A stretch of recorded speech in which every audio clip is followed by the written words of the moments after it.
Good evening, ladies and gentlemen. Welcome to the regular Committee of the Whole meeting for Monday, January 8th, 2018. I wish to recognize that we're holding this meeting on the traditional territory of the Sunamo First Nations.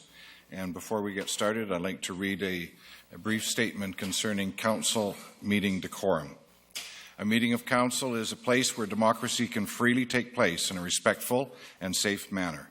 The council chamber is a workplace, and there are considerations council and staff must make to ensure that a safe work environment exists. Each councillor brings to the meeting their own individual personalities, attributes, abilities, and values. Each member of council is required to be respectful, not interrupt or disrupt another member of council, staff, or the public when they do not have the floor. Important attributes of the mayor and councillors include being fair and reasonable, objective and impartial, firm but friendly, confident but considerate, tactful and courteous, confining discussion to within the scope of the meeting and within reasonable limits of time.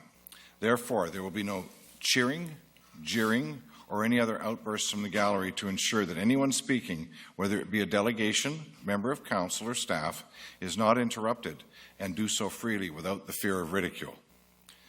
The microphones of anyone that is being inappropriate or has exceeded their time limit will be cut off. If there are any outbursts by any person in the gallery, they'll be asked to stop, and if they do not comply, they'll be asked to leave. A recess is another tool we may use in order to reset the environment of the council chamber.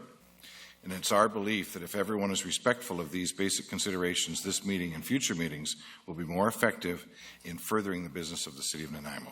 Thank you. The clerk tonight is Ms. Sheila Gurry, and I'm calling the regular meeting to order. Introduction of late items, please. Thank you, Your Worship. On the addendum this evening, we are adding a 10-minute recess to commence at 7 p.m. Correcting agenda item 4A, minutes of the regular Committee of the Whole meeting 2017, November 27th. There was an error in a name, so we're correcting that. We're adding public engagement pilot program initial event feedback analysis to agenda item 6A, which is the public engagement task force report. For agenda item 8A, we're adding delegations from Mr. Tim Tessier, Lauren Hildebrand, and David Porin, Nanaimo Deep Discovery Association, Jim Macquarie, Maureen Johnson, Jim Menzies, David Carter, and Gary Wycombe. And for agenda item 13A, there will be additional delegation from Mr. Tim McGrath. And that's it, Your Worship. Thank you very much. Anything else, Council? Thank you. Moved by Councillor Bestwick, seconded by Councillor Hong. All those in favour? Opposed? Motion carries. First item is motion for the adoption of the minutes of the November 27th Committee of the Whole meeting, please. Moved by Councillor Hong, seconded by Councillor Bestwick. Any errors or omissions? Seeing none, call the question. All those in favour? Opposed? Motion carries. The next one is under 6A, Public Engagement Task Force, report on community engagement consultations, to be introduced by Ms. Sheila Gurry, City Clerk, and that will be in the addendum. Great, thank you. Ms. Gurry. Thank you, Your Worship.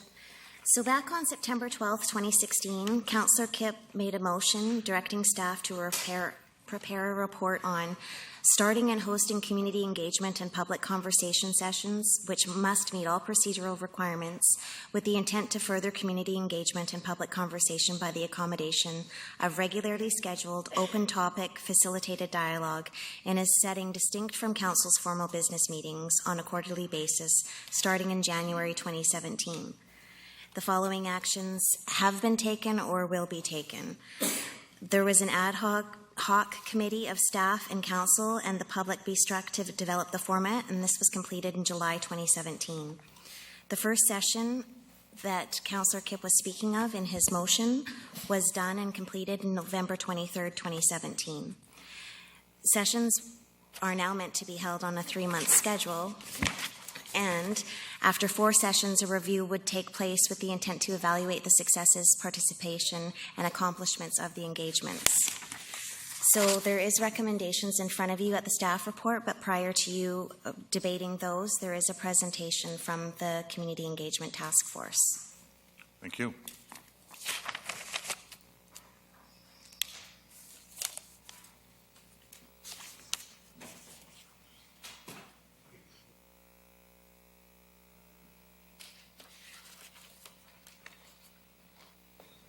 Good evening. Good evening. Thank you so much for having us. My name's Erin Hemmons, and I'm here with Bill Manners. We are members of the city's Community Engagement Task Force. Behind us are fellow members of the Community Engagement Task Force. I won't name them. I'm sure you know who they are. Together, this group has worked for many hours over the past 6 months to realize the motion carried unanimously by Council in September 2016. I just realized we didn't put up the posters. So we brought some posters along. These are materials that we've had at every engagement session since we began our work. And specifically, I wanted to draw your attention to the fact that we've had the exact wording of the motion at every event we've held as a group since August. Before we go into the background, we wish to acknowledge that the report referenced by staff and received by you tonight is not our official task force report. We regret that you were asked to read 72 pages of what was essentially intended as an internal document to guide our decision-making. Further, we wish to acknowledge that the 4 recommendations put forward by staff were not made in consultation with the task force. Our group very much looks forward to creating a final report and recommendations based on all that we have learned at the end of our work. Now, Bill's going to tell you a bit about the background of our group.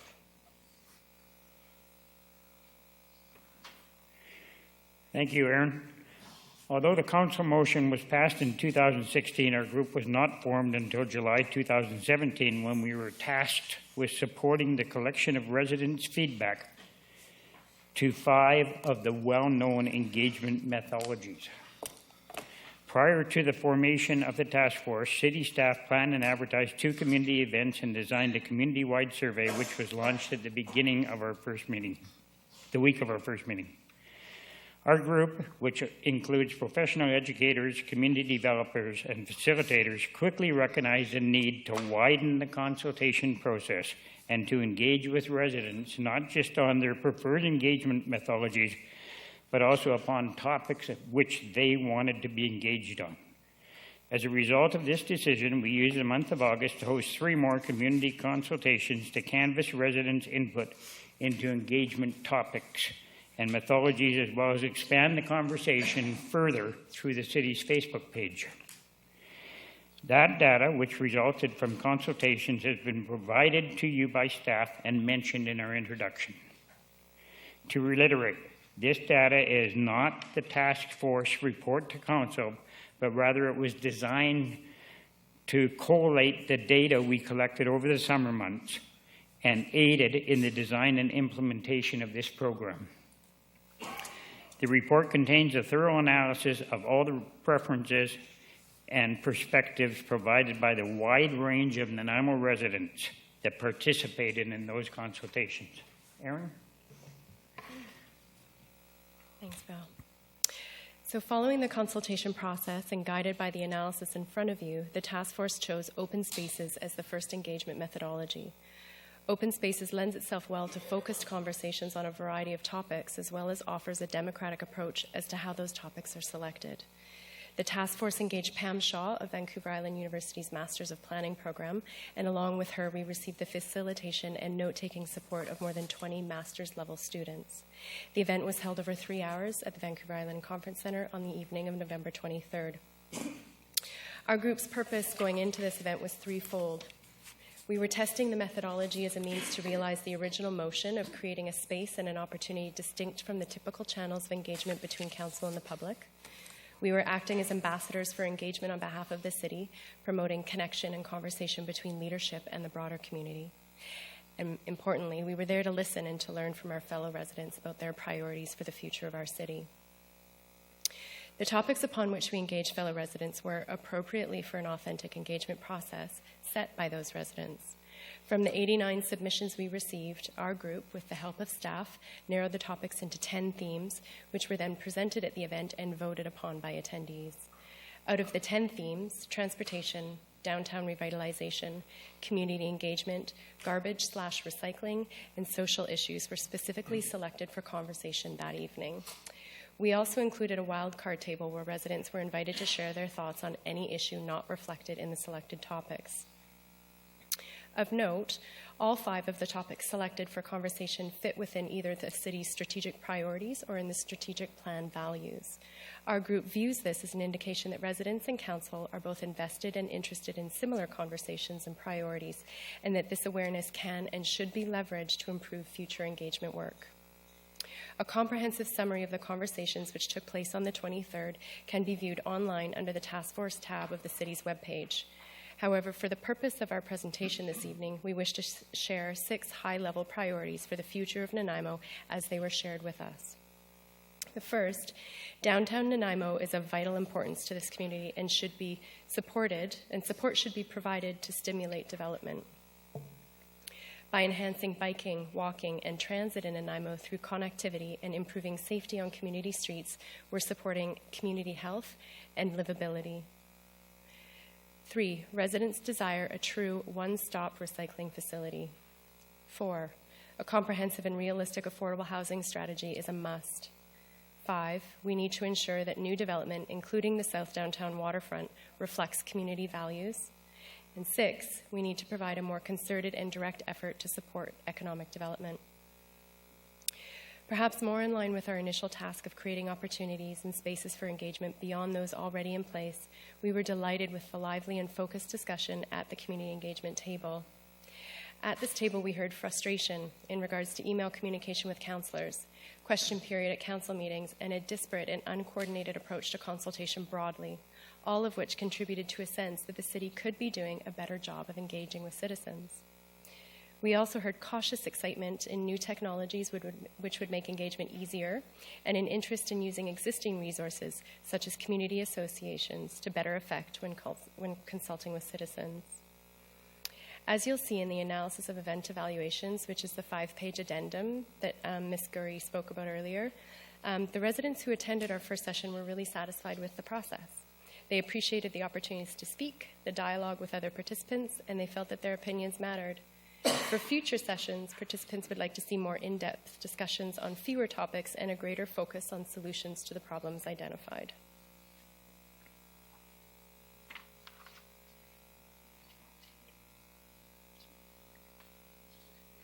So we've so far heard of the past and the present, and now we're going to jump into the future. The goal after the 4 public engagement sessions was to end with a report from the task force to suggest future ways of the residents in our city to engage with council. We have had 1 session, as you have heard, and the group of volunteers have already started working on a different type for the next session. Since the beginning, the volunteers have been committed to a 1-year 4-session goal. In the last month, we've heard that there's been different changes in agenda items, and it's changed 3 times since we had our last meeting. It's unfortunate that the task force did not get up and running right after the motion was made. But that's quite normal, as the staff in the city of Nanaimo are doing a fabulous job of doing their best to keep up with council's many projects. They don't all start the day that the motion's made. Sometimes it takes a little while to get up to steam. The task force needs to continue to operate to give you, council, and the residents what the collective group in front of me has passed as a motion. Community engagement is a requirement of council to converse with the public. It's the way that you move forward. You have a collective group of volunteers ready to move forward. That team is made up of a fabulous group with research knowledge, collaborative thinking, and a set of ethics beyond reproach. The task force has learned a tremendous amount about community engagement, particularly how residents of Nanaimo want it done. We have many concerns about the recommendations before you, which is not reflective on what we've been working on. The report you got tonight was not to guide your engagement efforts, but for an internal document to guide the task force decision based on community feedback. Our work has been based on the original motion as well as feedback from those residents who attended the sessions. The $20,000 figure, that's a fair indication of cost to put on a future 3 events, especially if one is to include the availability to stream the event online. The task force needs to be allowed to continue with the task you gave us when we started. Aaron, for closing comments, and then we'll take questions. The task force has been working since the summer of 2017 to create a program which works for both council and residents. We believe that the success of our first session is a strong indicator of how important the establishment of an ongoing community engagement program is to residents. It offers new ways of thinking about and doing business, which strengthens the entire community. On behalf of the entire task force, we wish to express our gratitude to Council for taking the important step of seeking new and innovative ways to engage with those you represent. We'd be happy to take any questions. Thank you very much. And on behalf of Mayor and Council, I'd like to thank you and all of the volunteers involved in the task force for the work they've done. It's hundreds of hours that you put forward to better your community. Thank you very much for that. I have questions. Councillor Thorpe. Thank you, Chair. Through you, as the Mayor just indicated, a big thanks, first of all, for the work that you and the task force has done. I think this is an important topic. And I'm really pleased that the first session was successful. And I'm pleased that you're planning, you indicated a variety of different formats for future. And I think that's important. I just wonder if you have given thought at this point to what the format might be for the next session, or is it too premature to ask that? We've only met once since the first session, and so all of the methodologies are currently on the table. We are looking for more direction from Council as to what they would like to see. As you'll see in the recommendations put forward by staff tonight, there does seem to be some confusion as to whether our group is continuing. So I think our group has pressed pause on whether we're deciding what the next session is going to look like. We don't wish to put that work in unless we know it's actually going to come to fruition. Fair enough. Thank you. Councillor Kipp. Thank you. As one of the person who put forward the council motion, and I don't know why I was mentioned as the bringer of the motion. I've liked for years if my name would be attributed to the motions in the minutes, but it doesn't usually get that, so I appreciate it. I brought this forward originally in September 2016, and it took till July 2017 to get it going. So my motion was September 2016 to start in January 2017, so it took some time. And I was under the impression, after consulting with people that are on the committee that started it with me, I'll say, don't have to mention Les's name, but I will. And my idea on this was that you were going to go and meet as quickly as you could over a period of time and tell us how we should engage with council. And I hear you chose at a point to include the topics of discussion from the public. And so that, in fact, is the stuff that I wanted to receive, those topics. So today, for the first time, I've got an actual written report from the committee. First time, well, when it came out. And this is the first time I've heard of this high-level discussion. And I'm scribbling here to try and write them down. What was the first one? Sorry, what was the first topic? High-level topic of the... there was transportation, there was... I had to scribble it down. Affordable housing, recycling. Downtown revitalization, community engagement, garbage/recycling. So, okay, thank you. Yeah. I got that. No, affordable housing, community values, and economic development. Mm-hmm. And I would suggest we try and cover those as much as we can with downtown development stuff. We've been, those things. So how long ago did you determine these high-level values? So, do you want to answer that, Bill? I don't want to Bill, if you Bill step over you. First at it. I can try to help you with that. The values that were selected, we had asked the public what they wanted to talk about. No, when. I asked when. I understand that these are topics that they wanted to talk about. When? When did you establish these 6 things as a committee? The topics were selected the night of the November 23rd meeting by the people that showed up. Is okay. that? Yeah, no, okay. Does that answer? Yeah, no. That's the type of stuff I would like to get very quickly. Yeah. And like if you had stuff from July, I would have loved to have stuff in August or September from the committee. But now you're wanting to extend, and now my biggest concern, I'm going to say, and it's probably not a question at that point, is the methodology tests are still existing, you're saying? They're still there. I'd love to see those. And my only concern about the committee continuing is silly season of politics and election. And when you say, I hear the term ethics in that. So one of the concerns for me is the evolution of it and where it's going to go from now. So from summer to January, I'm hearing information. From you had July, you had a meeting, Yep. and I'm only getting that information now. And I don't know if staff hadn't have produced this, would I have heard from you tonight? We were hoping to get a lot of the information out to council. We were expecting more council people to show up at our first engagement session. The video taken that night has been available for quite a number of weeks on what happened at that first session. Now, one of the things you mentioned was we are entering the next election process. City Hall, City Council, the residents of Nanaimo do not stop for elections. We continue. Things continue to develop.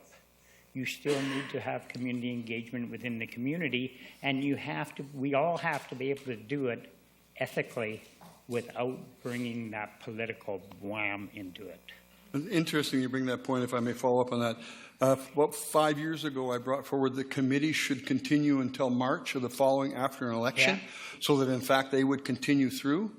But this council chose not to do that. We didn't even form committees for 2 years, and that was a problem for me. So I wanted the committees to extend so the public continued its work. But for some reason, that didn't happen, and our committees have been in a struggle. And one of the things we had a problem with our committees is that they start to, it's funny, and this is a tough one for people, they start to mandate what the city does. And it's supposed to be information coming to council for council to decide. And then they start spending money and creating budgets and wanting stuff done immediately. And that was one of the problems we had previously with some of our committees, where they were actually starting to order staff around and do things. And that's not the mandate of a committee. So from my perspective, I absolutely appreciate the public's getting involved. I've wanted that for a long time. But I would love to hear these high-level issues, and I know we've covered most of them. We're working on downtown development all the time. We have a transportation master plan as good as none. Recycling is moving to where it's supposed to be, out of the regional district and across the whole community. Affordable housing, huge thing. Community values, well, there's 90,000 of them, and we try and decipher that.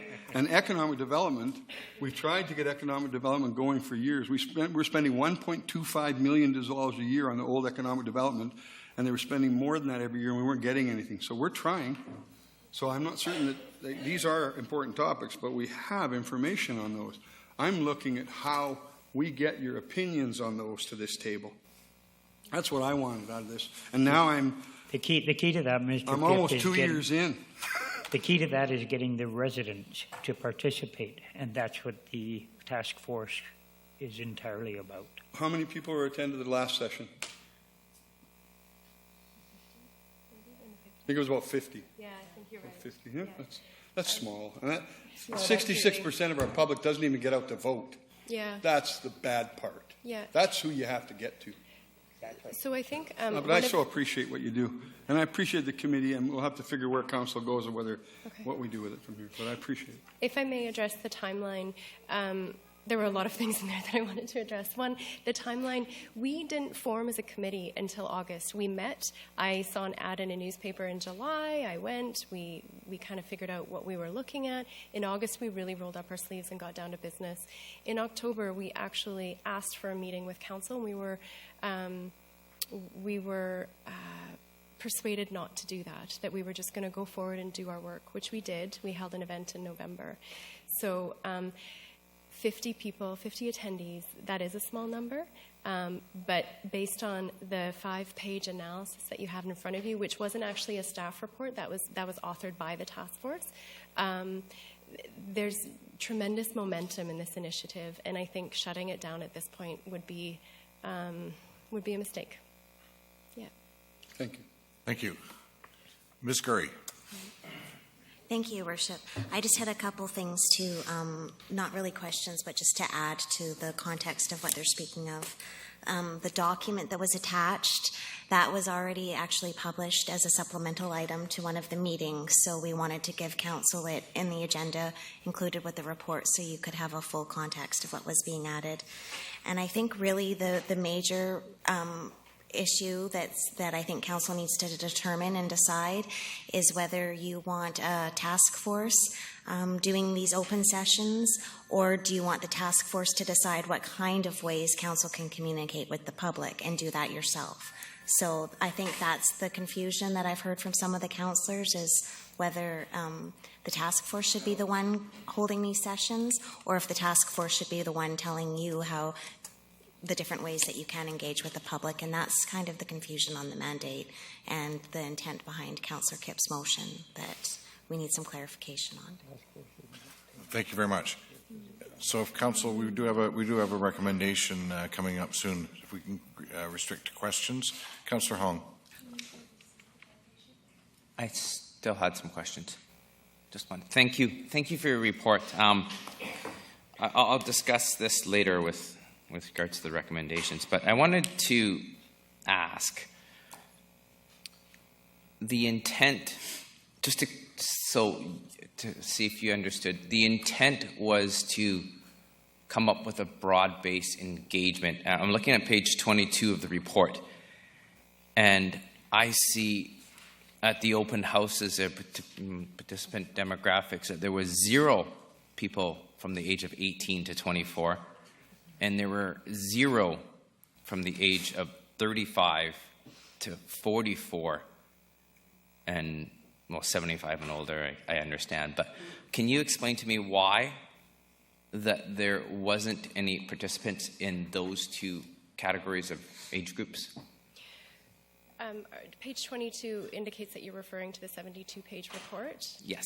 Okay, so this is the report on the open houses that we advertised through the typical channels, and we were advised by staff upon which those channels were. So we utilized the city's Facebook page, but at that point the initiative wasn't yet ours.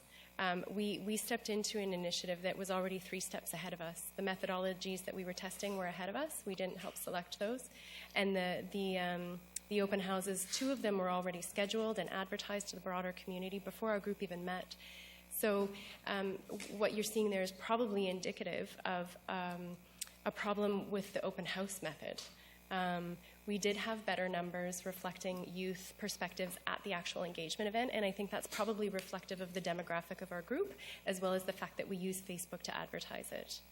So these are things that we are continually learning about how to engage with residents, and we are just kind of getting our wheels in motion. We had a great first event, and our second event, I imagine, would be even better. Okay, great. Thank you. Councillor Fuller. Thanks for coming up here to present, and I really appreciate the amount of work that has been put into it by people. The first session you did, the one back, what month was it? My brain just... November. Okay, so I was of the opinion that was an open house for the public, not for council, and I think many councillors were, so did not show up. I showed up late and immediately got shit on social media for showing up late without people asking me about my battery dying, having a board meeting for another thing the same night and all that.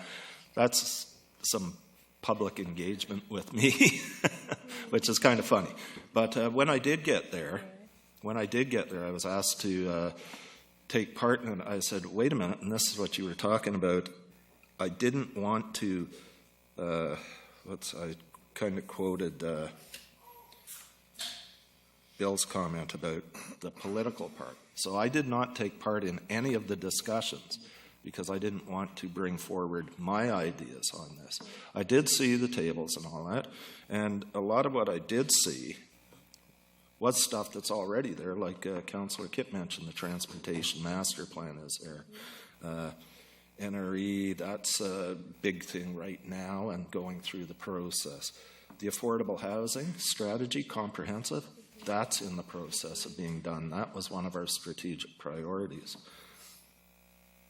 So it didn't seem like a way, and now that I've heard how you thought, like you said, it might not have been the best way, well, that's the way I saw it, and I see what you're doing. You're testing these different means out, and that to me was more of an open house. It wasn't meant to be like a town hall or it was the World Cafe model, which if you invited councillors to come and sit at each table and move to different tables, that may have worked better, but I don't think it did. So that's just part of the community engagement. I am sorry, I have to fly out of here. My other job, they've lost power in the house that I oversee, and unfortunately the breaker box is in a locked room.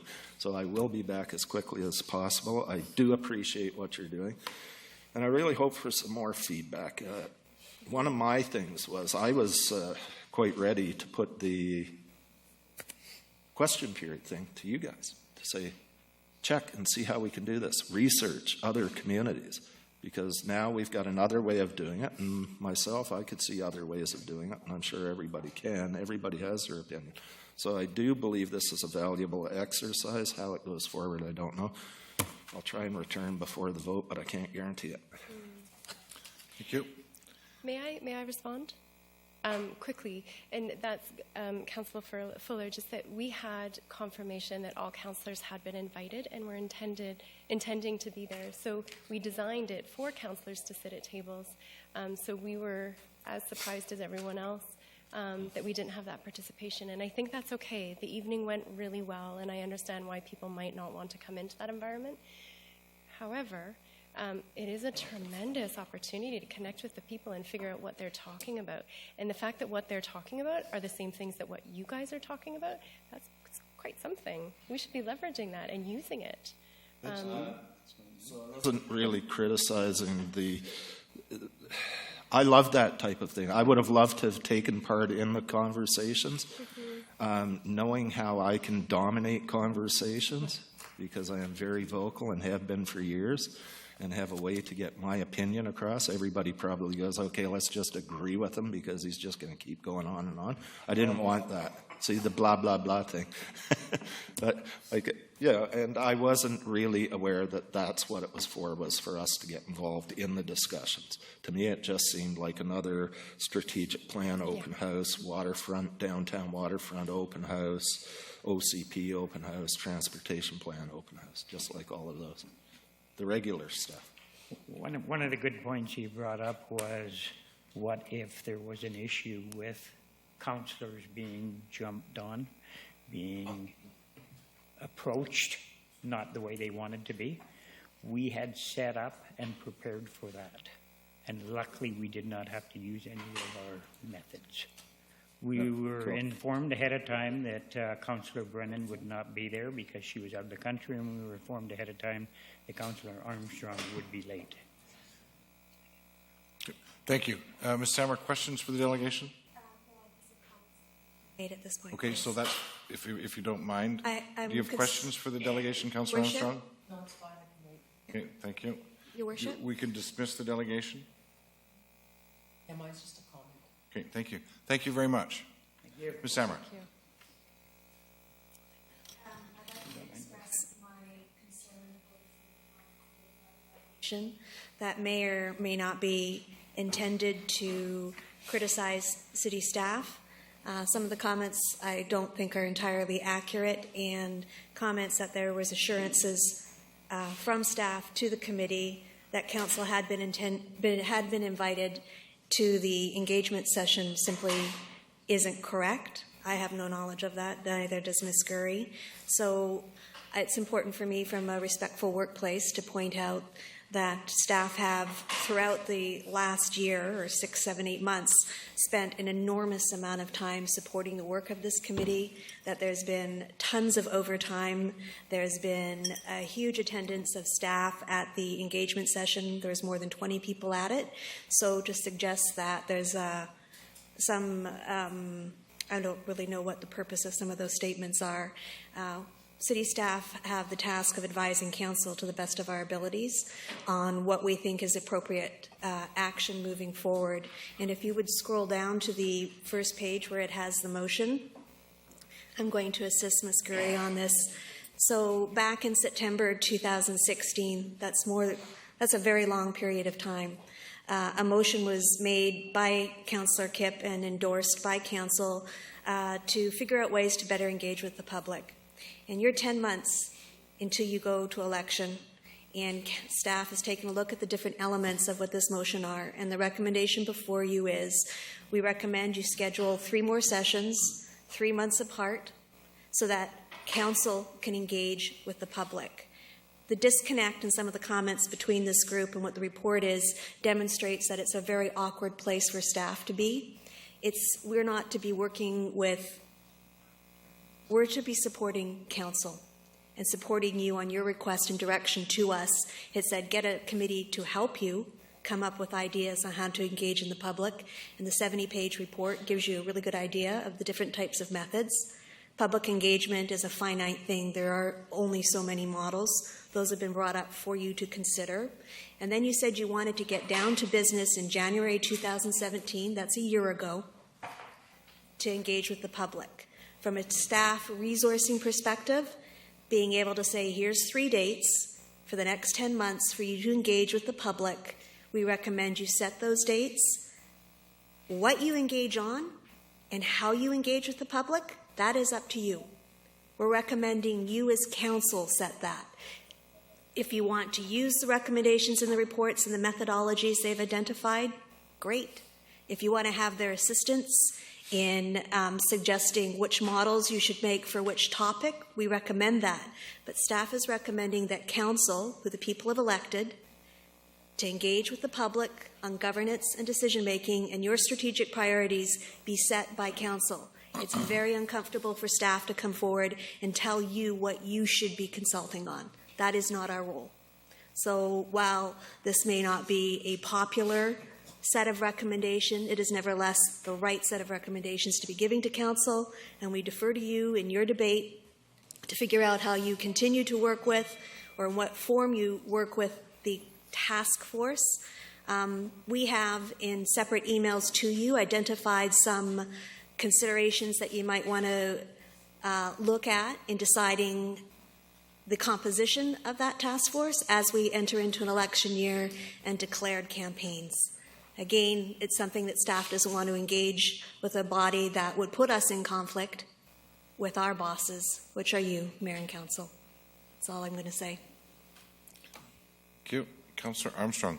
Yeah, I just wanted to clarify something for Councillor Kipp. I believe that was my fault where they got more involved in deciding topics, because when I was at one of the meetings, I wanted to know what were the topics that were important to the public and how should we engage them. So I think that's where that came from, so I apologize for that, but I believe they took that direction from me, that what were the topics important to the citizens and how to get the best conversation going. Thank you. Thank you. Seeing no further. Councillor Kipp. I'd like to follow up on that. That's one of the reasons I went to the first meeting and then said, I don't think any politician should attend after that. And so I chose not to attend after that. And at the first meeting, the people that were there, I said that it shouldn't be. It shouldn't be councillors' entertainment. And so that's one of the reasons I chose to stay out. Thank you. Thank you. So there is a recommendation on a multi-part motion. Is anyone prepared to move the recommendation? Move the recommendation. Moved by Councillor Kipp. Is there a seconder? Seconded by Councillor Armstrong. Discussion. Councillor Holland. Thank you. Can we do these in seriatim? Certainly. Great, thank you. I won't support some of these options on the basis, I think I can support this as a new motion, but under the current existing motion that got us to this point from Councillor Kipp's motion, which was to host informal community engagement.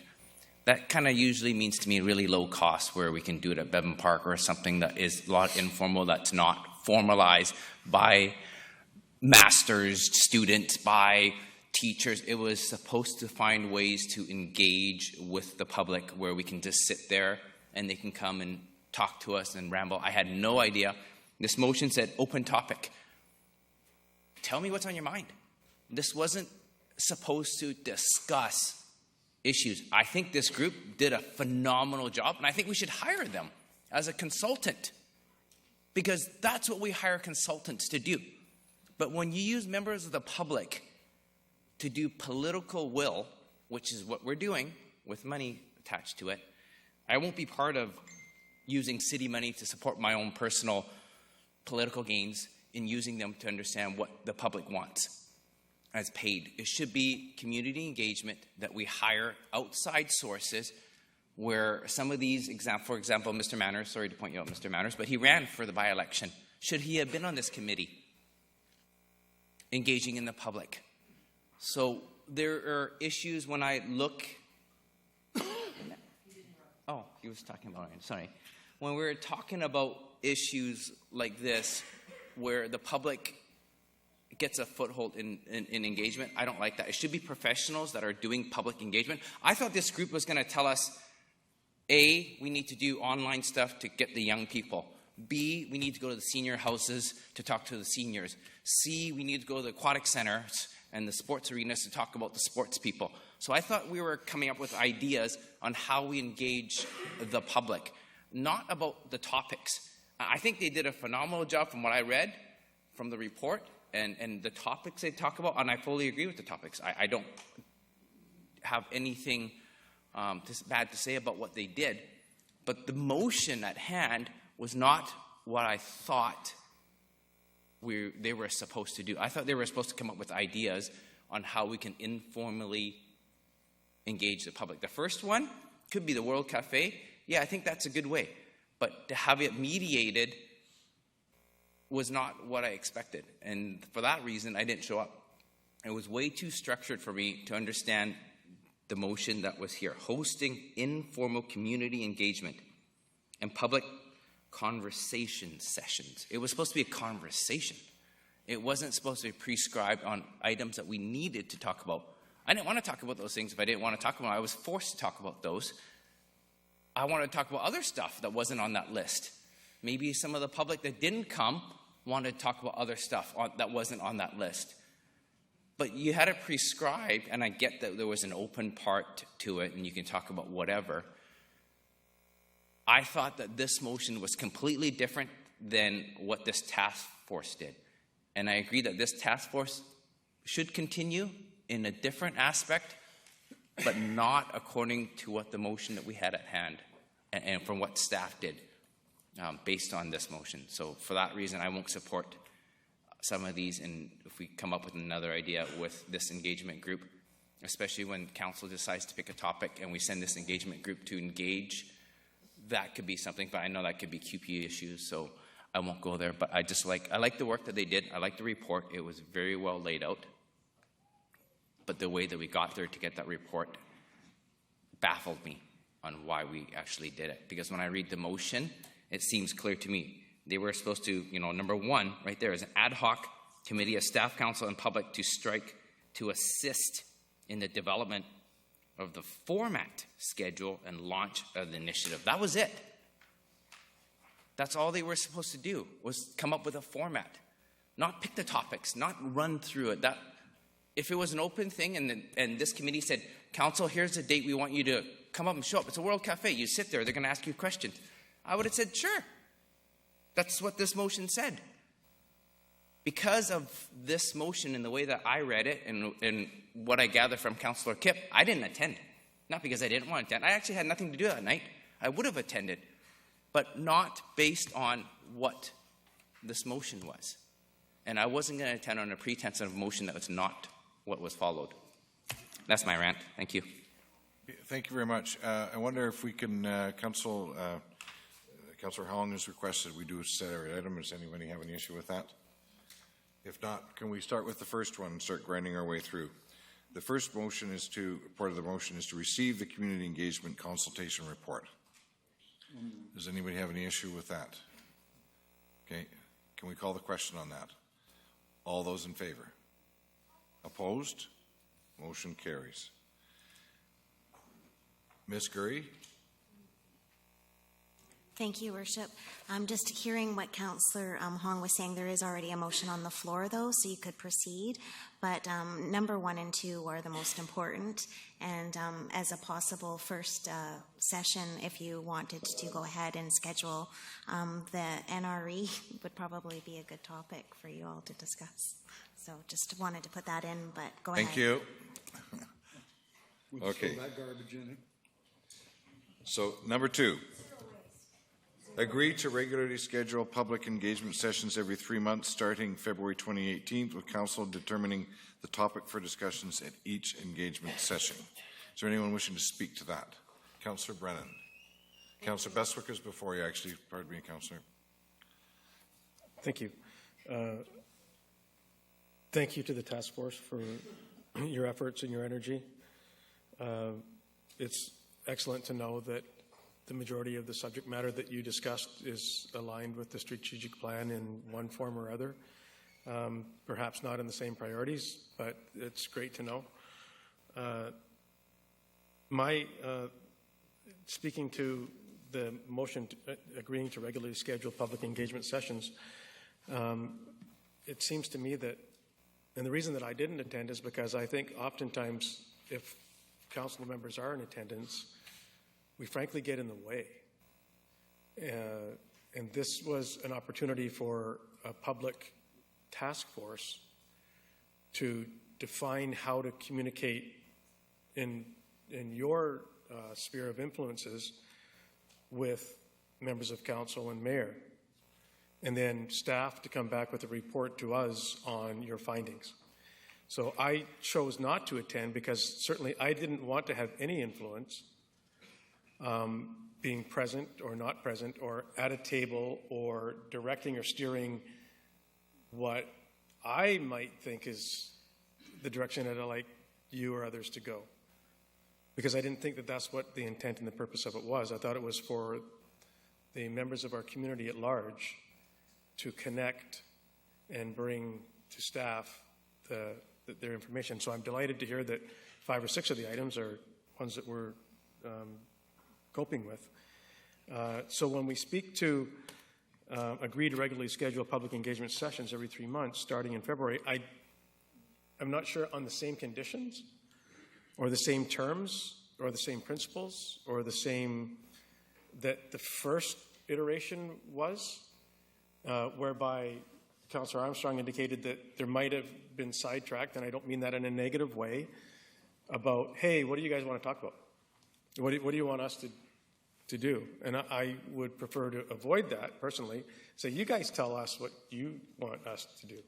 Don't ask me what you would like you guys to do. So I'm concerned about I'm not concerned about the regularly scheduled sessions. I'm happy anytime to go sit at a table and be grilled or ask questions, but not to steer a task force's thoughts. Questions, great. Answers, I'll try to respond. So I don't understand necessarily what, with council determining the topic for discussion at each engagement session. So when I go and I look at the original motion, that's not what the original intent of the motion, I don't think, is. I would have to defer to Councillor Kipp. But I didn't think that was the original intent of the motion, with council determining the topics. I really choose not to determine the topics. I think that you should determine the topics. And then once you've determined the topics, you might let us know a week in advance. And then we come to the forum and you have your questions, and it's sort of like a public hearing to me, where you ask your questions. All 9 of us can respond. We get our minute and a half. We don't have to answer if we don't. But that's, to me, what the public engagement was, and then how you'd like to see the public engagement roll out after that. So I don't want to steer a table of 9 and then jump to the next table and the next subject and then maybe not. I don't think that was what the intent was. So I'm really struggling with number 2 because I'm not sure what the procedure is. Thank you. Thank you. Councillor Brennan. Thank you, Your Worship.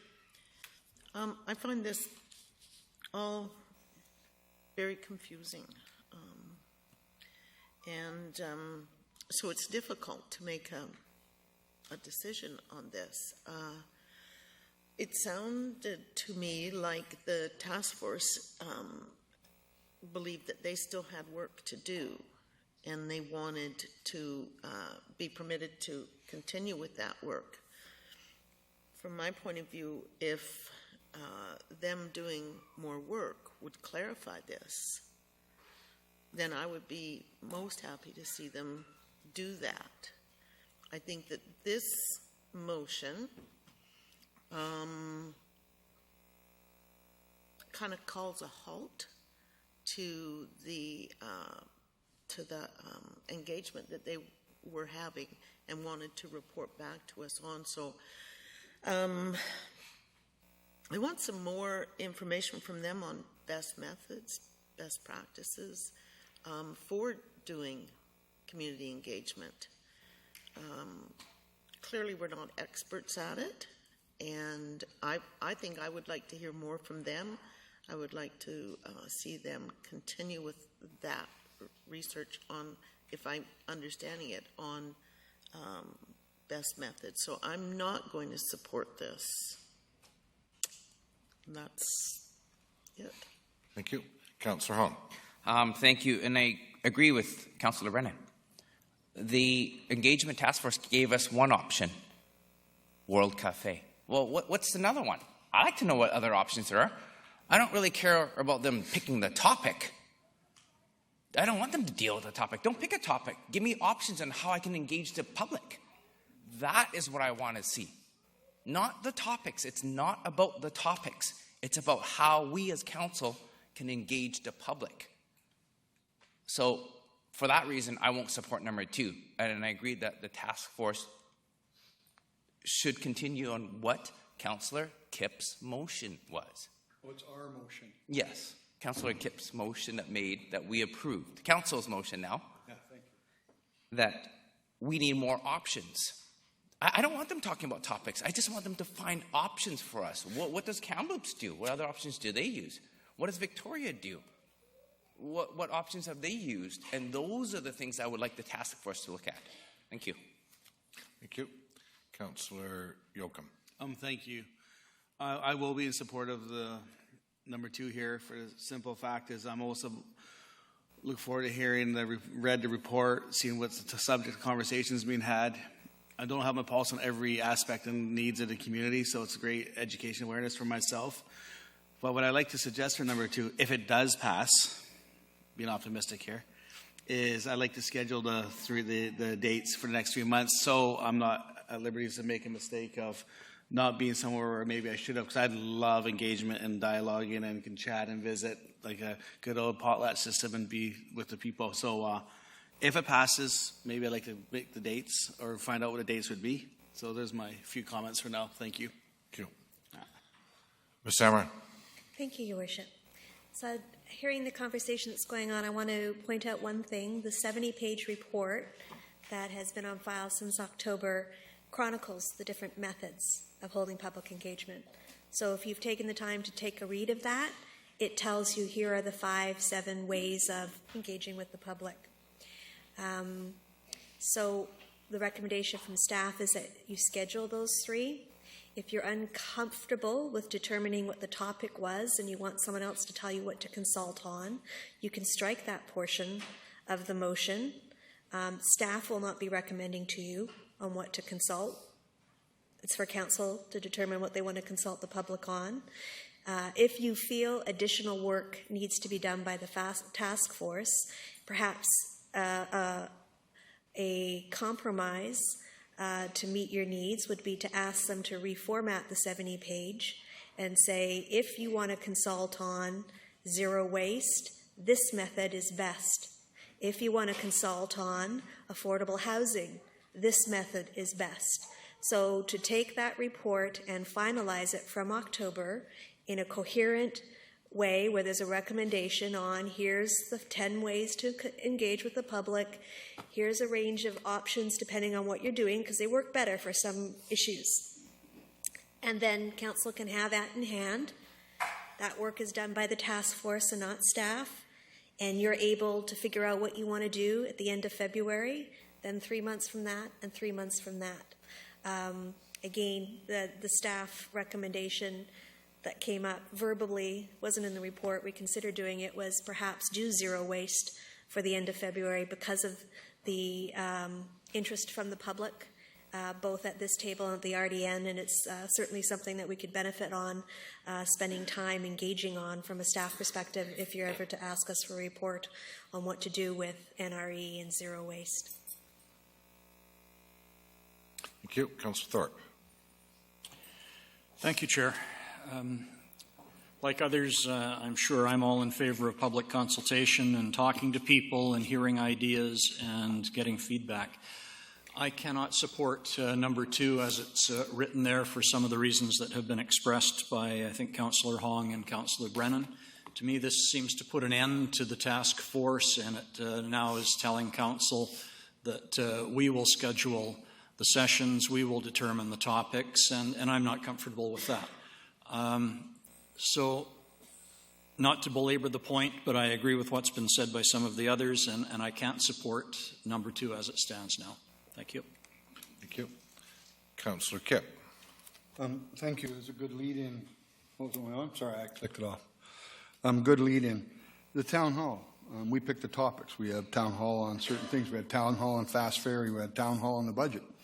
So, and like I say, I look at what I had hoped that would come back is today people could be sitting there, out there, on their little phones, and they could have a question on one of our topics that would get sent in, and then staff could assemble the questions like we do in our town halls and get feedback on some of these meetings. Because a lot of times, the same as us, they get the report right now. They haven't had time to assemble it. So, and that's why I like the idea of the committee of the whole. We take the topics here and then we move them to a council, so it gives 2 weeks or so for people to absorb the information. So today they could type in a message. Instead of me getting my text and that from my favorite people, I would get them from everybody. Or they could be filtered through. Because I really like to filter the NRE ones that come through because they plugged my email up with a form letter. So for me, the town hall, we pick topics. Maybe if we had a town hall a long time ago on the Callery Dam, we wouldn't have gone through a 2-year process of fighting and arguing.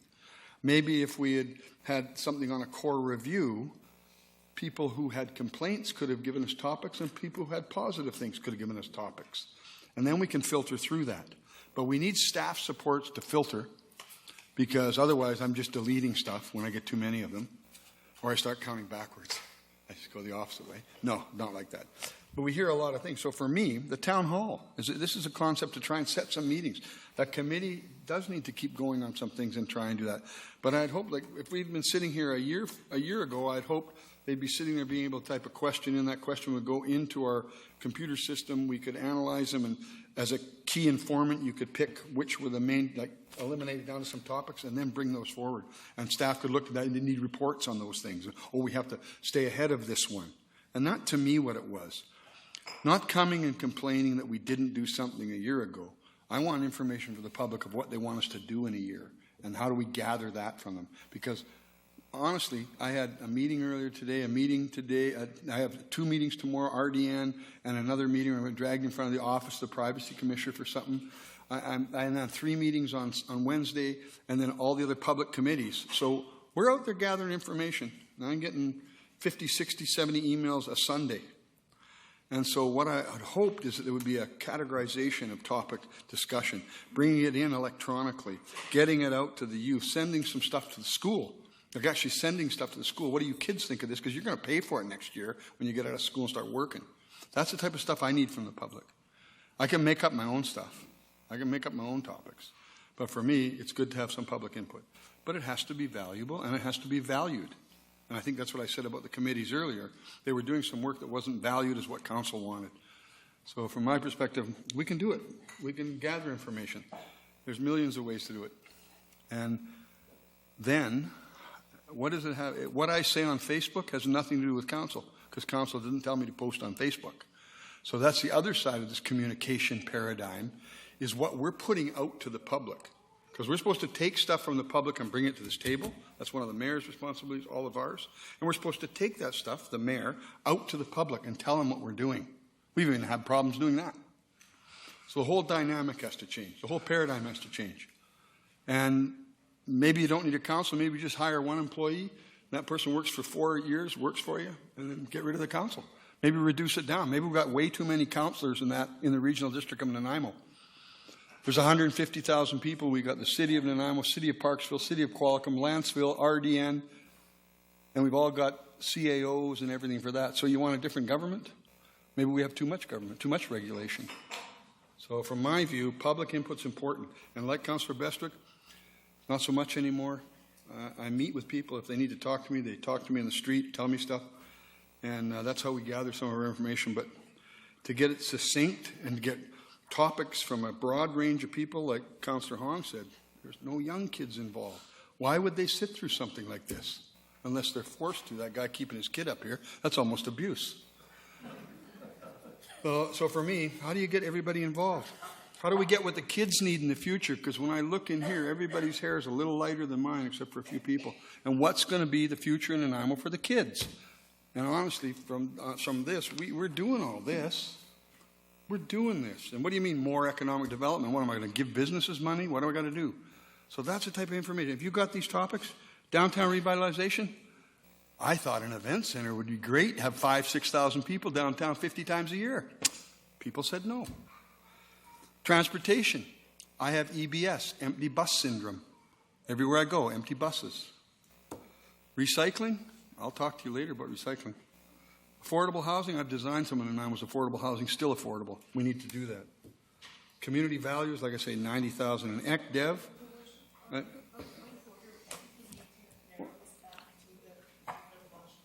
well, I thought we always got to do our own presentations on politics here. I must admit, Councillor, I was hoping you would wrap it up. Well, soon. I'm tired of it being just my motion, too, so I'm just tired of this. Okay. Thank you. So there are no further questions on the item. It's been moved and seconded. Call the question. All those in favour?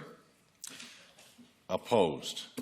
Show Councillors Armstrong, Thorpe, Bestwick, Brennan, and Hong opposed. Motion fails. Did I count that correctly? What did you say? Okay, thank you. Next one. The third one is allocate $20,000 in funding to be used for the public engagement sessions. That's no point. It's withdrawn. Okay. So will the movers withdraw? Well, Yes, there was. Moved and seconded. Staff's recommendation is to use that for council-driven public engagement. Staff have not recommended that you allocate $20,000 to the task force, nor will we. We do have a motion on the floor. Yeah, the mover was Councillor Kipp and the seconder was Councillor Armstrong. Thank you. So if they could agree to that, because we, like Ms. Sammer was saying, this was intended for the motion as it stands, and now is the different. fund number 2, I'll withdraw the motion. Okay. Seconder? Thank you. So the entire motion has been withdrawn. Do we have any alternate direction for staff? Council? Did we deal with number 4? The whole thing's withdrawn. No, I withdrew. We were going seriatim, and I withdrew number 3. Why would I vote on funding for something we just said no to? So 4. Is the point of anything, is anything left? Point of order, there are various methods in the report. They've been laid out, and that's what it says there. Agree to use various methods of public engagement recommendations in the community engagement consultation report. So they've given us a report with those recommendations, and if we want to use them, maybe we should table it, because obviously we haven't read the pages. So essentially we'd be left with 1 and 4. Okay. Does council wish to do wish to go ahead with the vote on 4? Councillor Brennan. We table number 4. That is the where council agrees to use various methods of public engagement recommended, etc. It's been moved and seconded to table. All those in favor? Opposed? Motion carries. And I have another motion to make then. Councillor Brennan.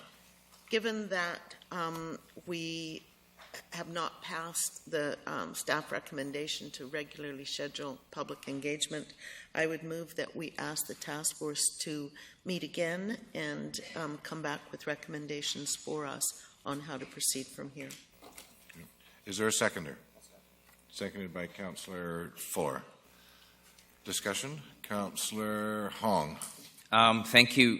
Through you to staff, will we need to put staff time into them, or can they just kind of go do their own thing? And what exactly are they doing? Our recommendation is that anything that council asks the task force to do, that be done between council and the task force, and there be no staff involvement for the reasons I've articulated already. If you want to go in camera, I can be very specific with you. I can bring up the emails that I've sent and the issues that staff have raised. I would prefer not to put those in open. Thank you.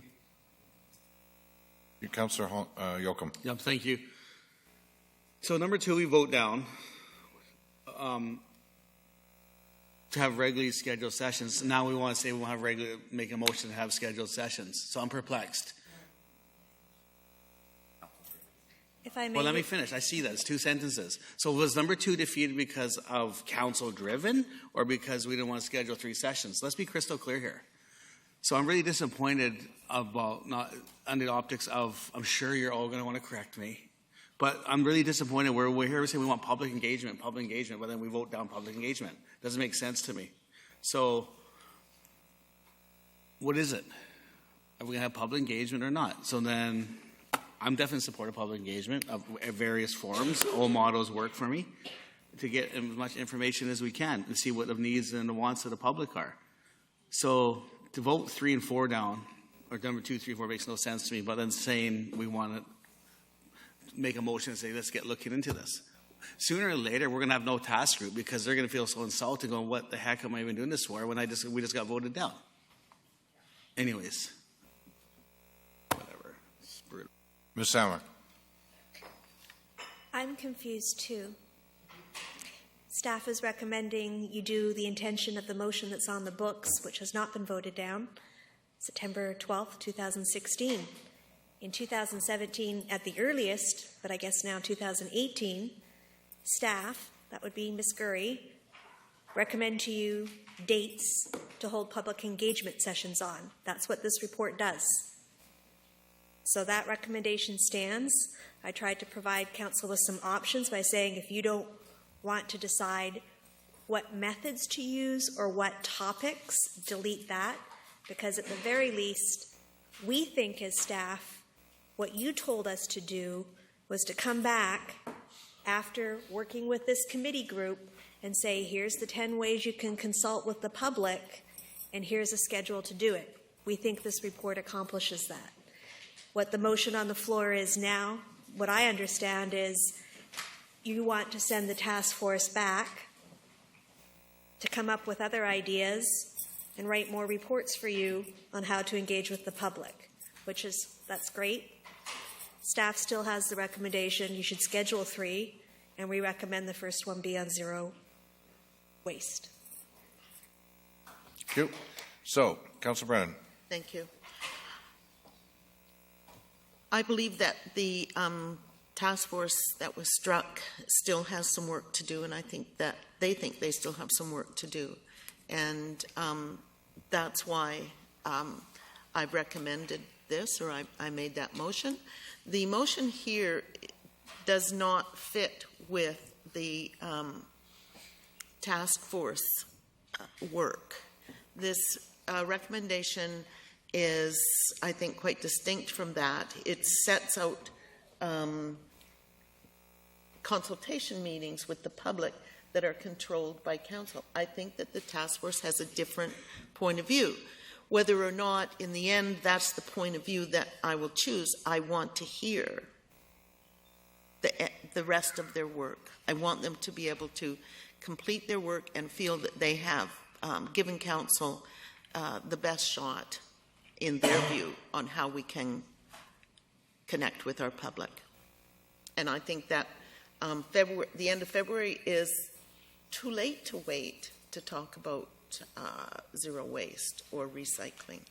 I I don't want to do that to this committee. I want this committee to sit down, work out what they want to advise us, and have them bring that forward. And I don't think this reflects that. That's why I want it to go back to them. Thank you. Councillor Fuller.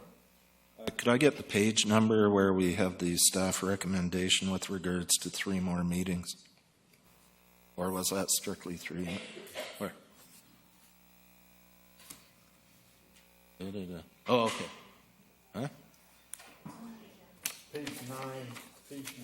Thanks. Addendum 1. The addendum, okay. We got so much pieces of paper Your Worship? and so many emails. Your Worship, sorry, it's on the amended agenda that was sent out on the Wednesday of last week, so not the So it's green. not on the paper one. Not on the green paper. It's on Okay. the white, the amended agenda online there. Yeah. It's on white paper. On amended 9. Page 9. Okay, let me see. I'm just going to That's put why I couldn't find it. Okay, thanks. I may come back with something else. Okay, thank you. Councillor Bestwick. Thank you very much. So as not to reiterate, but for me, I think it's the Public Engagement Task Force has an important role. And we have a hybrid opportunity of 10 options that have been provided to us in the 70-page document that we have. I don't think that there's any suggestion or desire not to have community public engagement with council and those citizens that wish to engage and embrace that opportunity. And providing that the dates are established and set, and that whether it's council or the task force or whomever, this to me is so reminiscent of approximately 6 years ago when we chose to do town halls. And you could come and you could essentially come to the podium or however you wish to do it and ask council any question on any subject matter, because I don't think that we should be controlling the agenda. I think public engagement and an opportunity for the community to speak to us in a quasi-semi-controlled, semi-formal environment is what you're asking for, is what you're asking us to do. And please pay attention and listen to what you are telling us about your thoughts on certain subject matters. And so I'd love to have 3 established dates of hybrid events called public engagement. Town hall, task force, call it what you want. They're really all the same thing. It's really all the opportunity for the masses to organize themselves, to come to talk to us here or wherever it is throughout the community on the subject matters that are most important to you. And I'm happy to sit there and do my best to give you my perspective. I don't want to set the agenda. I don't want to lead the roundtable agendas. It's not what you want, I don't believe. Our strategic plan is there. Independent of everybody here, I can't go change that. But through your voices, this is up to really, and I'm not pointing at any individual, this is up to the community to tell us what you want us to pay attention to in 2018 and moving forward. And assumedly, we're here to listen, and assumedly, we're here to give you our feedback. And so I'm quite comfortable to do that.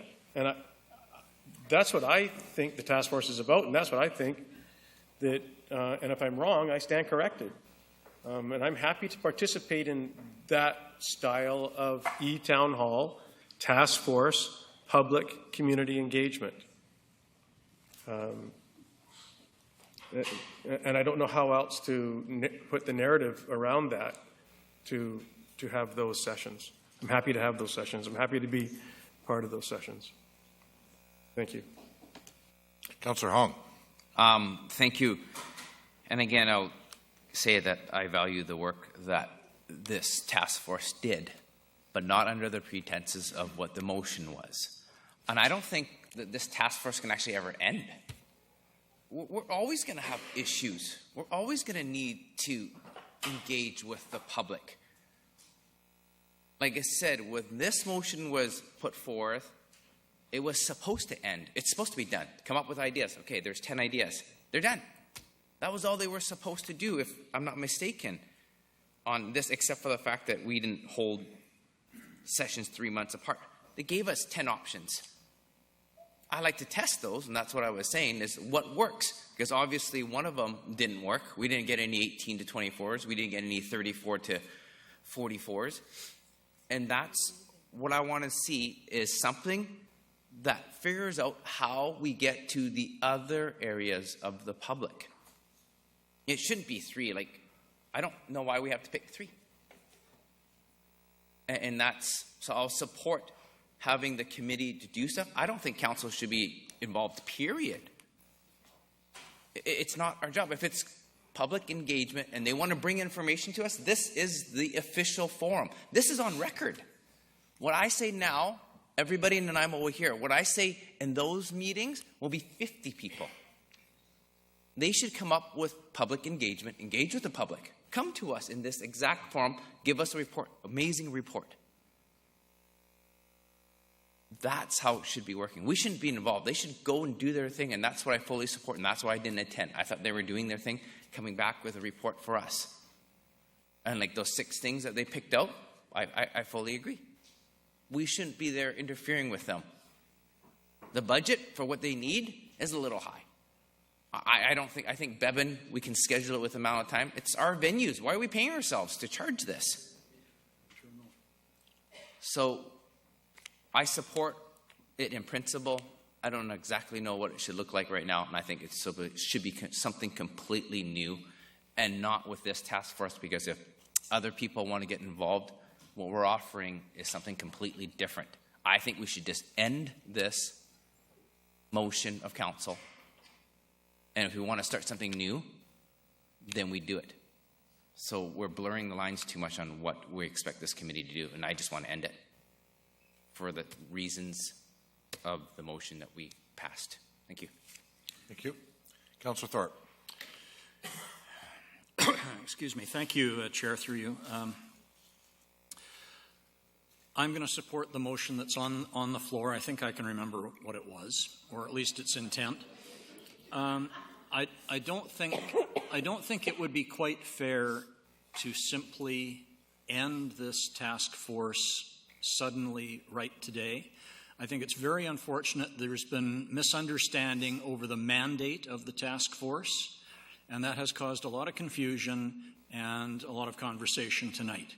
I think that we have heard from them, but I also think, I'm sure they have heard from us, that what we expected was something a lot simpler, a lot different possibly than what they gave us in terms of detail and specifics. But I would still like to hear at least one more time from the task force on specifically their ideas for different ways of interacting with us, which is why I asked my question of the presenters earlier, and at least come back to us one more time with that laid out. I realize it was in their very lengthy report, but I think they could re-examine that, just focus on that aspect of the mandate, and let us hear from them one more time. And then we can decide what we want to do. So I will support the motion that is on the floor now. Thank you. Thank you. I see no further questions. Councillor Brennan, would you be so kind as to read the motion, unless the clerk would like to do it?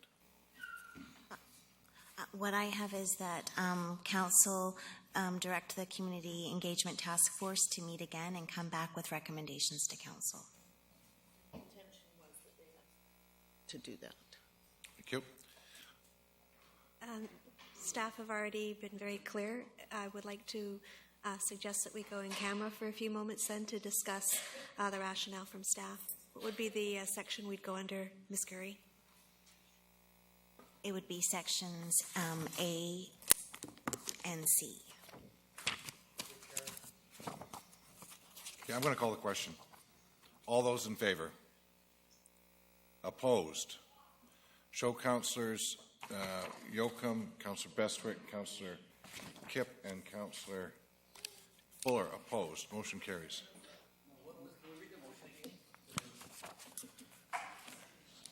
Ms. Curry.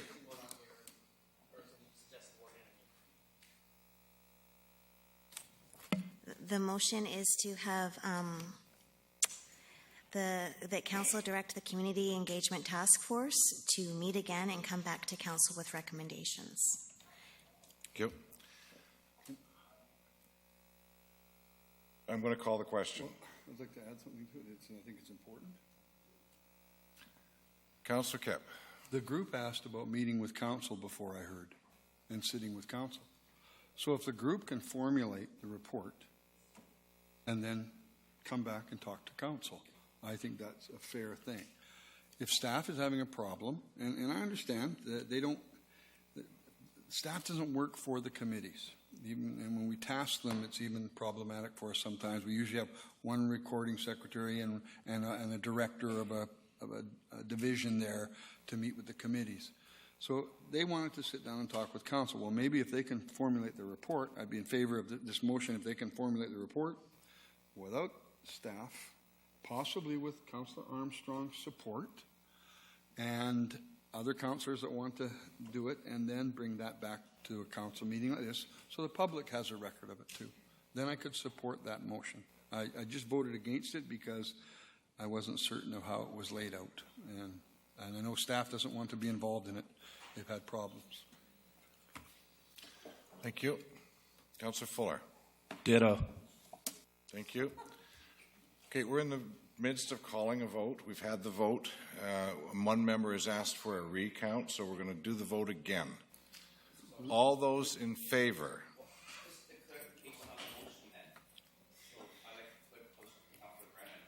Motion, if it was along the lines, I could change my mind if it was along the lines of what Councillor Kipp said. But what is the motion? Ms. Curry. Included staff support, and I can't support that. The motion was as I had read it, but after I read it the first time, Councillor Brennan added in that she intended there to be staff support. So I don't know if that is part of the motion or just an intention within the motion. So I'm as confused as council. Councillor Brennan. So when I made the motion that the committee would meet again. It was my expectation that committee would meet under the same conditions as every other committee that we use to inform us, and that is with staff support. I don't know of committees of council that meet without staff support. Otherwise, they're simply people meeting together, and they have no official status whatsoever. That is not what I wanted. And I get what Councillor Kipp is saying, that we could avoid having staff there by having the committee meet, put together a report, and then sitting down with council. That would be like the second best. But quite frankly, this committee is talking to us about public engagement, a problem that has a solution that has evaded us for years. They're willing to put their time in. I'm willing to give them staff support. That's what my motion is, that they meet again, that they have staff support, they finish their work and bring it back to us. I think that's the only respectful way to deal with this committee. Thank you very much. Your Worship, technical points that need to be put on the table. The Public Engagement Task Force is not a committee of council. The Public Engagement Task Force is not a committee of council and therefore does not qualify for staff support. This group was created by Philip Cooper, who is no longer with us. Staff have supported them to carry out what we've interpreted the 2016 motion to mean, and that is why this report is here. Council can't direct my staff to support this, but if you wish, you may direct me, your sole employee, to sit with this group as they prepare what they're going to prepare to come back to council. It's my strong recommendation that council work with this group going forward, and that any additional meetings in preparation of a report be done by council. And again, I give the invitation to go in camera to discuss the personnel and other issues that I've raised by email previously, if you want clarification or reminder of what it is that I've brought to your attention on several occasions by formal email with legal counsel attached. Councillor Fuller. Okay, so I supported a motion without intent in it. That's why I supported it. I look at the members of this task force. I'm not going to say committee because technically it isn't a committee. I look at the members of this task force, and I think they are highly capable of taking the information that they have provided us and coming back with some more narrowed down explanations. I don't see the need to commit staff. Now, if that task force is not willing to do that, I would like to hear that from the task force. The motion I will support, but the intent of adding staff, I mean, we've got reports, and some great work has been done, and you guys have put it together. So I really think that it's up to the task force if they want to finish, finalize, come back with some recommendations to us. They're the ones that did the work. They don't need a secretary. I believe they can do it themselves. And our staff has been there and compiling stuff, which is, takes staff time away. I supported the intent, not the intent, but the motion itself. And if the motion is put forward the way it was stated, I will continue to support it. But the minute you add in the with staff, then I can't support it. And that's simply why. I believe the task force perfectly capable of doing it, despite the thoughts of others on council. Okay, I have Councillor Armstrong and Councillor Yoakum, and once they've spoken, I'm going to call the question. Councillor Armstrong. Thank you. I understand the concerns of the CAO about staff being there, so I would support not having staff being present for that. I have no problems continuing to go if council is in agreement with that, and I think they're quite capable of doing it myself without staff support. Thank you. Thank you. Councillor Yoakum? Just quickly, again, I wish we passed number 2 and made some minor amendments to the wording, but nevertheless, if we're going to ask these people to do nothing with no staff support, then we should bring number 3 into play because things do cost money. And to ask a bunch of professionals and a bunch of people and volunteers to come together and do some work for us and say, you know what, go do this work for us. We want to hear about the public, but we do it for free and no cost. And bring your own Tim Hortons. Thank you. Ms. Gurry. Thank you, Worship. Just to be clear then, that if the motion has not been amended, it is as I read it without the intention that wasn't stated. And Councillor Fuller, it was the seconder, so he would have to agree to that amendment if it was amended. So I just need to be clear on what you're actually voting on. The motion that was moved and seconded was as I read it, which is that Council direct the Community Task Force to meet again and come back to Council with their recommendations. So that is the motion that was moved and seconded. If it hasn't been changed, that's what the vote will be on. Correct. So it's, as it stands right now, it is without staff support unless there is someone who wishes to amend it. Of course, I would like to amend it, and let's see where that falls. I will move to amend the motion to include staff support. Okay. Is there a seconder to the amendment? Bales on a seconder. Okay, so the motion is Ms. Gurry. Oh. Just so everyone's clear. The seconder was Councillor Fuller. Oh, the motion? Correct. Okay. That Council direct the Community Task Force to meet again and come back to Council with their recommendations. Thank you. Call a question. All those in favor? Opposed? Show Councillor Bestwick opposed. Motion carries. Ms. Samra. Thank you. All right. Next item. Everybody take a deep breath. No clapping, folks. All right. Next item is under Public Services. The draft Port Drive Waterfront Master Plan, to be introduced by Mr. Dale Lindsay, Director of Community Development. Mr. Lindsay. Good evening. Thank you, Your Worship. Good evening, Mayor and Council. Really brief, I'm just going to introduce Bruce Anderson and our staff who've been working on this plan. As Council is aware, the Port Drive has been one of your strategic initiatives in waterfront development, so we're excited to be here in front of you this evening. Bruce will introduce Karen Cronstel. Karen's been our head planner on this project, and she'll walk you through a brief presentation.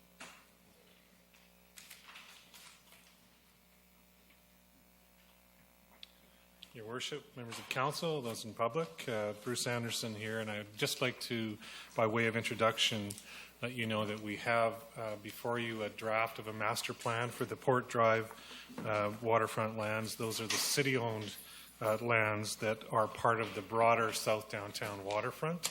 And you may recall, or I'll remind you, that there was a planning process for the broader South Downtown waterfront referred to as the initiative that led to a vision and a set of guiding principles that basically this master plan falls from. And the master plan provides direction for future use of this portion of the South Downtown waterfront lands. The motion that you have, or the recommendation that you have before you, is for Council to endorse the draft Port Drive waterfront master plan in principle and direct staff to proceed with consultation toward preparation of a final plan for this area. And just on that note, I'd like to introduce Karen Cronstel, the project lead on this, and she has led a team of staff and consultants to bring the draft plan to this stage where we're at today. She will provide an overview of same for you. So thank you. Well, good evening, Mayor, Councillors, patient members of the public. My name is Karen Cronstel. I'm part of the Community and Cultural Planning section at the City of Nanaimo. So as you just heard, the purpose of today's presentation is to give you an update on work done to date on the draft plan and to ask for your endorsement in principle to move forward with final public consultation. So, as you may recall, in March of 2013, the City of Nanaimo purchased 10.8 hectares of land and water from the Canadian Pacific Railway along the South Downtown waterfront here at One Port Drive. Council approved the terms of reference for the draft plan on August 31st of 2015, and work commenced the following month. The plan area, as shown here and outlined in red, includes the trestle, which currently provides primary access to the Wilcox Yard, owned by the Nanaimo Port Authority. So, the development of One Port Drive was previously considered as part of the South Downtown Waterfront Initiative, a high-level visioning and consultation exercise that concluded in 2013. The process encompassed 59 hectares of land along Nanaimo's South Downtown waterfront and included lands belonging to a number of stakeholders, including the City of Nanaimo. One of the outcomes of the South Downtown Waterfront Initiative is the 5 guiding principles, which are also the guiding principles for the Port Drive Waterfront Master Plan. The purpose of the draft plan we are looking at today is to provide detailed policies on future land use, transportation and infrastructure, as well as parks, trails, and open space. The plan aims to address issues and opportunities for this area of the waterfront. So here we see on the slide the plan objectives. There are 4 objectives for the master plan were developed early in the process in consultation with key stakeholders and cover issues related to land use and density, to access, the environment, and the context in terms of the adjacent land uses. In addition to implementing the guiding principles from the South Downtown Waterfront initiatives, these objectives drew on other relevant policy documents like the Corporate Strategic Plan, the Official Community Plan, the South End Neighborhood Plan, and the Nanaimo Downtown Plan. Am I going too fast? How's the pace? Okay, cool. All right, so this is the planning process. There's 5 phases in the process, which is pretty typical of our planning process. During the first phase, we look at existing background information about the site's limitations and potential, as well as undertaking a market analysis for the market potential. In the second phase, we met with a number of stakeholders in workshops and in independent meetings. In the third phase, we developed some concepts and options, and we held an open house right on the site, which was really windy, but very successful. And now we're in the 4th phase of the plan, where we draft the plan, we bring it to you for consideration before we hold a final open house. In terms of consultation and engagement, we have a number of activities, and most recently was that open house in June of 2017, where about 140 members of the public attended. There was also an online survey that was open for 3 weeks that over 400 people completed. The purpose of both the survey and the open house was to provide information on the process to date and to ask for feedback on key options for the plan related to land use and transportation. And one of the key options was related to the Ocean Discovery Center, because in May of 2017, if you recall, you asked us to include that as part of the consultation for the draft plan. You don't recall. No? Oh, okay. I could ask Sheila for the motion, but I think you're joking. Okay. This slide outlines the chapter contents of the draft plan. We're not going to go through every chapter today. We're going to sort of touch on some key highlights, but you have the whole plan in your packages. And yeah, sort of for you guys' benefit as well. Here is the plan area context. So you see here there's a number of legal encumbrances on the property. This is following the relocation of Seaspan to Duke Point. So the area that's within the red dotted line but not colored is essentially the area that's available for redevelopment and not occupied by a right-of-way. All right, good. Okay, so now we're getting into the meat of it. This slide shows the proposed future land use designations. So the green area that you see there is parks and open space, which includes the proposed waterfront walkway, as well as a couple other features we're going to explore. There are two primarily residential areas shown. The lighter yellow is the low-rise mixed use, which could have commercial on the ground floor and then a few stories of residential above. And then the lighter orange is, or the orange color is the mid-rise mixed use, which again has potential for commercial on the ground floor and a little more residential above. There's a special mixed-use area that could accommodate community, tourism, or cultural uses, as well as some residential units, or a tourism facility such as the Ocean Discovery Center. There, finally, beyond the area, beyond the track in purple, is industrial, in recognition of existing uses as well as the legal status of these lands. Maybe this is a bit easier to digest. So the artistic rendering of the site built out. There's a couple buildings that are also shown there in B and C, which are not existing right now in Nanaimo. You may note they're sort of proposals we've heard over the years. They aren't part of the site, but there are 3 precincts, so industrial precinct, residential precinct, and mixed-use precinct. It's just a sort of visualization. So, moving on to the transportation and mobility network proposed in the draft plan, it aims to connect the city to the waterfront while promoting active transportation options such as walking, cycling, and public transportation. The network aims to make walking and cycling safe, connected, and comfortable, and to improve public transportation options while working with existing rail and ferry connections on and near the site. So the proposed primary access is the Front Street extension you see coming off the roundabout. The roundabout is part of the ultimate build-out, so in the interim, the roundabout wouldn't be constructed. It would be part of the final build-out of the site. The design of the road is pretty straight, a kind of narrow bit where you can really get through on those rail tracks. We explored a bunch of different options for how to align the site, but we had to sort of consider getting past the track, safety, and also the best connections for other types of uses like pedestrians and cyclists. So that is the Front Street extension. This is kind of a rendering of Front Street, the main Front Street. So the Port Place Mall would be on the left-hand side there. On the right-hand side would be kind of built-out site. All right. Moving on to parks, trails, and open space. A guiding principle for the master plan is to provide public access to the waterfront and enhance connectivity. In addition to the waterfront walkway that runs along the periphery of the site, the plan creates 2 other new spaces for public enjoyment and recreation. And I want to pause here. I want to say that you may note there's not a marina on the site, and we did get great participation in the process from Protection Island. We also got a letter from the Protection Island Neighborhood Association requesting a dock, a boat ramp, and an adjacent parking facility to accommodate Protection Island users.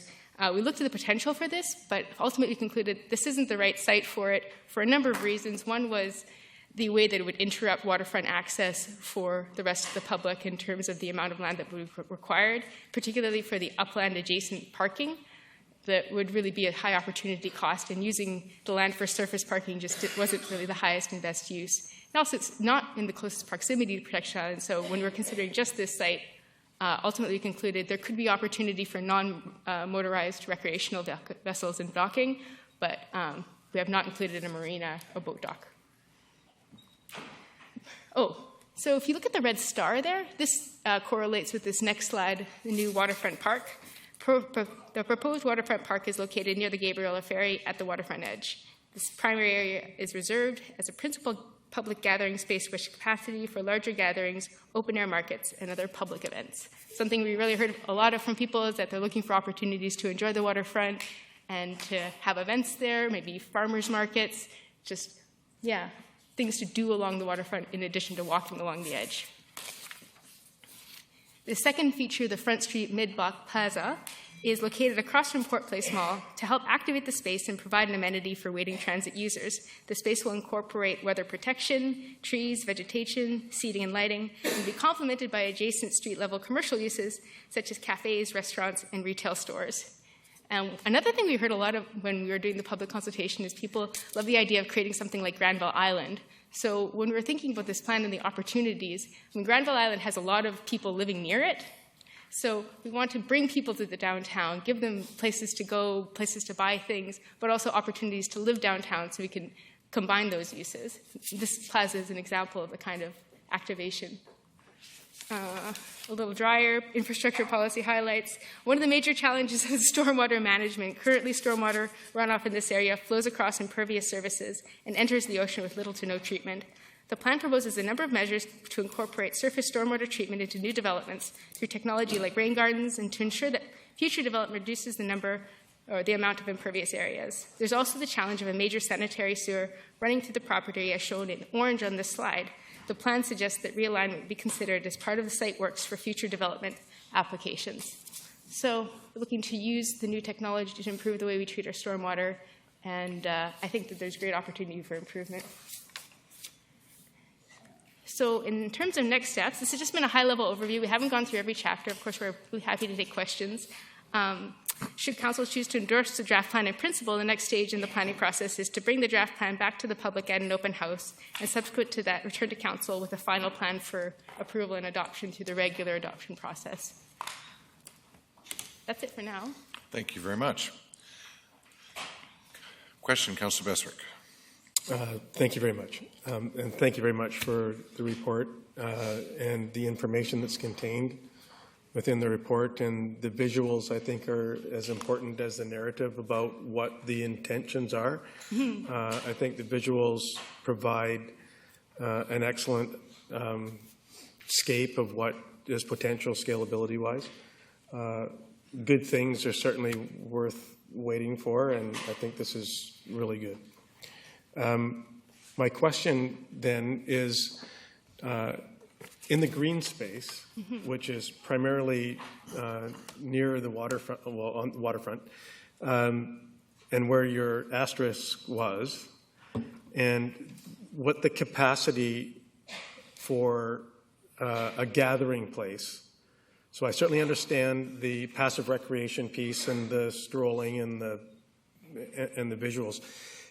But from a population perspective, like for an event, how many, the size and scope of an event that could literally take place on that site?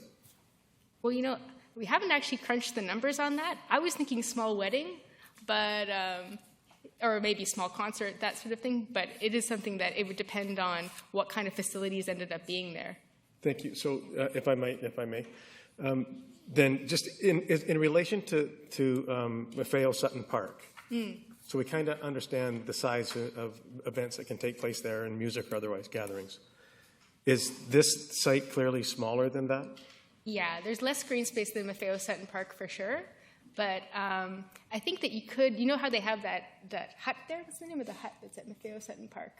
Yes. And we could have something like that. There would be space for something like that there. Okay, thank you. And then... yeah, thank you. Thank you. And then just my last, so we're taking this back to the public. Yeah. So the information that you're presenting tonight, there will be more detailed information than this going to the public and in whatever form that, and then once you receive the public input, then there may be iterations of change or... There could for sure be iterations of change. Usually at the master plan level, we don't actually go into park design. Like we would say, okay, the waterfront park's going to be at this location. We'd have it sketched out in terms of the area, but we wouldn't necessarily go into what specific features are in the park, because parks usually gets involved with the public engagement at that level. That certainly, thanks. That's fair enough. So when you do take it back to the public, it's wanting the public to know that they can not just come and view what Oh, you're yeah, showing absolutely. them. It's still an There's iterative still an process. opportunity to make influence. Absolutely. Okay, thank you. We expect there will be changes. Thank you. And when is that happening? Well, that's largely up to you. If you endorse the draft plan in principle, we're hoping to move forward within the next couple months. Okay, thank you. Thank you. Councillor Hong. Thank you. Thank you for your presentation, Karen. Just on the land use concept illustration, can you go back to that picture? That one, back the other way. Right there. I see that the trestle is still there.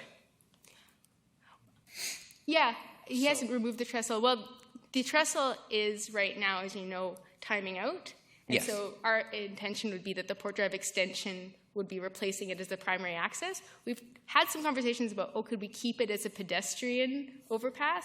But no, my understanding is that it will eventually go. So that's just sort of been used as a boundary in the case of this image. Okay, and then I also noticed that Front Street extension isn't there.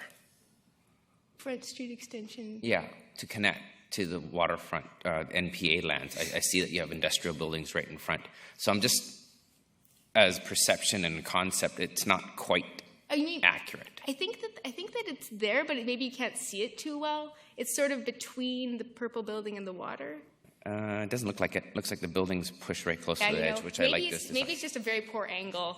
My apologies. Yeah, so I you can just sort of see it better on this one. Yes, and I understand. It was just people, like I said, like pretty pictures. Yeah. And that's No, the first and thing I that's know is always like, the wait a danger with minute, your pretty images. picture isn't accurate, and I don't want the public to perceive that this is the layout, even though I do like this layout. My question, though, is why are we focusing on industrial land and not mixed use instead? Because the Port Authority is right there. Why would we compete against them when people can actually use their land? Because that's the only thing they can pretty much do with their land is industrial. Why couldn't we just leave industrial as mixed use, commercial / residential, whatever we decide to leave it as, and why categorize it as industrial? You know, that's a great question, and I think something that people sometimes wonder is what is encapsulated in industrial. So it's sort of, when you look at this land here where we sort of see the legal right-of-way, of course you have another screen there, one of the things we've tried to leave flexibility for in the plan is transitions over time. So we know right now we have this right-of-way situation, and we don't have a specific timeline on that, but we also know that there's great interest in using the waterfront for sort of things like artist warehouse studios, tech farms. There's a whole range of things that people see as potential uses that could be integrated into this site over time. But we also have to recognize the legal status of these lands today, and we want to be supportive of the working harbor. That is one of the guiding principles of the plan. So what we've attempted to do is find a good sort of range of uses that both supports what's there today and also sees the potential for tomorrow. Yeah, and I understand that.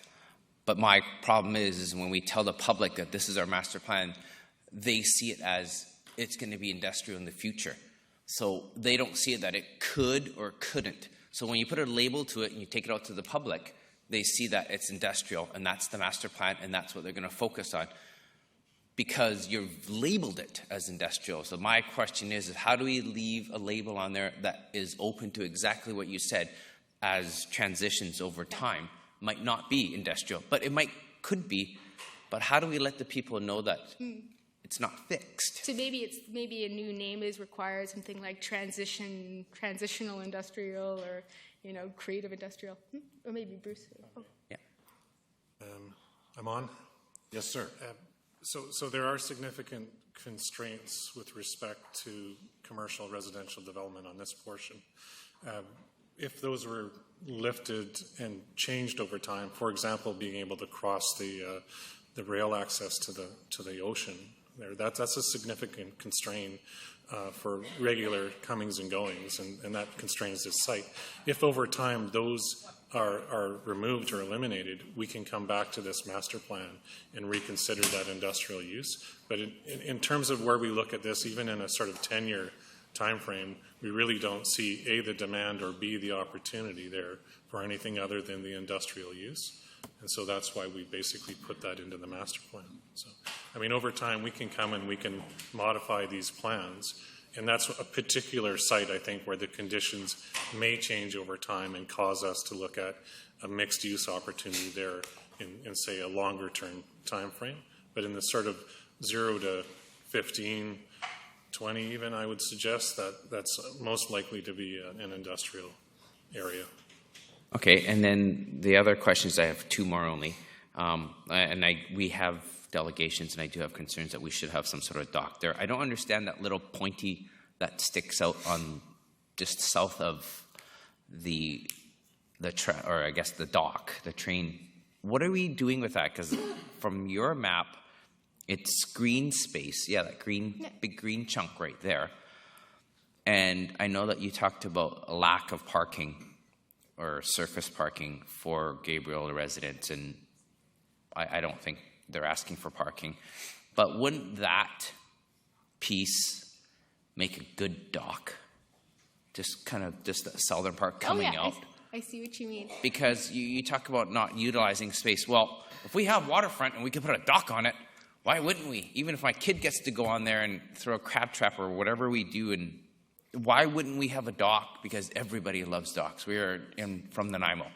Whether you understand it, that they need parking or not need parking, well, that's not my concern. It's a park, and if we can put a dock down there, even as an emergency dock that they need, and if there is turmoil with the MPA again, as a temporary solution, we have something that we can use, and I fully support docks and getting people as close to the water as they can. So that is one question that maybe the public will address when they come present to us. And then the other one is, I always have concerns about wasting road spaces on prime land. And that bottom part where it's industrial right there, seems like it's such a waste. I get why we have to do it, but isn't there any other way we can loop it back down into the industrial in the future? I know that we can't do it now, but giving that land prime real estate, whether you put a commercial piece of property with residential on top, that puts you right on the water, right over the park. Instead, you have a road right there next to a park, which seems really silly to me, because you're not maximizing what that land could be worth. Speaking, we don't know what's going to happen with the fast ferry. If everything happens, it's great. If it doesn't, when we talk about a location, I can't see why they just need a ferry terminal, why they couldn't have the bottom section of that piece in the front and having a high-rise or a mid-rise above them, because this kind of limits us. It'd be great if we had future options, and I understand that that's industrial for the next 15 years is an issue. Maybe the next 10 years they're going to stay at the Port Authority lands. If something happens to the Port Authority and the ferries need to move somewhere else. So options, I think, would be good, and letting the people know that we aren't fixed on what we see as a master plan, giving them other options is something that I would like to see when we do take it back to the public, because, again, what Bruce has said, it's going to be 10, 15 years. It's going to stay like this, but what's going to happen in 10, 15 years? At least there's some sort of projection that we can tell the public that, hey, if we get rid of those tracks, if they're disappeared, this is what it could look like.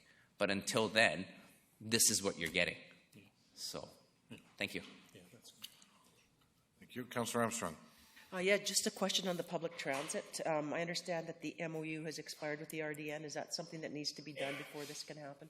Oh, no, that has no impact on this plan. The expanded transit service can certainly be accomplished without an MOU, yeah. Thank you. Councillor Thorpe. Thank you, Chair. Through you, I had questions also, or curiosity relating to the trestle, and especially to the labeling of industrial.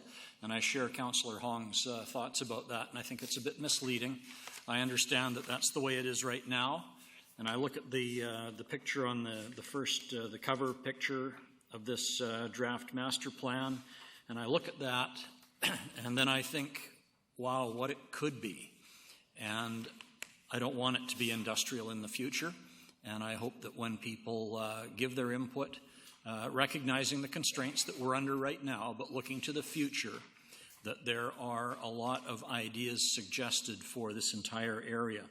I really want to thank you for this draft, and I stress it is a draft. I think it's very important that this goes back for more public input, open houses.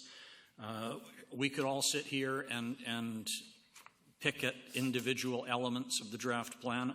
I don't think it's the time to do that, but it's a great start for such an important project that we really do need to get right.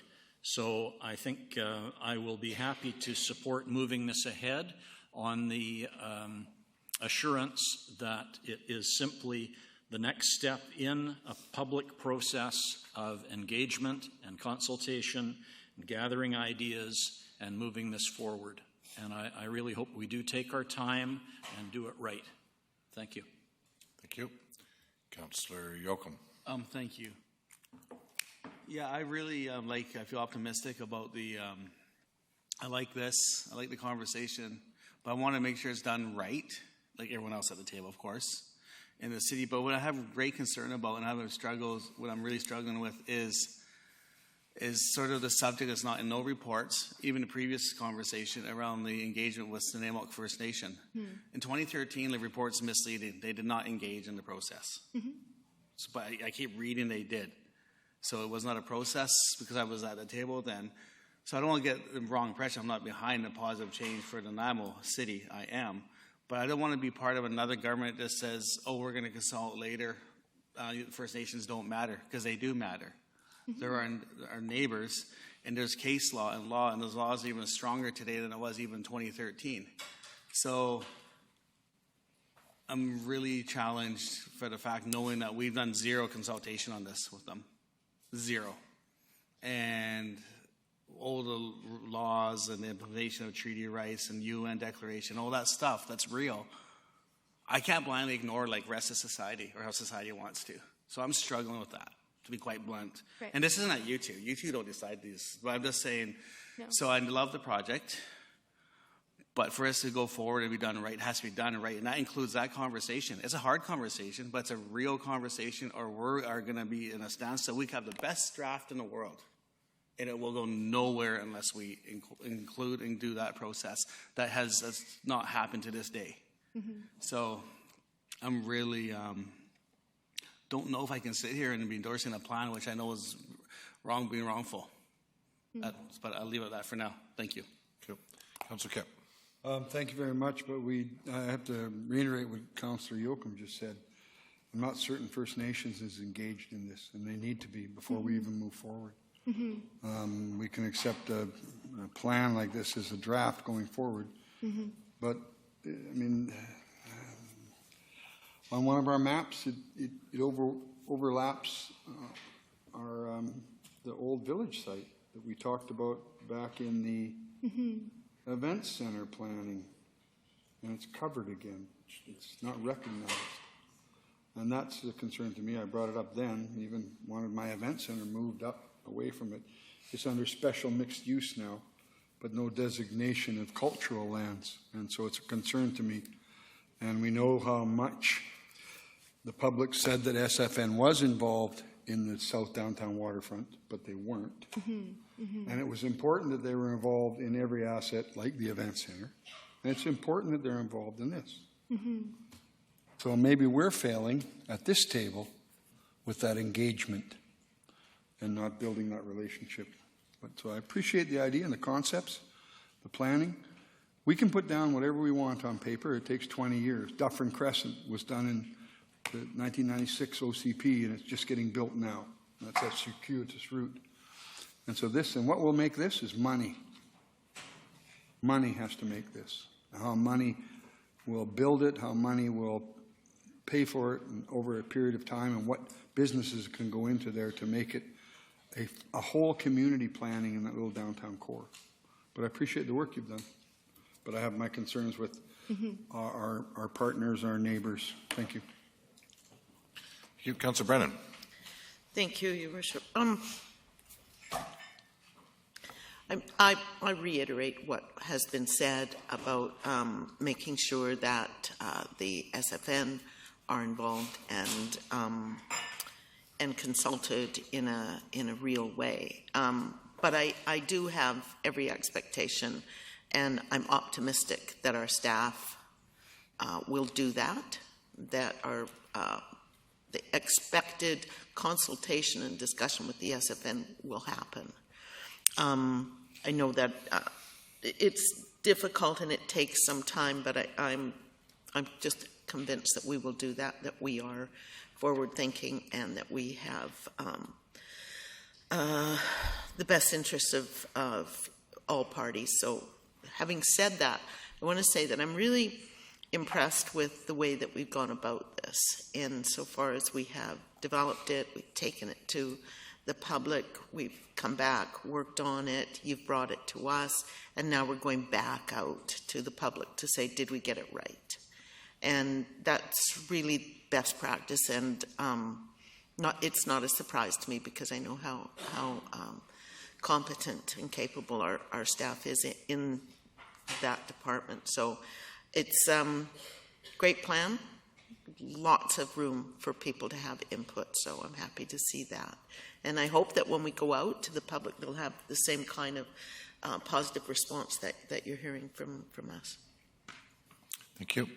Councillor Fuller. Totally agree with Councillor Brennan. This is a good plan. The process has been fantastic. It was funny because I did do an interview on Czech News the other night, and one of the things I stressed with them was First Nations involvement. Oddly enough, that didn't make it into the news story, but then they only have so much time. I look at that map that's up there, and you'll see on number 2, and then just to the northeast of it, or north, whatever. North-south? Yeah, north-south of it, if you're going technically. That's been left blank. I'd like to think that the staff are presuming First Nations involvement with that, because that is right on where their historical village site was. I think it entered into parts of the upper part of number 2 as well. But the option is still there for some really good feedback. It needs to happen with First Nations. Yeah. Could you throw up the little page 39? What is 39 show? Public transit, page 39. Transit mobility. Is that right? No. Next one? No. Okay. You're at 29. Oh, 39. Yeah, 39. That's the end. Sorry. I don't have the. I don't have the draft plan on the overhead. I'm sorry. That's okay. You don't need it. I was hoping the public would be able to see it. Yeah. It shows. Yeah, you don't think I put that in the exercise now. Okay, it's okay. It shows linear transit on Front Street. Mm-hmm. Thank you. Back when the initial stuff was going on, and we were proposing a transit hub to take up the vast majority of this beautiful space, that oddly enough, the 50-year plan incorporated into it. I stated a number of times, and other people stated a number of times, do something linear on Front Street. Thank you. Well, integrated bus service was a long discussion. It continues to be a discussion with our friends at the regional district, but we, with the project team, believe this is the optimal solution for providing enhanced transit service in the downtown. Great plan. Thank you very much. No further questions for you. So we do have a number of delegations. The first delegation is Mr. Tim Tessier, Lauren Hildebrand, and David Poiron, Nanaimo Deep Discovery Association, to speak regarding the Ocean Discovery Center being placed on the Port Drive waterfront and site approval in principle. Thank you. Good evening, gentlemen. Thank you, Mayor and Council. We appreciate coming back and making a presentation again. We are here to look at how we move things forward. And given that you have this plan, we're thrilled to see there are areas there that we can put tourism and other kinds of things in. I don't need to talk about the Ocean Discovery Center. We've been twice before Council. I know you've supported it. I know you understand the benefits of it. What we are here to do is to say time is running out for us. We need some indication from Council that we can move ahead and start approaching our potential funding sources. You talked about the money coming in. We think we can do some of that stuff. To that end, we have a motion which has been distributed to you, and I'm going to ask Tim to read that out in a moment.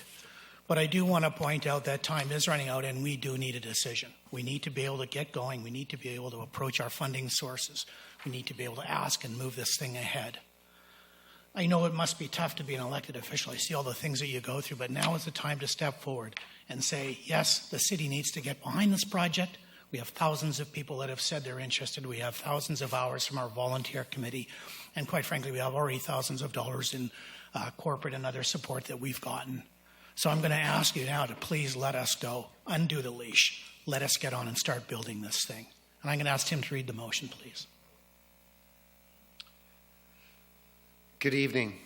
I started my talk with wanting to say good afternoon. The Nanaimo, the nonprofit Nanaimo Deep Discovery Association requests this evening, that Mayor and Council direct staff provide a letter of support from the City of Nanaimo, Mayor and Council, endorsing the project in downtown Nanaimo, commonly referred to as there's a spelling error, it's the Ocean Discovery Center. And 2, assign a suitable piece of property at number 1 Port Drive up to 2 acres in size to accommodate a deep ocean discovery center. And 3, provide an 18-month mandate up until June 30th of 2019 for the Deep Discovery Organization, again, a nonprofit organization willing to bring this investment of $50 million into our community to secure the necessary project and funding. I'll make a note there, we have corporate and private funding willing to make an announcement of some very significant money. And now we need to go to Ottawa and Victoria to get the rest. Provide continued support with public and private agencies throughout the process. Thank you. Any questions? Thank you. Councillor Bestwick has questions for you. Firstly, thank you for your perseverance and thank you for the efforts and energy that you've put into this initiative and for the reasons that you have and that you've articulated to us in previous visits to Council.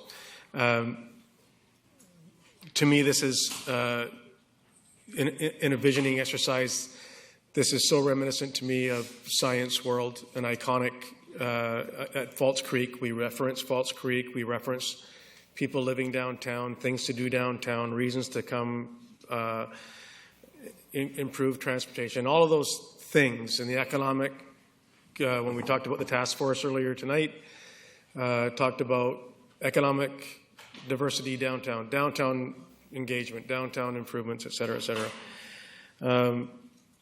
This was an absolute strategic purchase by the city 4 years ago or 5 years ago.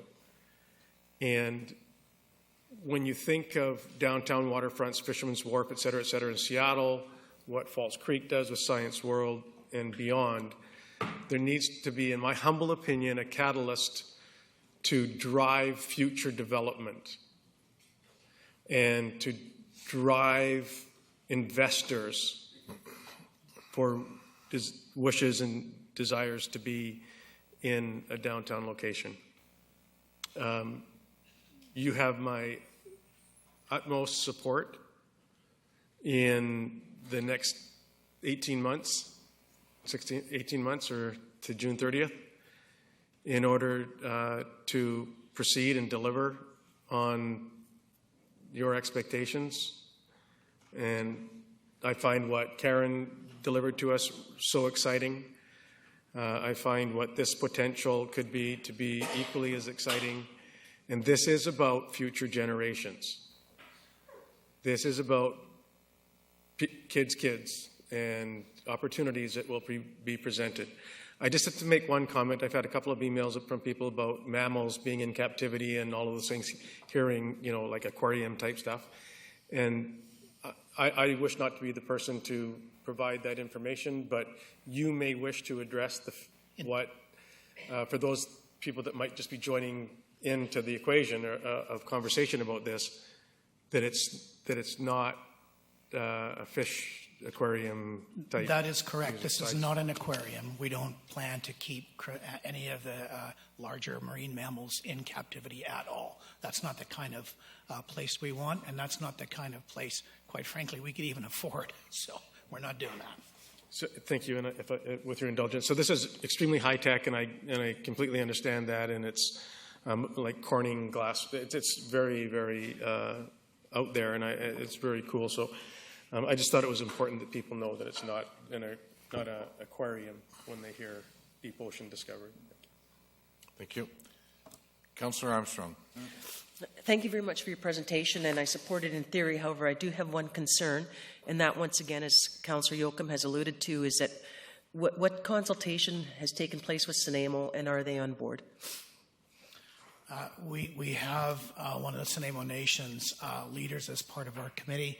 He's been talking to them on a regular basis about this. I think one of the issues that we have is, as we go back to a lot of those different folks, either the federal government, the provincial government, SNAMO, most people are looking at us saying, you don't even have a place. What is there to talk about?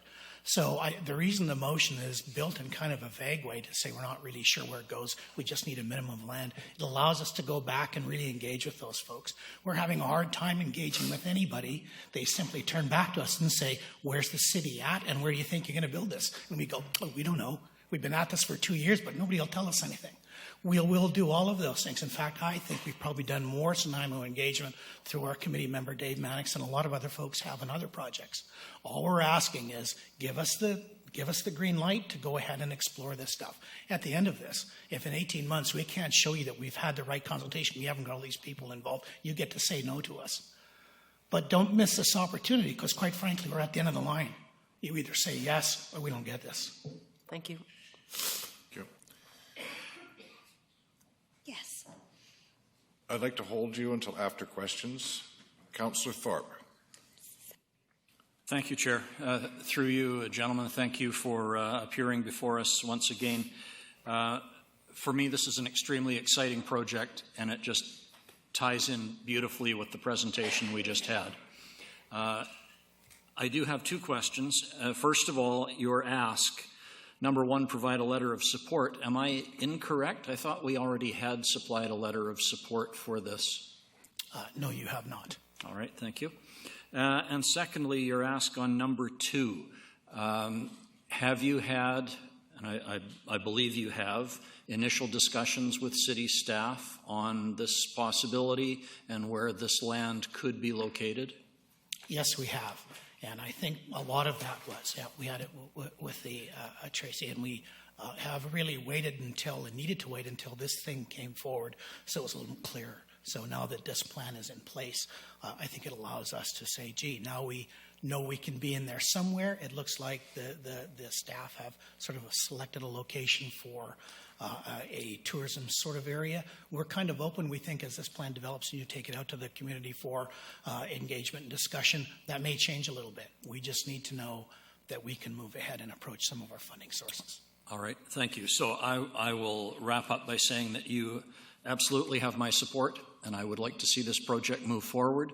But before I can agree to your number two ask, certainly I would need to hear from staff and get their input as well, and I'm sure you understand that. Thank you. Thank you. Councillor Fuller. Great project. Everybody agrees. Question. Is there any of it that is actually going to be out on the water? Because if I recall way back when, that was the idea of this thing being out on the water. Yeah, and quite frankly, I think what we need to recognize is in order for us to move forward, we have to have something from the city to allow us to talk to the various stakeholders and other groups. Yeah. So what we really decided is if you just say, yes, you like the project, here's a letter, start going. We can always, stop it later if it doesn't work out. We would be happy to be in the water, but clearly for us to stand here and say, listen, we need to be in the water, give it to us or nothing, I think that'd be hard for you, and for us it would be very difficult. We need to move forward, and I know there's lots of reasons about what we might need to do, but if we don't get some kind of nod, we can't go back out and say, gee, we'd like to talk to you again, and we still don't know where the city's at. Okay, I get that, but you've asked for 2 acres in size. You've asked for a specific amount of on-land property. Correct. Nothing to do with the water rights, which are another animal totally, because that would that definitely needs First Nations approval. Indeed. So a lot more. May I say, if we come back within 18 months and we got, $45 or $50 million in our pocket, I think we'll have a very different conversation, and you might be okay with that. Yeah. I don't know that. What I know is we got to go find out if we can get that, and we can't until you give us permission to do that. And I have no problem supporting 1, 3, and 4, and stating that we could locate it at One Port Drive. We can't say we could give you 2 acres. You may only need 1 acre. And so when we state 2 acres, that would imply that's what we're going to give. So one would hope that 1, 3, and 4 would be enough with the potential of locating it at One Port Drive. Yeah, I agree, although I think the way you phrase it is it's up to 2 acres, and we thought it was just fair to let you know what we were kind of looking at. If it ends up that we get into all these discussions and the city staff says, well, look, there's 1.5 acres over here, that may work. We just wanted to give you an idea of where we were at. Yeah. Thank you. Councillor Beswick. Thank you very much. Some great exchange by everyone, and so it's a 4-part motion, and for me, when it says things like a suitable piece up to 2 acres, and I get that the yardsticks for you to put the stakes in is so difficult. And with our waterfront plan that's come out, and there's transportation this and all kinds of things going on down there, that this allows for open discussion, collaboration. You haven't come to us and put our backs to the wall and say, we need 2.34 acres or this deal's off, or 1.96 or whatever it is. So for me, I think that what you've done here is made it available for discussion, and is it going to go here or here? Well, you're asking for a suitable location. And I'm sure that between the people that are putting this together, staff, yourself, and others, are going to be able to have many discussions, and I'm sure some heated and some not, about where it's going to go or where it's not going to go and so on. The amount of time seems reasonable. And if you don't have an agreement or a letter of support from us in principle, then it's a non-starter. Then there is no conversations to have with anybody. Correct. Absolutely then there is no with third parties or intergovernmental agencies or there is no conversation. So you have to come to the dirt first. Yes. And discuss whether this is possible. So to me, this is what this is. It gives you the opportunity to take in advance more conversations with more organizations. Why would you go have those conversations if you don't know if you can even do it or not? So I will give you my support on this project, and I wish you well, and I certainly hope it comes to fruition. Thank you. Thank you. Councillor Hong.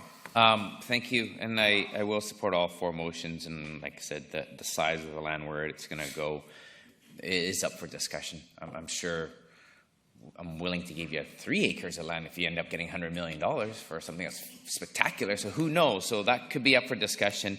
I get that you just need a place marker that it's going to be there somewhere. A question I have is, say this all goes according to plan, and you get your financing, you get your money and stuff. When would you start? Like, just as a time frame kind of piece, because as you all know, and from the presentations that we've shown, we might not be there yet. Well, I think the time frame of 18 months really allows us to get that sorted out. I'm hoping we're back within 12 months. We've met with the federal government. We've met with the provincial government. We've finished meeting with our stakeholders. We all do the things that we need to do, and hopefully we come back and we're able to say, listen, the money is going to be promised in this kind of budget. We're looking at a construction announcement in maybe a year.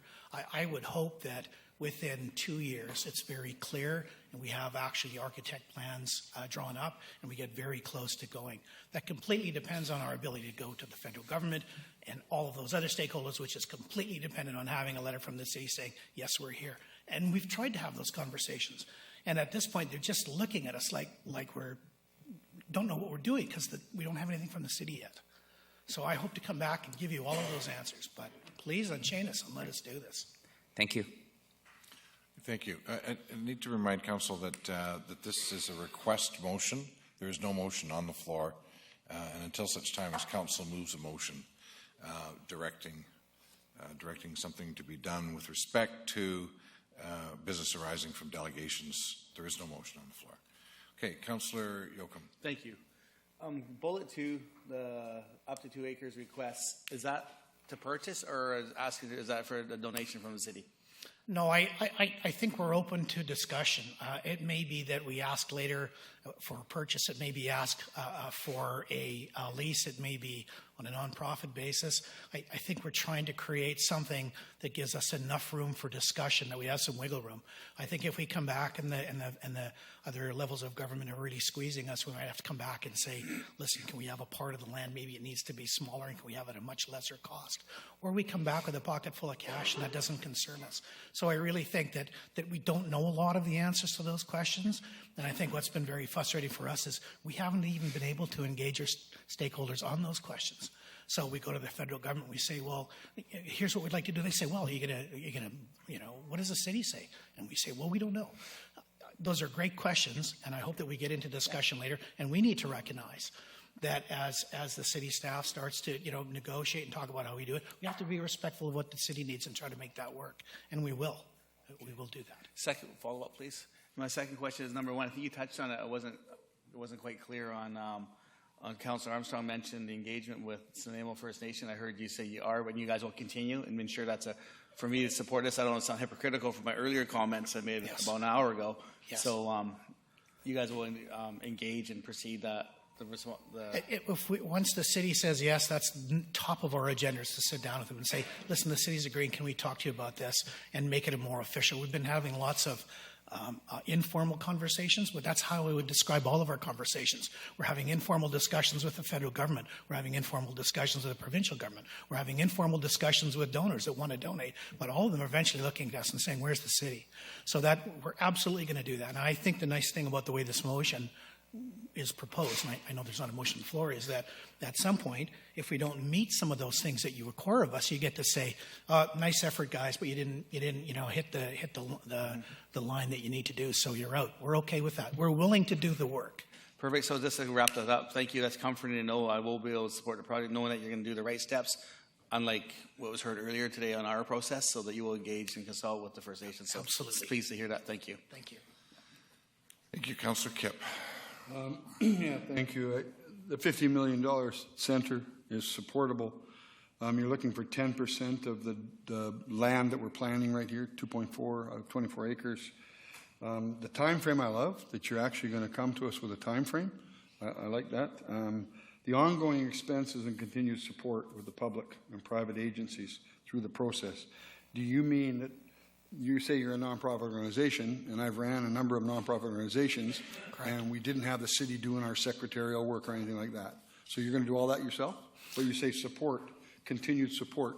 What we mean by that is we're looking for support from both the city staff and to help us reach out and connect with all the people that we need to connect to in consultation. In other words, we've talked to the university. They want to know where the city's on in this. So that's the kind of support we need.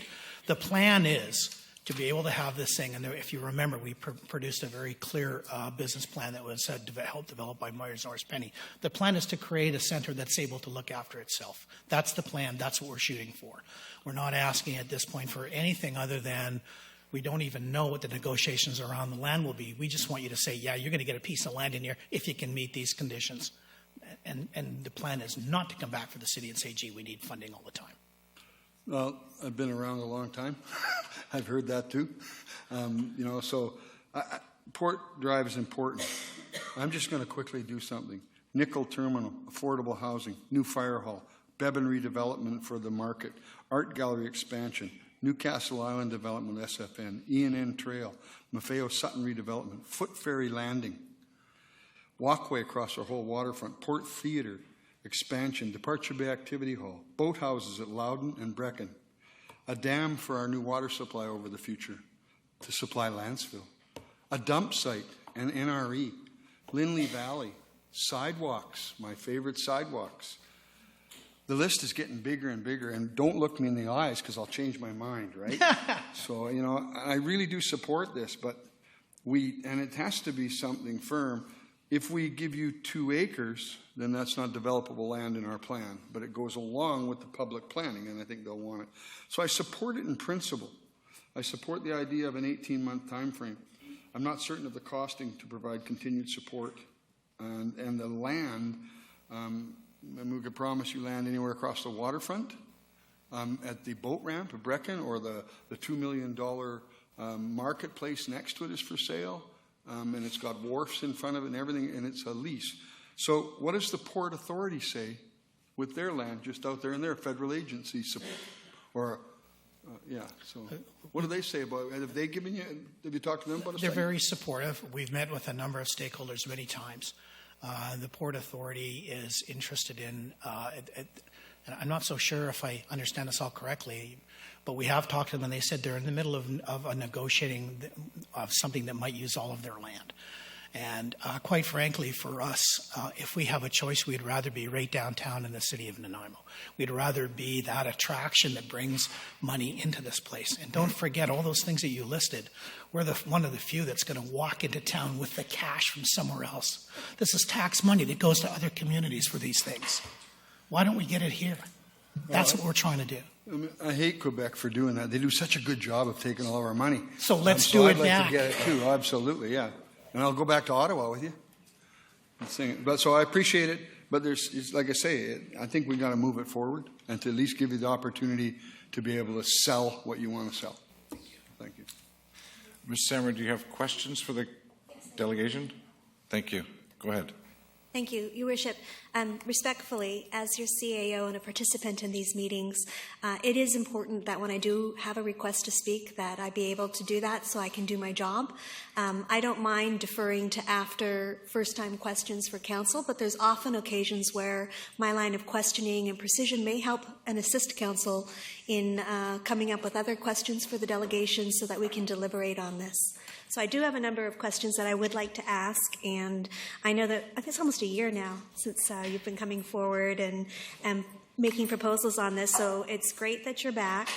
And I'm taking a look at the motions that you have here, and I do have some suggested wording changes that I wouldn't mind speaking to you with on the break, because I think we're breaking in a few minutes, to see what your reactions to those are.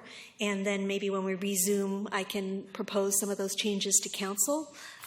The changes relate to not the letter of support, but looking at the drafting of assigning a parcel up to 2 acres, taking a look at an alternative way of discussing that. The time period is fine. Number 4, perhaps we could be a little more specific with the engagement with various stakeholders, SFN, MPA. And then I'd also like to raise a question with you about looking at infrastructure funding with the federal and provincial government, and in particular the provincial, who may be interested in investing in One Port Drive on a larger scale for other types of projects, and get your sort of sense of what you think of that. So that would be my request, is I be permitted to have an engagement discussion with Mr. Lindsay and his staff and the delegation during the break, and be able to report back to council after that on these particular motions. Thank you. We have first time, Councillor Brennan. Well, actually, I just wanted to Yes, you are. thank you for your presentation. I don't have any questions, and I'd like to move that we receive the delegation. Actually, I do have questions. Okay. Thank you. Gentlemen, there's been a couple of things. First, I read some coverage in the Times Colonist of late that Mr. Newton has gone to another proponent that are proposing what appears to me to be a very similar type of facility, utilizing the McBarge, if you will, in a completely modernized state, to go to a location undisclosed in the Lower Mainland. I'm concerned about the uniqueness of the project now. Let me answer that. The reason that is happening is every time we go back to Mr. Newton, he asks where the city is and where we're at. And guess what we've been able to say? Nothing. Now, he is a smart man. He's not going to sit on this stuff forever. He is making alternate arrangements. When I say we're running out of time, I mean we're running out of time. I mean, we may have very limited time. If I can go back to him with a letter in our pocket saying, listen, the city's finally on board. This is going to happen. Give us some time to raise some money. He's actually offered to help raise some of the money. So that's one of the reasons is, and really if we delay this again, why wouldn't he go somewhere else? It's just more of us. Let's just spin our wheels a little bit longer. So at this point right now, his ability to stay with us is still questionable because we don't have a commitment from the city. So we delay. That's why I say time is running out. I think we're able to go to him still and sit down and say, listen, we've got commitments from the city. We're heading off to the federal government. We're heading off to our supporters. Now we need a letter from you saying that we get first crack at this stuff. We have a chance of doing it. But frankly, any more delays, I have no idea what's going to happen. And it's been a year. We've actually been at this 2 years.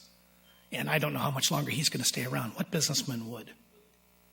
Thank you. My second question. If we look at North Vancouver at the Pinnacle development at the foot of Lonsdale, that's a very unique relationship between the city and the developer. And in that particular case, there is no changing of hands to create public space. The city wants the public space. In fact, the developer was willing to refurbish 2 large buildings and let the city use those on a 60-year basis. So my question to you is it necessary for the city to give you a piece of land or give you the use of a piece of land for a predetermined length of time? Yeah, I agree with that. And if you look at point number 2, it says assign a suitable piece of property. If it turns out that the city is able to negotiate with the developer who's willing to bear some of those costs and we can bring some money in from somewhere else, we're happy to do all of that stuff. But the problem is, until we get a letter saying that you're going to make a piece of land available to us, we're stopped in our tracks. So that's a wonderful idea, and we're happy to explore that. And we've had lots of discussions with planning and development, and I think we're even more happy to continue those on. That's part of what that number 4 was to help direct staff to say, listen, keep working with these guys to make this happen. That's a great idea. And is it possible? I don't know. But I do know that if we walk away without some kind of commitment, we're all walking away from an opportunity. Thank you very much. It's now at the hour of 7 o'clock. I appreciate everyone has been very patient. I'm going to take Ms. Samra's suggestion. We don't normally do this, but because we do have a number of other speakers that wish to speak, that we take a 10-minute recess now to give her an opportunity to have a conversation, a sidebar with you gentlemen, and we'll resume in 10 minutes' time. So it's now 7:02, be 7:12.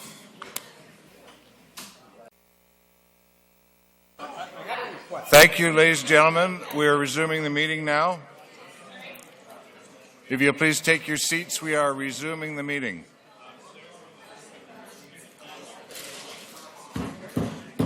Ladies and gentlemen, we are resuming the meetings. The next delegation is Mr. Jim McQuarrie. Mr. Jim McQuarrie.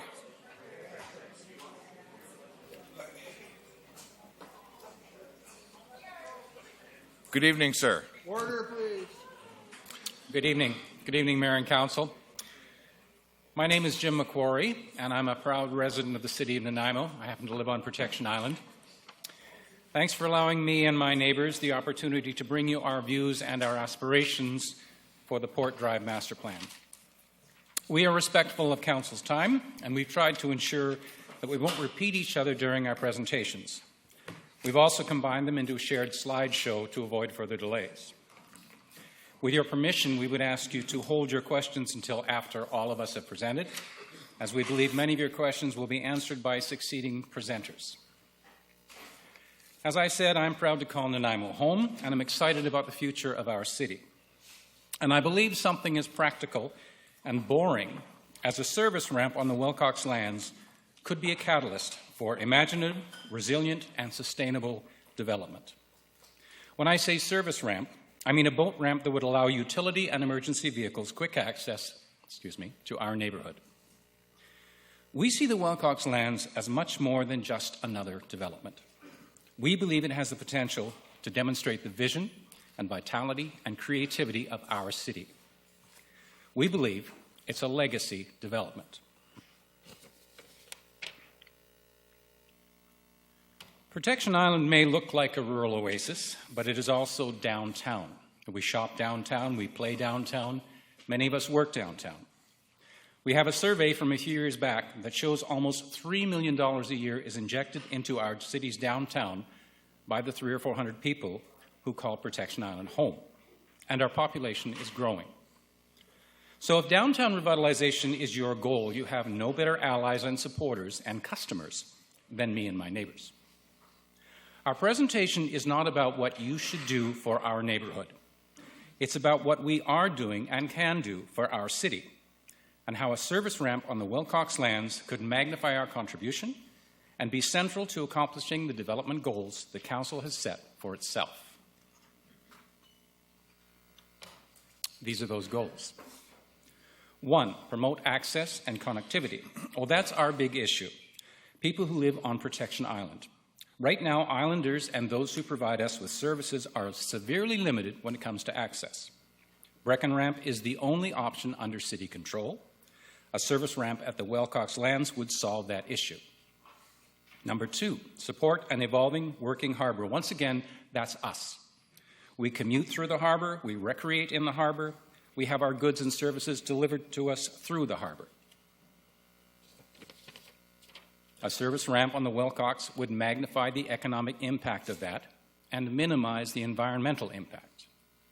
Number 3, promote ecologically positive development. As you will see later in our presentation, this service ramp could save thousands of liters of diesel fuel and untold quantities of greenhouse gases. Number 4, promote bold and resilient land use. As you will see, what we envision could add a touch of boldness to our harbor, address some of the risks of climate change, such as wildfires, and leave us better prepared for those risks. It could save lives. Number 5 is embed cultural and social considerations. A more efficient link would increase the sense of connection in both directions and provide access for those with mobility issues, which is a human right. As many of you know, the roads on Protection Island are named from the book Treasure Island. We think that's appropriate. But we also see the Wilcox lands as a treasure, an even more rare treasure. And we want to see it developed as the finest legacy it can be, a legacy that links neighborhoods, promotes good environmental stewardship, and puts a bold, welcoming face on our city. Thank you. Thank you. The next speaker is Ms. Maureen Johnson.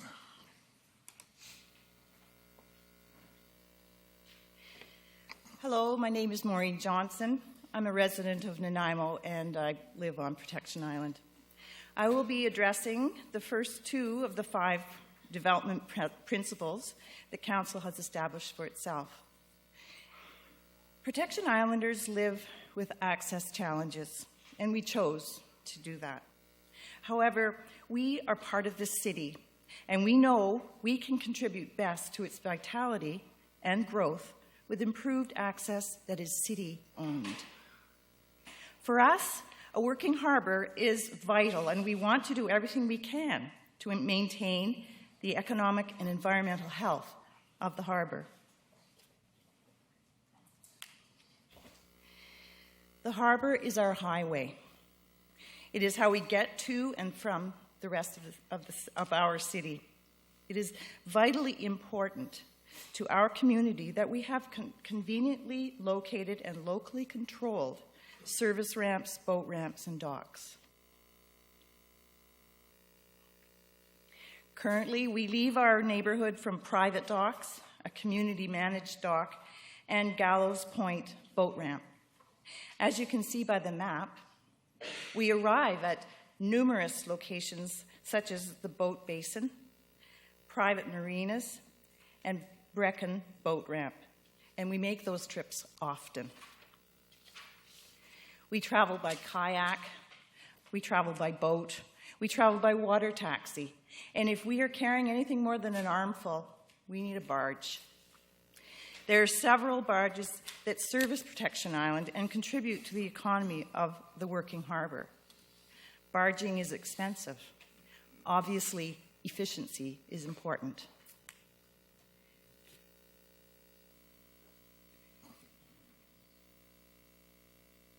Okay. The red dotted line shows the route barges must take now. The green arrow shows how those many trips could be dramatically shortened by constructing a service ramp on the Wilcox lands.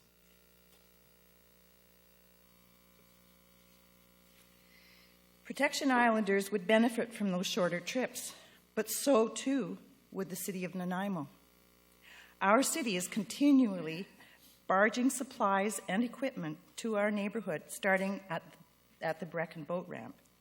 A fire truck, ambulance, and other support vehicles stationed on Protection Island need to be serviced and are barged back and forth. Parks, roads, and water and sewer need to be maintained, which involves more barge trips of heavy equipment and supplies. Shorten the route for those barges, and you lower the bill for the city. And it's not just the city that stands to gain from a shorter route. By reducing the barging distance by 2/3, other service providers also will experience more efficiency. And it's not just about dollars saved. It's also about downtown revitalization and economic impact. Protection Islanders already have a huge economic impact on our downtown. It's where we shop, it's where we get medical services, it's where we eat at restaurants. A 2012 survey approved by the Nanaimo Economic Development Commission showed that our community spent $2.7 million downtown in that year alone. Anything that improves our access to our downtown will result in us spending more time and more money downtown. As an example, one of our barge services delivers groceries from Thrifties bi-weekly. A service ramp on the Wilcox lands will make this delivery more efficient for everyone, and the ice cream won't melt. Again, it is very clear that there are many benefits to a service ramp located at the Wilcox lands. Thank you. Thank you.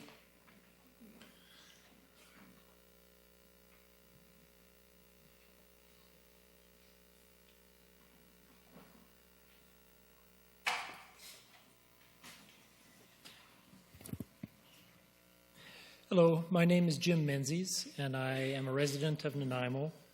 I live on Protection Island. I want to thank you, first of all, for giving us the time today to speak to you about this important issue. I'm going to be beginning by addressing the next two principles in that Council established in its South Downtown Waterfront Initiative, promoting ecological positive development and promoting bold and resilient land use.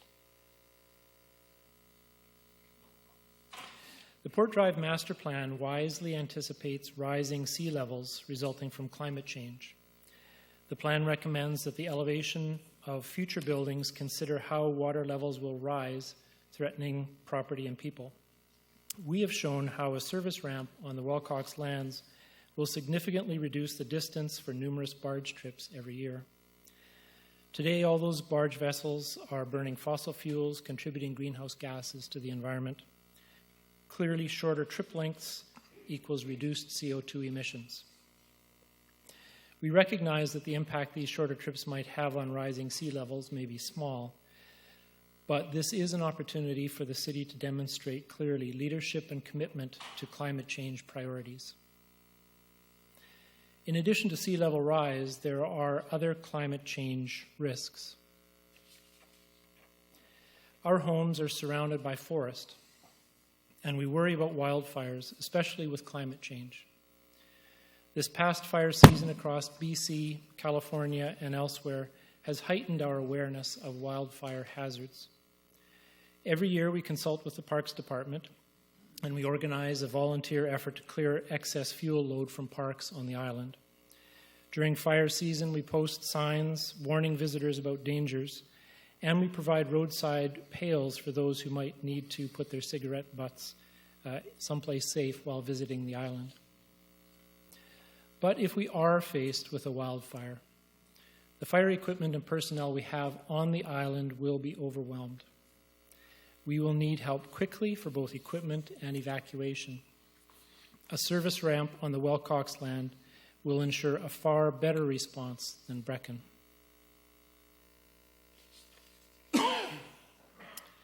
Moving on to the fifth planning principle, embedding cultural and social considerations in future decisions. Our culture is a marine culture. Most people on the island travel by kayaks, canoes, and open boats in any weather. It's a wonderful part of island life, but not everyone can do it easily. Some people in our neighborhood have developed mobility issues. This is increasingly true with the aging population, and we don't want mobility challenges to force people out of our community. Whether you're using a walker, a cane, crutches, or a wheelchair, getting down to the dock can be a formidable task. That is where an appropriately designed service ramp is a must. It's not a convenience, it's a human right. Wheelchair ramps and sidewalk curb cuts are the norm in most neighborhoods. It's time to ensure those with mobility issues can safely access our neighborhood. The city loading dock at Gallows Point is difficult to navigate and impossible during low tides for those with mobility issues. And we've been talking to the Parks Department about improvements that would allow those with mobility challenges to use Gallows Point more easily. But that's only half the answer. Those people need the same kind of access on the other side of the harbor. And a service ramp at the Wilcox lands would provide that, while having the added benefit of bringing those people much closer to transit and to downtown services. A water access facility on the Wilcox land that includes a service ramp with staging area, an associated water loading dock, and a small parking facility for service vehicles and those with mobility issues. It is simply the right thing to do. It's right for the environment, it's right for those with mobility challenges, it's right for the downtown and harbor economies, it's right for all citizens of our city. And it supports the city's own planning goals. Again, thank you for allowing us the time to speak to this important issue, and I'll pass the microphone on. Thank you. Mayor, councillors, my name is Dave Carter. I'm a Nanaimo resident, and I live on Protection Island as well. I would like to address the first objective of the draft Port Drive Master Plan, which is accessibility and connectivity to local neighborhoods and the city. As a Nanaimo neighborhood, Protection Islanders came to the open houses and expressed their needs for waterside access, and in particular, a service ramp to secure our future. The draft report says the ramp could interrupt walkways, place constraints on housing, and that high volume parking is undesirable. We agree. However, there are options. This is likely what comes to mind when you think of a ramp. A service ramp would require little of this infrastructure. We do not want this for a legacy development. There are other ways to consider this access. This slide shows how another community tackled the design issues where a walkway meets a ramp access. Here, there will be a small staging area with a narrow one-lane entrance, remembering that as a service ramp, usage will be sporadic and low in volume, having little impact on pedestrian movement. A small parking area, or perhaps a dedicated curbside cutout on the opposite side of the road, could accommodate waiting vehicles. This option is low impact, economical, and functional. This slide shows another option, which is a bridge over the access. This version, however, is a very pedestrian walkway. Beyond pedestrian is the bold option.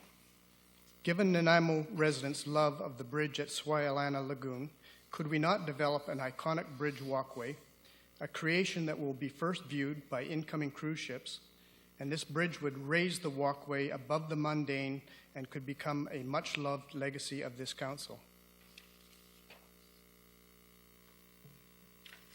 We might extend this vision thematically to include other such bridges at the railway and Gabriola ferry crossings. In summary, if we consider the simple, practical, and economical access or the dramatic, inspiring bridge, we see that both options offer a compelling argument for the inclusion of a service ramp to connect all Nanaimo's neighborhoods. Thank you. Thank you. Are there questions for the group delegation? Oh, one more. Mr. Wakeham. Thank you. My name is Gary Wykeham. I'm a resident of Nanaimo. I live on Protection Island, and I thank you very much for allowing us to speak this evening. Currently, the City of Nanaimo provides only one access point to our neighborhood. That's the Brecken Boat Ramp. We have shown the shortcomings and negative impacts of the sole Brecken Ramp, but we now have an opportunity to do better. The Wellcox Lands is a once-in-a-lifetime opportunity. It is the only undeveloped parcel of municipally owned land and water that has potential to provide convenient access that is controlled by our city government. This is a chance to create a legacy and support the vibrancy of our harbor. We have shown how a new service ramp can support your planning goals. This is a win-win for all of Nanaimo. However, moving forward requires consensus. And how do you achieve this consensus? Consensus requires transparency and inclusion in decision-making. This slide is an example of an evaluation matrix to aid in decision-making and building consensus. You may be familiar with this framework as it is commonly referred to as triple bottom line. It takes into account financial, environmental, and social considerations as shown in the first column. This matrix allows for various options to be compared with each other, as demonstrated by the list of options shown in the top row. This matrix allows the use of common evaluation criteria, such as dollars, or even the use of a relative scale, such as 1 to 10. Most important, though, the matrix also allows you to weight the decision criterion if you feel one is more important than another. For example, if the Port Drive plan is primarily meant to be a real estate development project, then you would give more weight to the financial factors. If the Port Drive plan were meant to be a community development exercise, then you would give more weight to the social factors. We assume that an evaluation matrix was utilized in the preparation of this plan. As last summer, there were a number of different development scenarios presented at the open houses. We would like to have the matrix made public so that it can be discussed during the next round of consultation. We think it is important for everyone to understand how the trade-off of options was made. If you share the evaluation matrix with the community, you may get new and better information from your stakeholders and meet everyone's goals. We'll leave you with that to consider. Part of the resolution proposed in the Council report is to endorse the draft plan in principle. Rather than endorsing in principle, we would recommend that City Council simply receive the plan and authorize staff to begin the next consultation phase. Approving in principle will be interpreted by many as Council support for the plan, which will then likely have an impact on feedback from the public. We want to take part in where this plan goes from here. During the last public consultation session for the plan, a large contingent of residents from Protection Island attended. For most, their contribution to the consultation process was to write their ideas on yellow stickies and attach them to poster boards. We think there's a better way. We think more conversation is needed, especially with a legacy project like this one. Let's get all those in the community who are interested around the table to express their views. That way, there will be more two-way communication and a healthier discussion of alternatives and compromises. We want this project to be the next big catalyst in the development of our city because it's about economic development, it's about environmental stewardship, and it's about social responsibility. But most important, because it's about the first planning principle in your report, accessibility. Thank you. Thank you very much. Does Council have any questions for the delegations? Councillor Brennan. Just one. Where was the bridge going to and from? Well, the idea of the bridge would span the access. So, and Okay. you might even consider that in the future, considering what I'm hearing tonight about the waterfront project, the Ocean Discovery Center, you might want more than one, or you might want to incorporate it into one. Thank you. Thank you. Councillor Yocum. Thank you. Thank you for the slides to each of you. So if I understand also, when I just heard from the last speaker, has the residents not been consulted on this process? Because you've heard me beating that drum a little bit tonight. Yes, we have been consulted. When the project first started, there was a series of open houses that was presented, which some Protection Island residents went to and made their concerns known about having an access ramp. The next round of consultations was on the site, and we attended that, and there was a large contingent of Protection Island people went to that. In fact, if you look through the summary report of those comments, the word Protection Island shows up 62 times. So there was lots of input that we had an opportunity to give. It was difficult to talk to staff because there were so many people at that session. We then took on our own initiative to meet with several council members. Some of our representatives went to a planning committee and made a presentation. We met with senior city staff, and we wrote a letter on our initiative because we felt through that previous consultation phase that we may not necessarily be heard. And so then we get to this point now when a draft plan is being prepared, and this is the first now that we've heard of it without any feedback from us or asking us for any more background information, is that the boat ramp has been taken out of the plan. So we're just here tonight to say we would like it be put back into the plan. We've had lots of opportunity to say this before, but this is our first opportunity to do it to City Council. Just to follow, just a little bit more time and like this second line there to meet and discuss the resolution of some of the neighborhood issues and whatnot. So yes, we would love to sit around a table with the authors of the plan and talk about our concerns. I'd just like to conclude that I also admire the residents. Numerous years ago, was fortunate to chat and meet some residents about the Save the Harbor in that era, in that battle to save the harbor. So totally respect the group and reasonable group and same cause. Thank you. Thank you. I've got a couple of questions. One is you showed in a picture there a small ferry that appeared to have wheelchair accessibility for those mobilely challenged. Yes, some of those photographs are just off the internet, and they're just showing you a place where you've got a scooter, electric scooter, small ramp where you can get it onto a ferry. The issue that we have not so much is getting from the dock onto the boat. The issue we have is getting from the land down to the boat using the dock. And with the 15-foot tides we have here, if there's a short gangway during low tide, it is impossible, but during the high tides, you can do it. So it means a bit of a redesign on the ramps. But I've seen it personally on the Protection Island side when an ambulance is bringing somebody back to Nanaimo.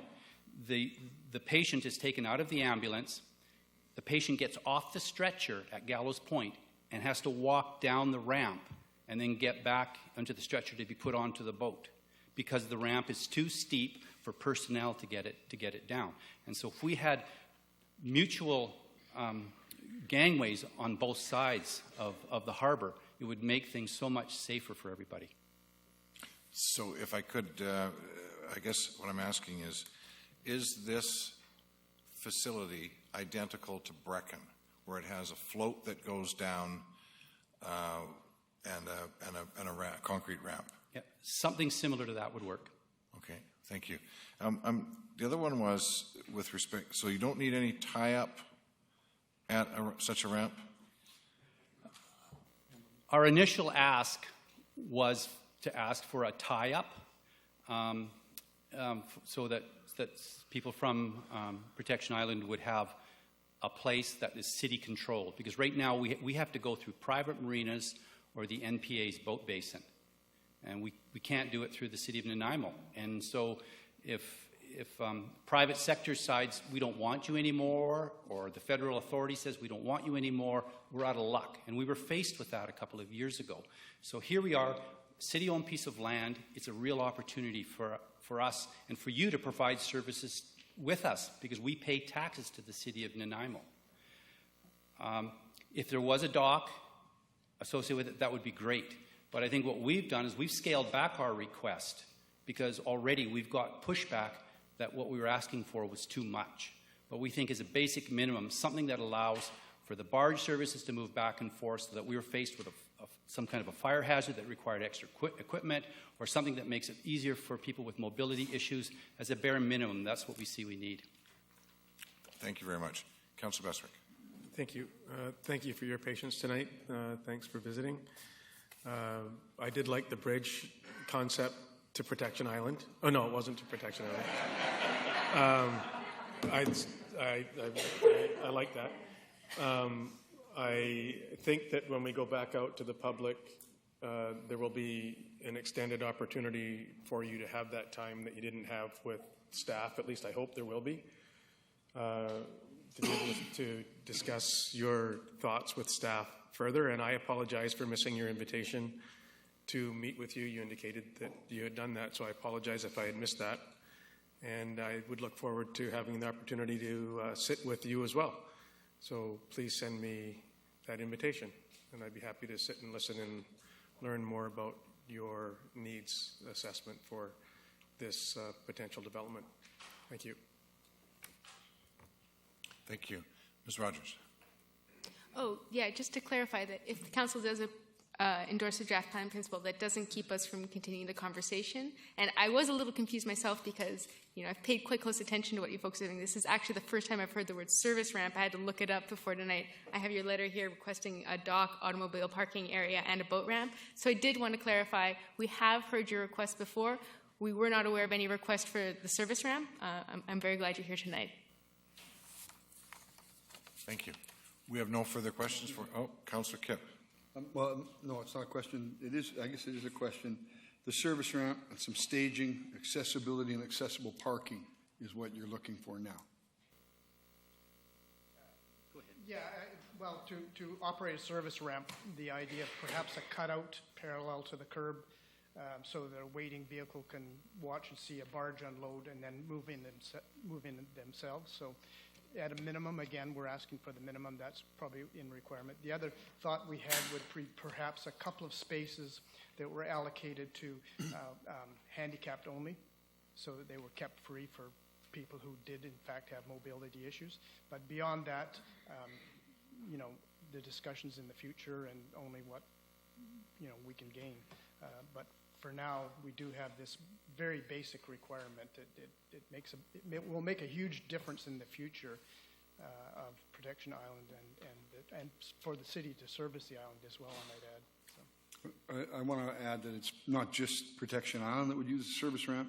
Gabriola gets extractions late at night from Gabriola too, so they'd be able to come there. Any type of extraction from anywhere else around the islands would be easily accessible at that point. Well, a good idea is a good idea. Oh yeah, I've heard that. Thank you. Thank you. We have no further questions for you. Thank you. Question to staff? Certainly. Question through to staff. Now that we've heard this, a different sort of rendition, because I wondered about parking and that, during the public information sessions, that will be considered, I'm sure. Absolutely. Thank you very much. Thank you. We need to move receipt of those? Or? No. So the next item would be, of course, for someone to move the recommendation that Council endorse the draft Port Drive Waterfront Master Plan in principle and direct staff to proceed with consultation toward preparation of a final plan. So moved by Councillor Bestwick and seconded by Councillor Thorpe. Discussion. Ms. Gurry? Oh, Okay, thank you. Councillor Armstrong. yeah, I just have one concern about endorsing it before we've actually had a chance for Sanemo to look at it. I think maybe we should have the opportunity for them to look at the plan first, hear their concerns, and then endorse. Thank you. Ms. Sammer. My recommendation would be that in the next phase, we continue the engagement with SFN on this and the other projects. There are new councils being sworn in, and they'll be in office, I think, in February. So, you know, they have been a part of this. I've been at the table at the bilateral city and SFN table in 2016, and it didn't happen in 2017, but there's been engagement on this project and many others. That said, I recognize the need that we re-engage and ensure that we're consulting with them on the master plan. Thank you. Any others? Seeing none, I at this point I can't support the recommendation with respect to, even though it says direct staff to proceed with consultation towards preparation of a final plan, until I see some access for our people on Protection Island. In addition to which, till we put to bed a proposed site for the Ocean Discovery Center, there are two. If you look at our version of our proposed site or preferred site, it's off of the waterfront. I think we need to deal with that first. Theirs is clearly at the waterfront. So I won't be able to support it at this point until we clear up those two questions. And of course, I understand that it does say to proceed with consultation. So that would include consultation with SFN. So I understand that part. Councillor Brennan. Well, just building on your remarks then, I think perhaps we should just move this aside, deal with the issue of the Discovery Center, and then come back. So if we can resolve the issue of the Discovery Center this evening, and then lift this off the table and deal with that. So I'd like to move that we table this until we have had a discussion about the Discovery Center's ask.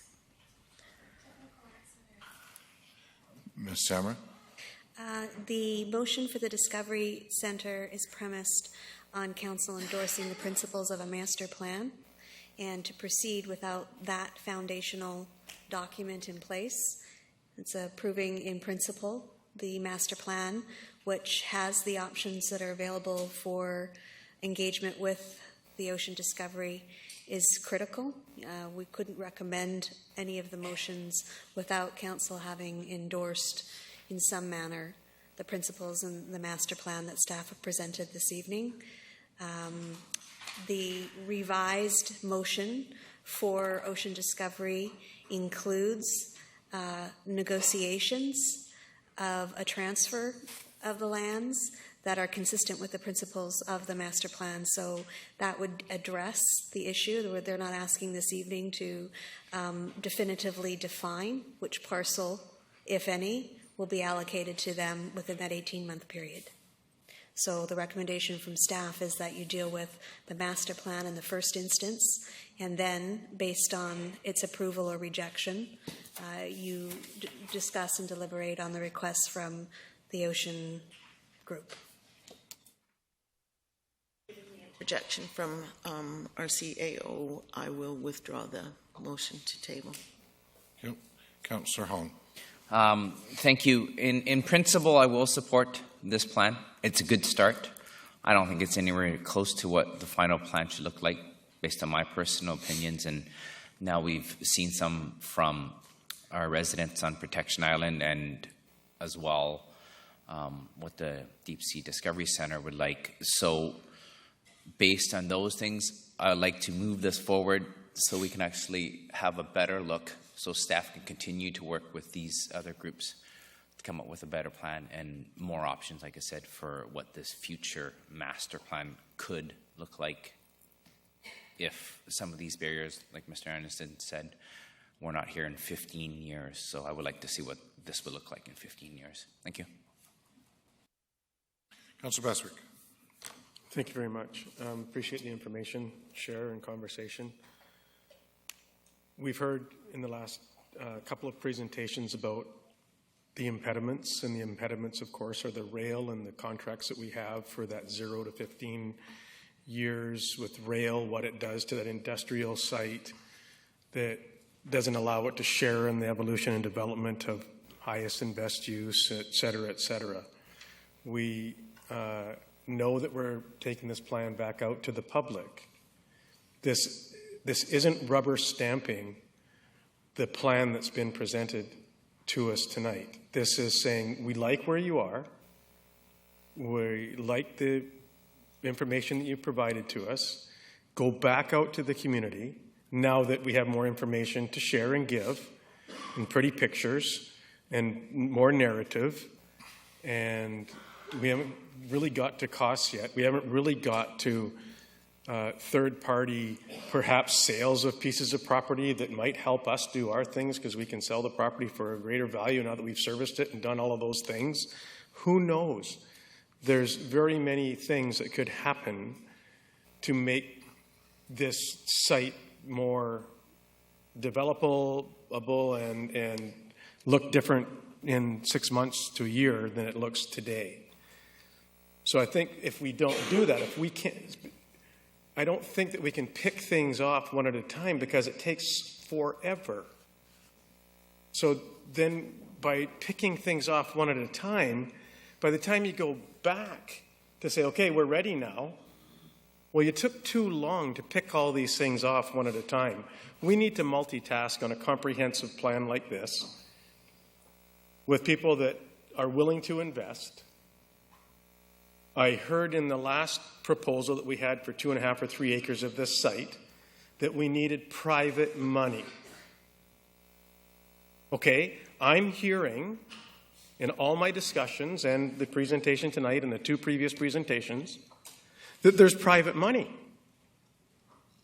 and that they are willing to bring it and go get it. So that impediment that stands between us and progress on so many other opportunities that come and go. And then we wonder why we don't have economic stimulus and growth downtown and buildings being built and people being employed and transit being improved and access to Vancouver with a foot or whatever, never taking that step. So we need to take a step. We need to, it's not even a leap of faith because we can they'll shut it down if they don't get the money. We don't have to. They will. So, because are we ready to do something there on that corner piece or whatever that one of the 2 pieces are that we don't know yet that we're going to negotiate? Are we ready to go ahead? We're ready to go. On February the 1st, we got our plans. We're going. No, we're not. This might help us stimulate a plan. This might help us commence the growth in a quote-unquote industrial area that I used to go pick up my parcels from the bus depot down there when I was a kid living on Halliburton Street. So that property's been the same for 100 years. I would like to see the rails gone. That's an impediment to growth and development and taxes. We get taxes now for that industrial site, but we don't get anything else. Can't build it, can't grow it, can't do anything there. We own it, but we can't do anything. We might as well sell it. Sell it to the people that are leasing it from us for taxes only. They don't pay a lease. So we don't get anything for that property, folks. So we might as well sell it at the highest possible price we can get from them, at whatever the assessed value is. Because I'm hearing millions and millions and millions. 5-figure millions. Great. Sell it. See a return on investment and put that money to good work. If we deny this opportunity, and that's all that it is, with people that have come in front of us that are leaders in our community and citizens that run businesses, that are business people saying, we want to do this. Please help us. Now negotiate a lease for that site. Go help by virtue of going to the RDN and going to TAVI and going to the Nanaimo Hotel Association. So, on a point of order, Your Worship, are we not talking about We're talking endorsing yes. the major plan, Yeah. not talking about the request on the Discovery Both. Center?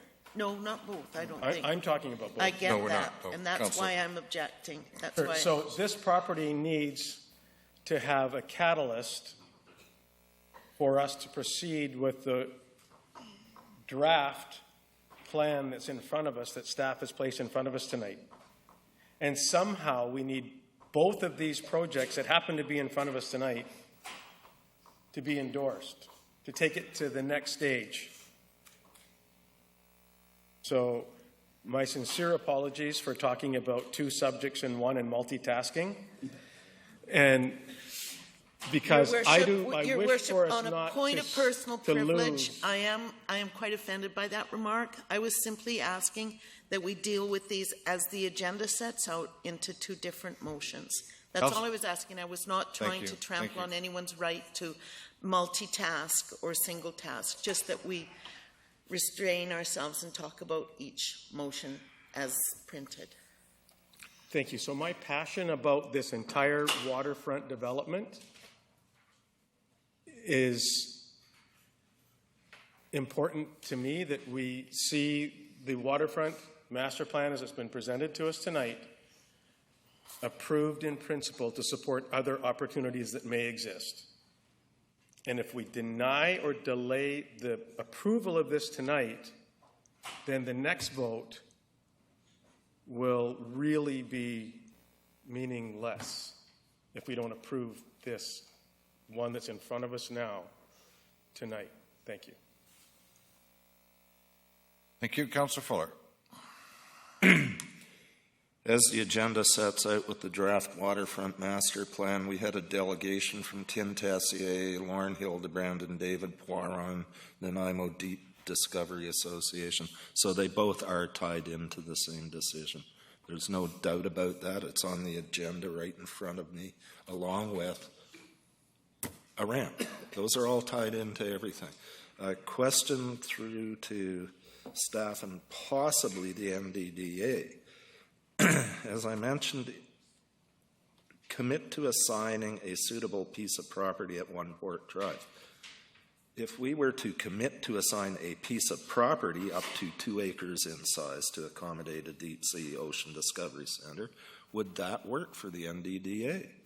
Do you need a specific piece of property or just the commitment for a piece of property? So if we remove the One Port Drive, but up to 2 acres, then that accommodates the NDDA.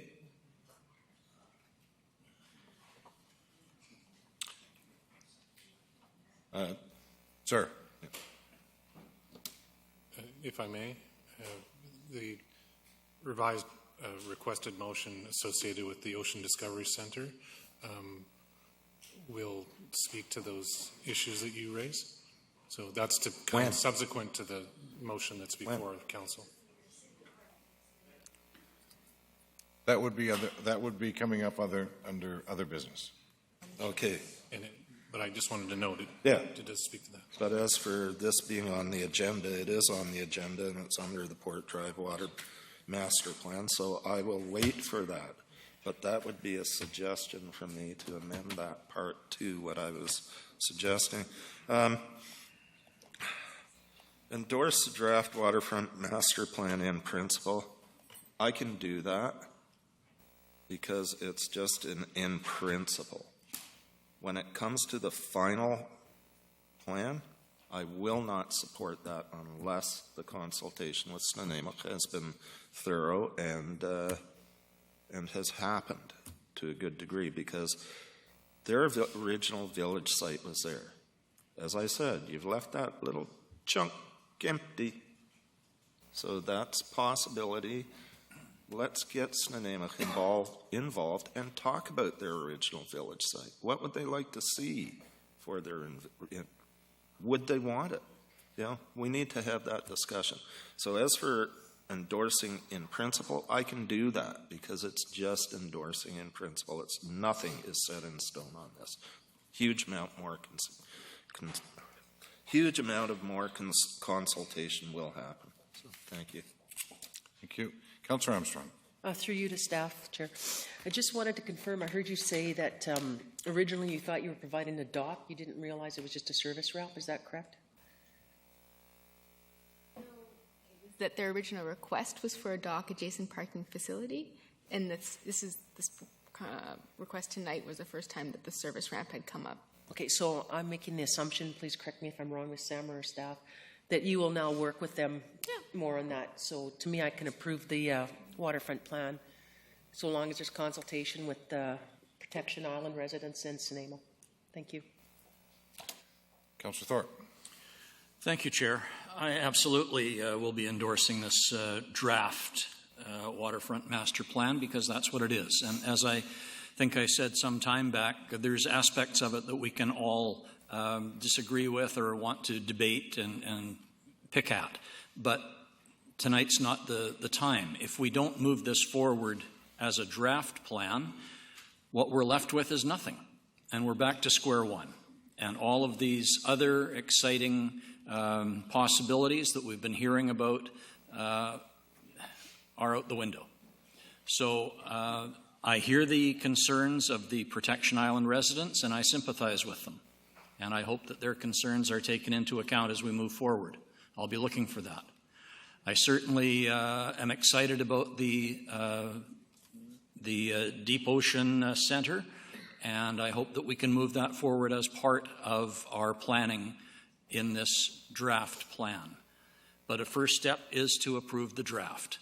And so I say let's get on with it and let's move this forward, because if we, if we don't, then everything just stops and nothing forward thinking moves ahead. Thank you. Councillor Yoakum. Thank you. I will be able to support the conversation since we're discussing two things. The ocean discovery from the verbal comment I heard from Mr. Hildebrand, which is comforting on what's right. I won't be supporting the master plan because I've been on both sides, and part of just my fabric is knowing what's right and what the law is and what we're supposed to be doing, and just to sort of cherry pick, not today because we've got pressures, this and that. I won't be able to support it because I don't think it's intertwined. If we didn't have a master plan conversation happening and Mr. Hildebrand came and said, I have the money, let's do this, and we had no master plan, guess what? We'd be doing it. So that's logically where I am. I may be out in left field, but anyway, so I think we would. So I'm just one person here, and I can't enable what's just the right thing to do. And it's not a comforting conversation. I get that. I'm just one person, but it's also the right thing to do considering what's out there and what we should be doing. So I'll leave it at that. I know where this can go, but that's just myself. Thank you. Thank you. Yeah. So I have staff one, Mr. Anderson. No? Here. Okay. I think I... Recording secretary. Okay. We can do it after the vote. That's me tonight, Your Worship, and I'll just wait until after you've made your motion. Okay. Ms. Sammer, you're off. Okay. Councillor Kipp. Yeah. I'm aware that Snuneymuxw is not impressed with what we're doing right now. There's been a press release issued as of today. We've received copies of it. We've been sent it a number of times. And they're really concerned with us moving forward. They're calling it unilateral.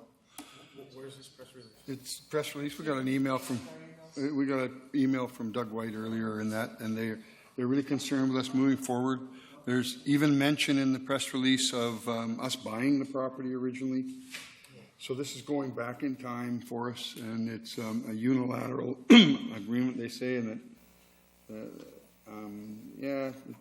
it's a tough one because it has been ongoing for a long time. We have all sat at the table. We're not getting any agreements done with SFN, and it's one of those delays. And if we respect the engagement, then we have to respect the delays. Again, I've been one that says this is a Crown issue, both federal and provincial. There is some dealings with SFN that we are morally bound to deal with them, I believe. I have one concern is that we're constantly slowing down our processes. This, to me, I don't want to accept this in principle because I'm not accepting the principles of this design. I'm accepting it to go forward to the public, to go forward for information, to gather more information, and to form partnerships. To me, this is a proposal, something we're proposing to put on the table to talk about. And I don't want to offend my First Nations partners, but I want to put something on the table to say what we want to do. But it's hard if it's offending them by us going. And they say they wanted to meet with the Ocean Discovery Center, but there's been some delays because of meetings and things. It's always a delay. So I want this to move forward, and I want the Ocean Center to move forward on the principles of it. But again, the community jumps all over if we don't have SFN involved because it's inappropriate for us to do it this way, even though we're not a Crown agency. We're a child of the Crown, and they deal with the Crown.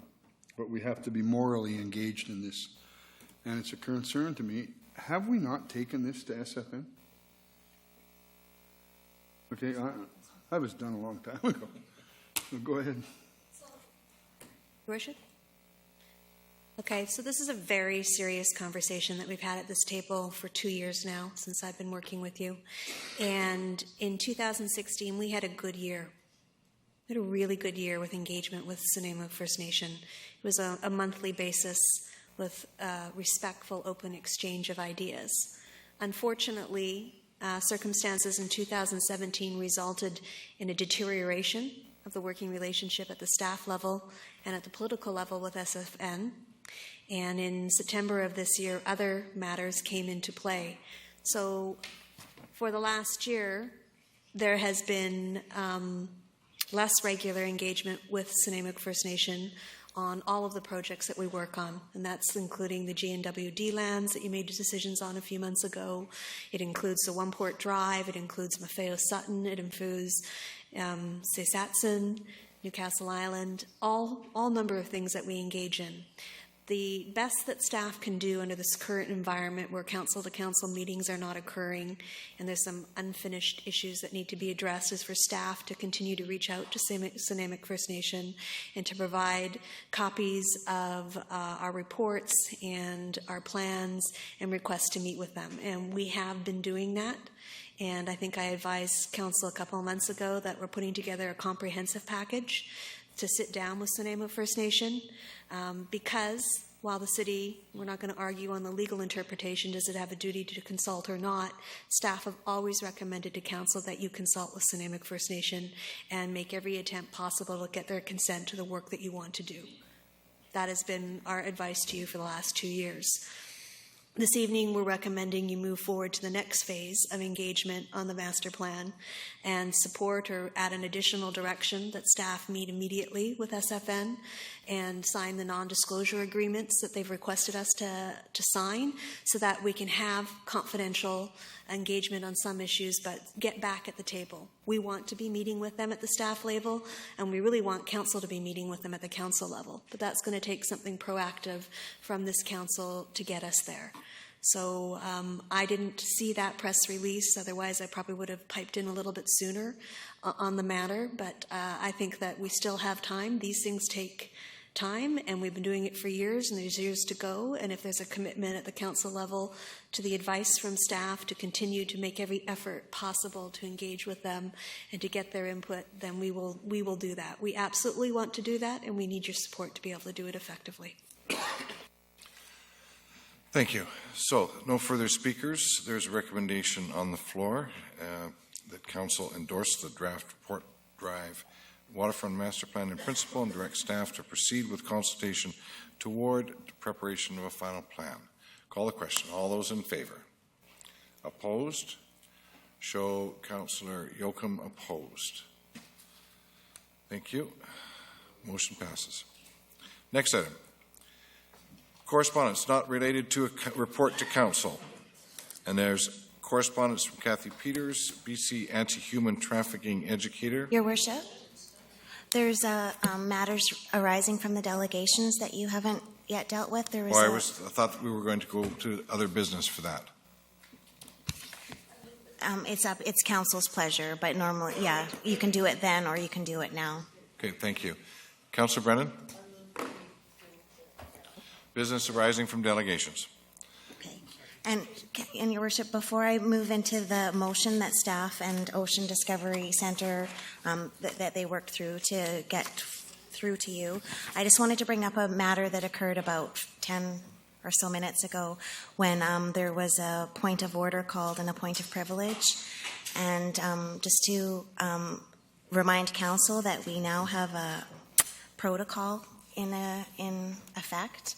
And when the chair isn't going to deal with that and decorum kind of goes out the window and it's not dealt with, staff will be leaving, and that is what happened.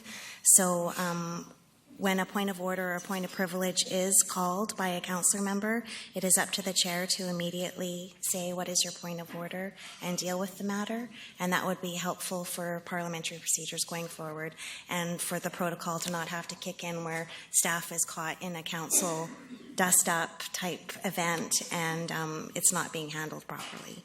So I just wanted to bring that to your attention. That's why I left the meeting with my recording secretary. So the motion that if a councillor would like to move, I can read it out and it would require a mover and a seconder, is that Mayor and Council direct staff to 1, provide a letter of support from the City of Nanaimo Mayor and Council endorsing the project in downtown Nanaimo, commonly referred to as the Ocean Discovery Centre.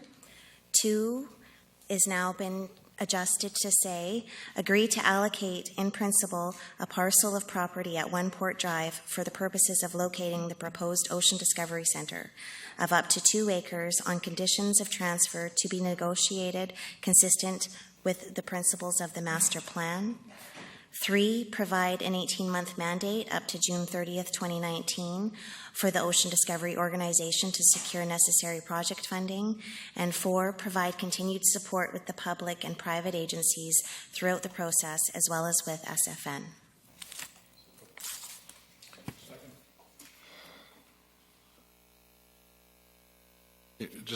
Just a moment. Councillor Brennan? Yeah, I understood the clerk to say that I had moved this. Correct? You said Councillor Brennan moved the 3 and then you rewrote them? No, you were in my mind, you were moving that we deal with the issue now as business arising from delegations. Right. Thank you. Okay, so moved by Councillor Beswick, seconded by Councillor Armstrong, was it? Thorpe. Thank you. Discussion. Councillor Fuller. As I said, and as was confirmed by the NDDA, can we just remove the One Port Drive reference from number 2? They said they don't need that in there. I misunderstood what you were saying, Councillor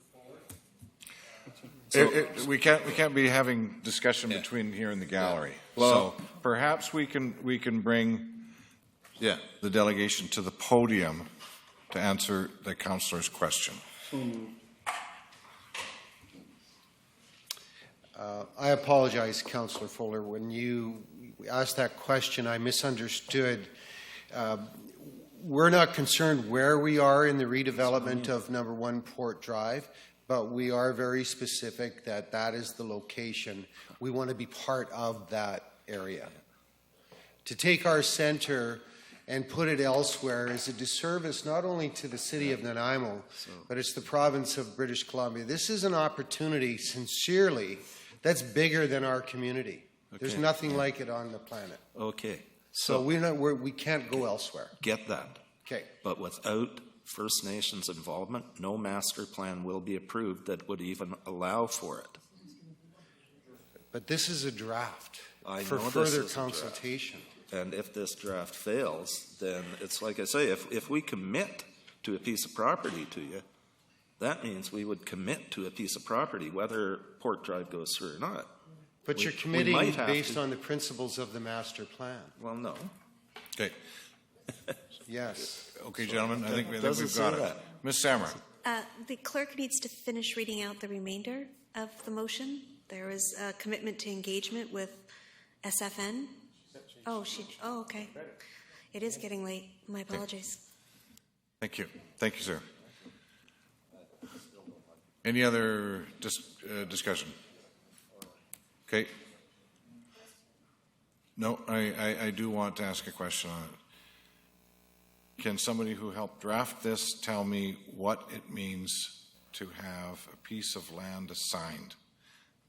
Does it mean we give it to them, they buy it, they lease it? What does it mean? So we haven't used the term assign, we've used the term allocate, and we've coupled that with it being conditional on negotiating an agreement that honors the principles of the master plan. And so it is during those negotiations that determinations of market value, lease, different options that are available there would be explored. Okay, thank you. Any other? If not, call the question. All those in favor? Opposed? Motion passes. Unanimously. There we go. Off to correspondence. We have two items of correspondence. We can take them together if we like. Motion to receive. Motion to receive by Councillor Kipp, seconded by Councillor Hong. Any discussion? On the first one? Councillor Kipp. On the first one regarding Mrs. Peters on anti-human trafficking, she's requesting to do a delegation to either LGLA or LGA or UBCM. What is the typical thing for council? Do we recommend speakers on topics? Sorry, Ms. Gurry. Ms. Gurry. Thank you, Worship. Through you to Councillor Kipp, I have no idea, to be honest, so I could contact UBCM and find out if that's something that you could do. I'd like if we could do that. Do you need a motion for that, or is it just a matter of asking through UBCM how we would do something like that? I can just do that, and then if I need a motion for you to actually have her appear there, I'll get that from you then. Okay, thank you very much. You're welcome. Thank you. Councillor Hong. Thank you. I understand that we should be moving this to UBCM or ABICC or wherever it needs to go, but I think this is a bigger picture, and I think we should bring this forward at the RDN and get them to do it.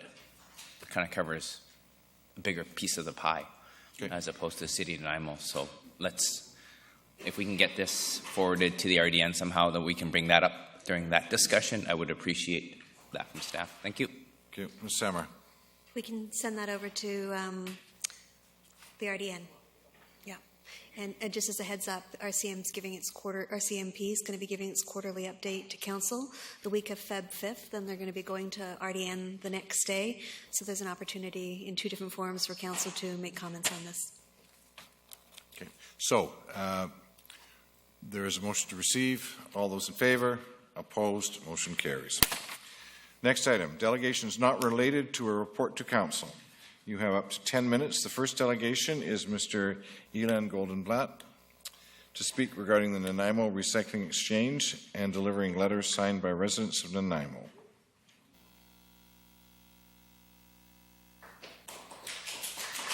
No, nothing from the gallery, please. We're trying to conduct business here.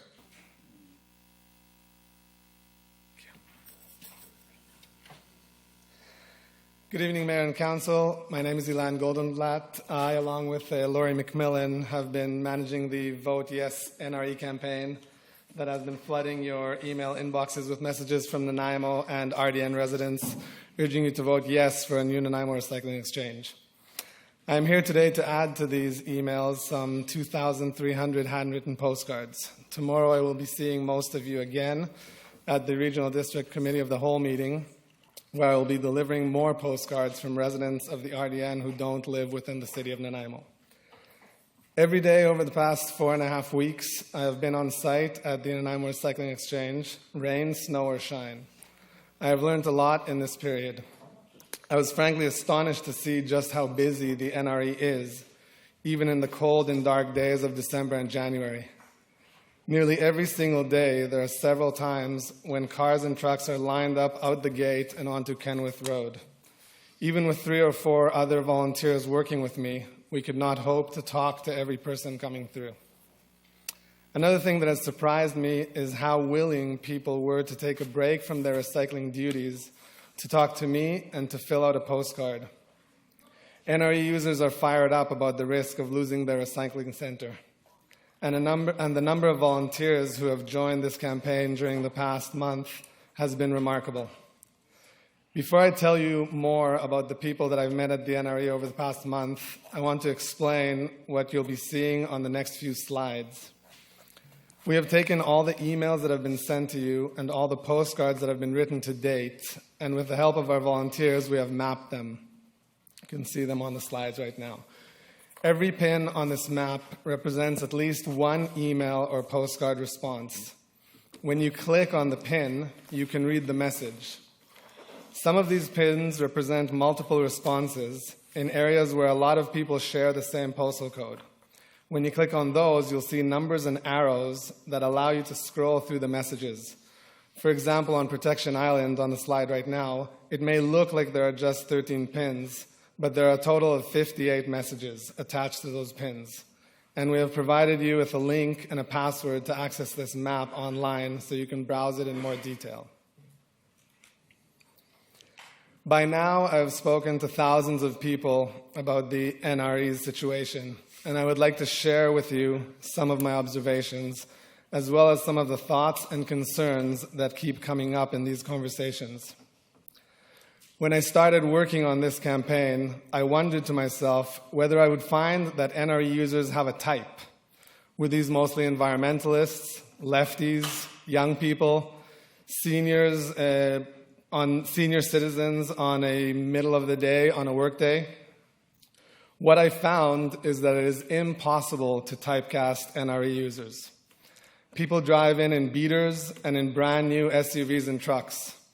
A few people bike their recyclables to the NRE, and every day a few people even show up on foot off of a bus to drop off their materials. New Canadians from Asia, the Middle East, Europe, Africa, and South America come there. Petroleum industry workers who work in Alberta but live in Nanaimo come through in big shiny trucks. Young mothers come to recycle with little kids in tow, helping out the way little kids love to do. Seniors do their regular chore days, come in once or twice a week like clockwork. Many folks arrive regularly from Gabriola Island, Lanceville, Nanuce, and further away in the RDN. Hundreds of small business owners, the engine of our economy and prosperity, flow through the NRE every day of the week.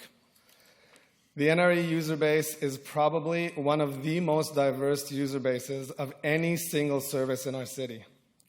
North Nanaimoites and South Nanaimoites alike show up regularly, rich, poor, and everyone in between.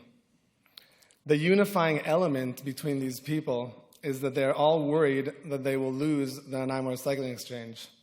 Some of them are downright horrified.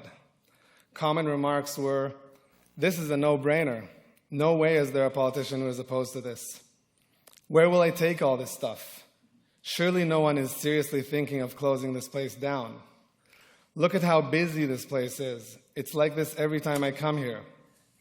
The NRE is so convenient. If it shuts down, lots of this stuff will end up in the landfill. If the NRE shuts down, illegal dumping will become a much bigger problem." Again and again I was asked, Who will fill the void created if the NRE is forced to shut down?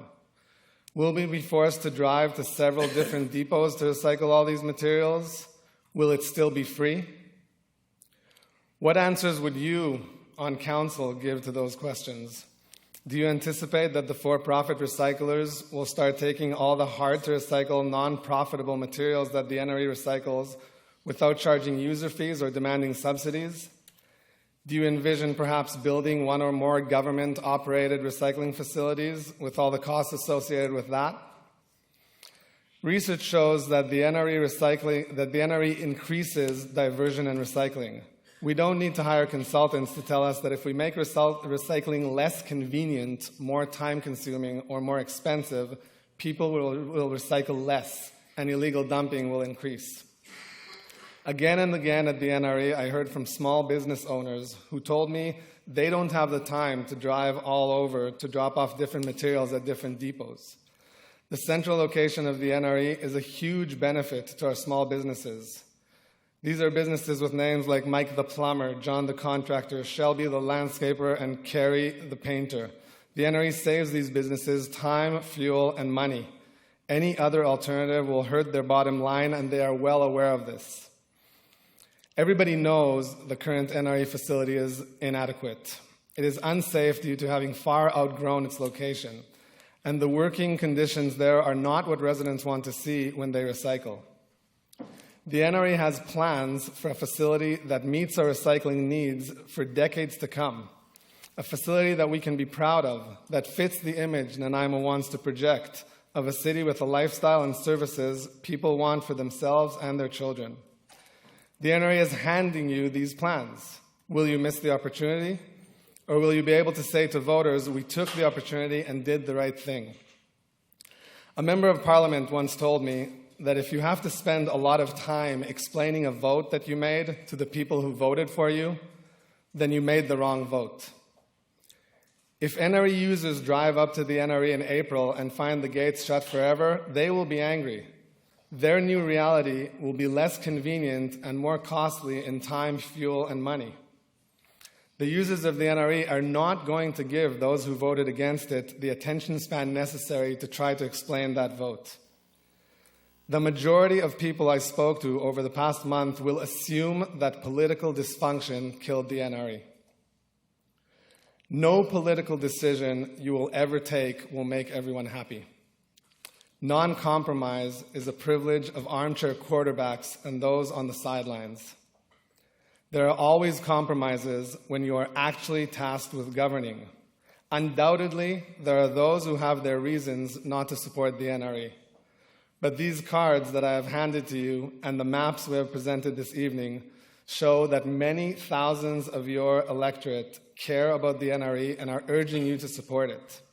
It has become clear to me that this issue has a broader and more diverse base of support than even the Colliery Dams or the Lindley Valley had. The people who rely on the NRE come from every walk of life. I've personally known some of you on council for years, a few of you for over a decade.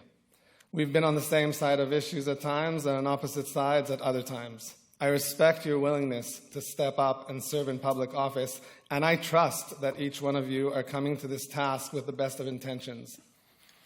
I believe that in the decision facing you in regards to the new Nanaimo Recycling Exchange, you have an opportunity to show leadership and vote together on an issue that matters deeply to Nanaimo and RDN residents. Thousands of your voters are having their say on this issue. I urge you to listen to them. Thank you. Thank you. We have questions. Councillor Kipp. Oh, they want to clap? No, not for me. Ian, I've got to go deep into this for you. All right. Somewhat offended that the information has not hit the ground for the public. I've sent information off to the president of NRE and gave him my opinion. My opinion is that the NRE should not close. My opinion is when I look at that, and you think that everybody in that picture should drive to one location and drop off their 4 pickle jars and their 2 pounds of styrofoam, is an environmental nightmare. What I want, instead of us in the city paying $10 million for the NRE, that I've heard one price, we pay 5.6. That means the RDN pays the other because they use the facility. and we spread that facility, the education component. Right now, the market for recyclables sucks. And I'm going to tell you, a lot of the other businesses say they take up to the 40 products too. I go to DBL in different places and they take those products. So the information isn't quite correct. You can shake your heads all you want in the audience. But for me, for a couple of, everybody feels good. Oh, I'm driving the NRE. I love it. And don't forget, I was there from the beginning with Mrs. Wallace and Nanaimo Against Garbage. And I've supported this for 30 years. 30 years supported recycling. But to have all those people drive all over and think they're doing the most wonderful thing in the world when a lot of the product still goes to the dump, when it takes a massive ton of styrofoam, it's $5 to get it to get paid for it in Vancouver, and there's no business on the island that can take that over. And so for me, our unions and our RDN and our city, they arbitrage garbage at the high value. We take all the $130 a ton stuff, and all the private sectors take the $130 a ton stuff. And we leave the cheap, no-value products for a nonprofit organization that doesn't pay even, has the ability to even pay living wages. We're taking money away by collecting green bin stuff now. So this arbitrage of garbage is way bigger than the NRE. That service needs to be spread to every limited company, every nonprofit, every person that picks up garbage in this regional district should take all the products. So those dots way up there in Lanceville or Parksville or over in Gabriola, they shouldn't have to drive across. They shouldn't have to take a ferry, my sister-in-law from Gabriola, to bring a little bucket of styrofoam. It shouldn't be happening. That's not environmentally sensitive. It is nowhere near environmental sensitivity. Having this, you said convenience? Like Food Share, 10 years ago, we decided to distribute it farther, not at one place, and making everybody congregate there, making it easier for people. Same thing with the arbitrage of garbage. You talk about closing it down. None of us at this table want to close it down. We only give them $300,000 a year right now, but the proposal is $10 million. So from my perspective, you heard Lanceville saying, oh yeah, we're going to get Nanaimo water and we're going to develop. Well, I'm going to get RDN money to develop the NRE, to spread it across the regional district, so people in Parksville don't have to drive to Nanaimo to drop their glass jars off. So I totally understand where you're coming from and the love for the NRE. But to think it should be in one spot in this great regional district, and you think that's environmentally sensitive, driving 10 pickle jars, and that, like, honestly, it needs to be improved. And do you know that at the RDN right now, there's a $300,000, we're looking for $300,000 to give to the NRE to develop markets and to do education. So could you imagine that the NRE is not considered a combatant in the business of arbitrage, but a member of that garbage community, that they are part and parcel of it, and they work. Could you imagine the NRE going to all the recycling depots, educating people, and going about as a mobile unit of recycling and reducing and reusing? So from my perspective, the one-stop shop is centralized services, dumping all of the products that have no value on one organization. That's not fair business. Everybody should take that stuff. Everybody. And NRE could manage those sites and collect this stuff and create markets. But instead, we've been cast as villains going to close this place with misinformation. I couldn't share my report from the RDN with some of the people here. I couldn't share it with my CAO. They have some, the NRE has a business plan with Myers, Norris, Penny. Some people at this haven't seen it. The public has to know this. If you call a point of order on me, should I? Councillor, I think you need to wrap it up. Wrap it up. This Done. is for questions. I support the NRE. I support it going forward to the RDN. I support them paying the 40%, not us paying the whole figure. Because if it's built in Nanaimo, we pay $10 million. Can I respond to that? A couple of things. Number one, I'm presenting to the RDN tomorrow. We have no argument. I want the RDN to be part of this. Number two, on the one hand, you said everybody accepts all these things. On the other hand, you said the city of Nanaimo and the for-profits only touch the high grades. You can't have it both No, ways.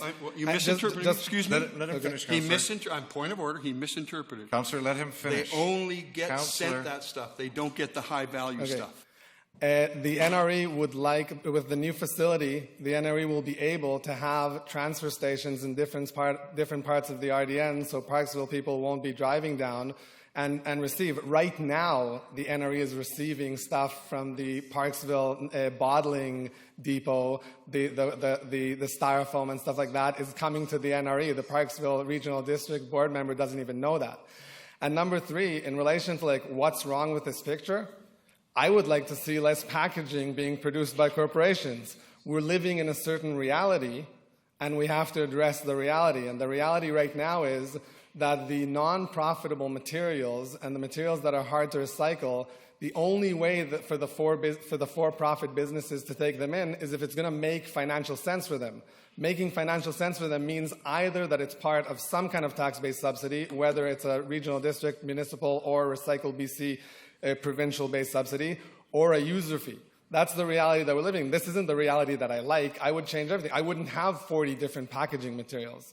But this is the reality that we're living in. And the next project, let's work on that.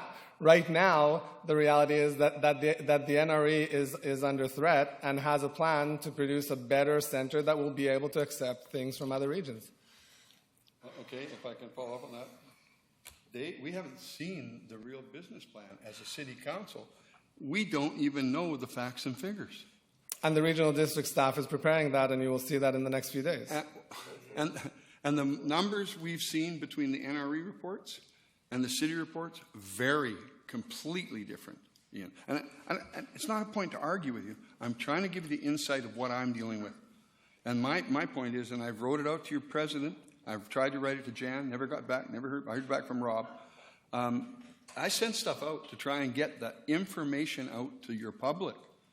That what I see is the NRE is a over-encompassing regulator to help us, and that's what they do.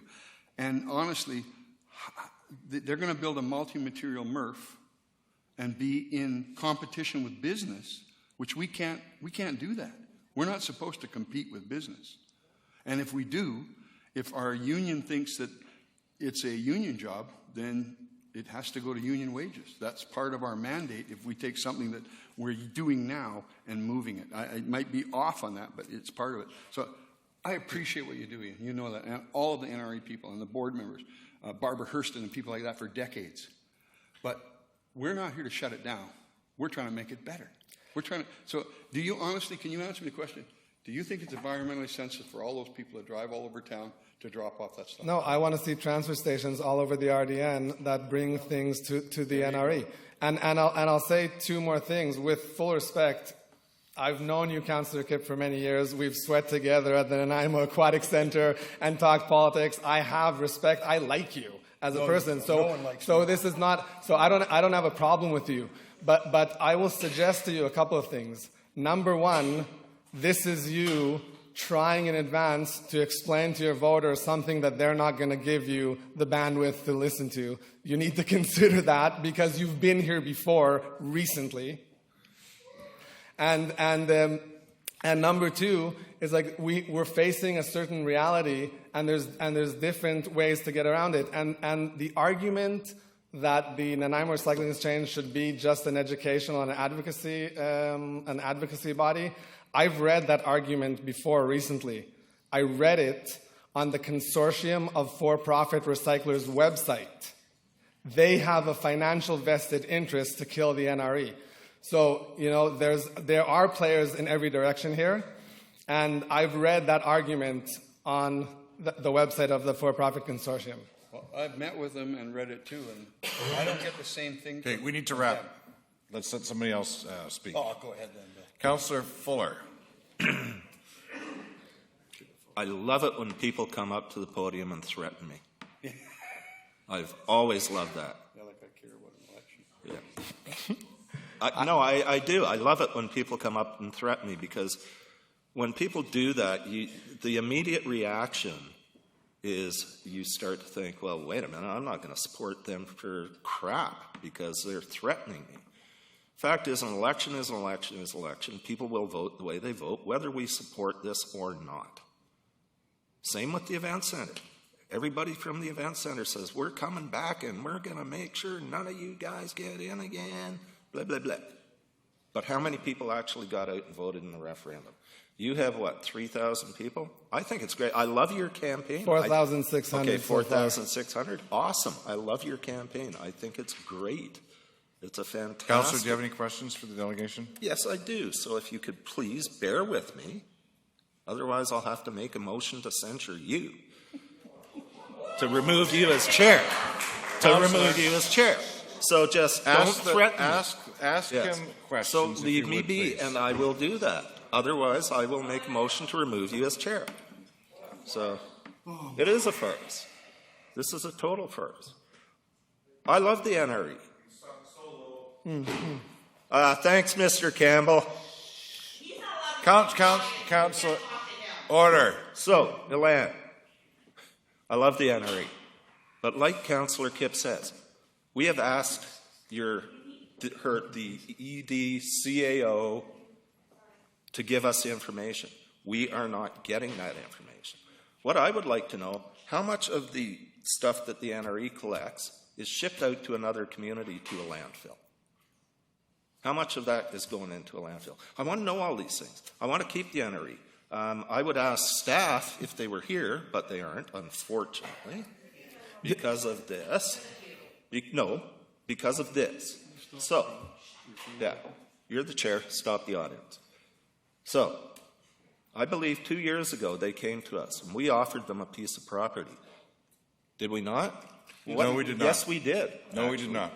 I thought we offered them. We took the offer away at the Public Works Yard. Okay, thanks. So I'm wrong there. It's at the RDN. When it comes back, we'll be able to make the decision. Then it goes out to the community. Does the community want to pay $10 million for something? Does the community want to subsidize it to $1 million a year, if that's what it's going to cost to subsidize? If that's what the community wants, once we get all the information, I'll support the NRE. I don't Can have I a problem respond with to that? I just don't like being threatened. Can I respond to that? Sir. Councillor Fuller, first of all, I am bringing you information that I have heard from citizens. I am not threatening you. Citizens have said that citizens are angry. I am relating that information to you. That's And first of all. I totally get that. Secondly, I'm sorry, but I have to take offense to you saying on the one hand you don't know the ask. On the other hand, you're throwing big numbers out there. You're saying like, will Nanaimo want to spend $200 million on this project? Oh, I said will 10. They want to? By the way, I said no, 10. You said 10. That is what we have heard. Sorry, That is you said a 10. figure you heard from Have you heard $1 million a year? Have you heard $1 million a year from somebody, or is that just something that you brought up? That's a very rough figure. That's why I'm waiting till I get the information before I make a decision. I'm sorry. I'm sorry, but I must say, for the record, sadly, there's no staff here to record. But that throwing numbers like that and then just saying this is just a rough figure or it might be as big as that, I mean, to me.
whatever it is in a contract for the intermediate time for them to accept those properties or those items until we can get this sorted. I agree, the NRE should be a clearinghouse, and I agree that we should have more, what Councillor Kipp said. One location isn't enough for recycling to make a dent. I think the NRE could work with the private guys to collect that information, or all that stuff, and bring it it does to a with some of clearance them. house. And exactly, but the design that they want might not fit that. The facility is not a clearinghouse. Definitely not designed to be a clearinghouse from what we've seen from the pictures. Maybe it could be reshifted. That's not a discussion that we've had. I would love to have that discussion. I would love them to be the clearinghouse for all of RDN for the products that we can't possibly do anything with. So we can actually find a home for it because, like Councillor Kipp said, Solid Waste Committee there is an ask. It's in the public domain, so I actually did check on the date if you want to look. For $1.5 million over 5 years, it's $300,000 a year to find homes for new emerging markets for things that cannot be accepted. And I asked the question blatantly, is this strictly for the NRE? And the answer is yes. And I agree, that's what we should fund the NRE to do, as a clearinghouse for the crap, literally, that nobody else wants, that DBL, whatever, whoever collects that stuff, and they take it to the NRE finds a home for it. I think that's brilliant. But they can't do it by themselves in one location. I think we should be able to take everything to the south end, whoever is going to be down there, and somebody at the north end, and that is a complete recycling, and that's where I see the NRE. Them as just that little place in central Nanaimo, how are we going to make it bigger? That's the bigger question. How are we going to get the rest of the area to recycle? How are we going to get Parksville and Qualicum to do it? So where is their money going to come from? So that's the question. The bottom line is, where is the money going to come from to make that possible? Can I respond, Your Yeah. I'm glad that we're in agreement about most things. I think that you've hit the nail on the head where we need to deal with the hard to recycle and non-profitable items. I think you have an instinctual understanding that the cheapest way to do that is with a non-profit. Cowichan Valley Regional District pays twice per capita what we pay on waste disposal. Part of that is because they don't have a landfill. Part of that is because they have 3 government-run facilities with all the costs associated with that, doing essentially what the NRE is doing right now. So the cheapest way to move forward and deal with these things is by working with a nonprofit organization, whether it's because of user fees or because of tax-based subsidies. I think there's lots of things. There's lots of things to figure out. What you seem to be under the assumption that the new facility won't be able to be working as a transfer station. I am under the assumption and the understanding that it will be. What I've been told, what I've seen, is that it actually is designed for that. And whatever the disagreement is, I think we will know very soon, because the RDN staff are going to present you with a staff report which should clear this up completely, so we're not doing speculation and what I heard, what you heard, and so on and so forth. I'm very happy to say I feel that we're in agreement about most of this, so thank you. Thank you. Councillor Armstrong. Oh, thank you. I did support to keep the NRE here in Nanaimo, but went to the RDN. One of the things which Councillor Kipp said, which is accurate, is that because I wasn't an alternate at the time, I didn't have any information. So it made it very hard for me to make an informed decision. Now that I'm an alternate, I will be entitled to that information, so I look forward to the discussion tomorrow. And I just wanted to sum it up by saying it is with the RDN now, so I think that's where our discussion should be happening, because that's where Council voted to take it. So I look forward to further discussion tomorrow. Absolutely, it's going to happen at the RDN because it's a weighted decision, and we know that if the 8 councillors who are on the RDN vote yes, then it will pass. So we are talking to you first and foremost. And unlike others at the table, I like a one-stop place. I like to be able to bring everything to one spot, not have to go to 10 different areas in town. So I do like the concept. I went and I saw all the drawings. I went toured everything. I think it's an excellent concept. My only concern would be is that if we own the building or whatever and there's a failure, what do you do with a building that's so specific? So that's something I just need to know is what the cost factors are in that, and then I'll be in a much better position to make an informed decision. I think in fairness to Councillor Kipp and to some of the others, what they're thinking of are a bunch of nodes of one-stops that will funnel everything to the one stop at the NRE. So I don't think, am I correct in representing your opinion? You're not saying that people should drive to lots of places. You're saying that every neighborhood should drive to one place that's closer to the neighborhood and that stuff should flow. So that would work for me too, but I don't want to be going all over 100 different spots. Agreed. I'm going to hold you in reserve, Councillor Kipp. Councillor Yoakum. Thank you, and thank you for the presentation. I just want to state that definitely I feel somewhat apologetic for everything that's happening. It seems like this has turned into not a conversation, but a debate of stats. This is not you, but just from what I've witnessed. And I look forward to tomorrow and today that the NRE and the public that rely on this service don't need to be caught up in this when simple fact is someone just stated we have RDN tomorrow night and we have 8 votes. So we should just make it happen someone stated between here and RDN. We have to make it happen and leave all the, this is not you, but the drama and all the this and that happening, because we got to make it happen. We have responsibility. We got to be fiscal responsible. But still, not everything's about, to me, about money is important, but parks are important, rinks are important, swim pools are important, and this is important, and it's going to cost money. It's a simple fact. This is a good expenditure for the people, and the people need it, and most of all, future generations need it.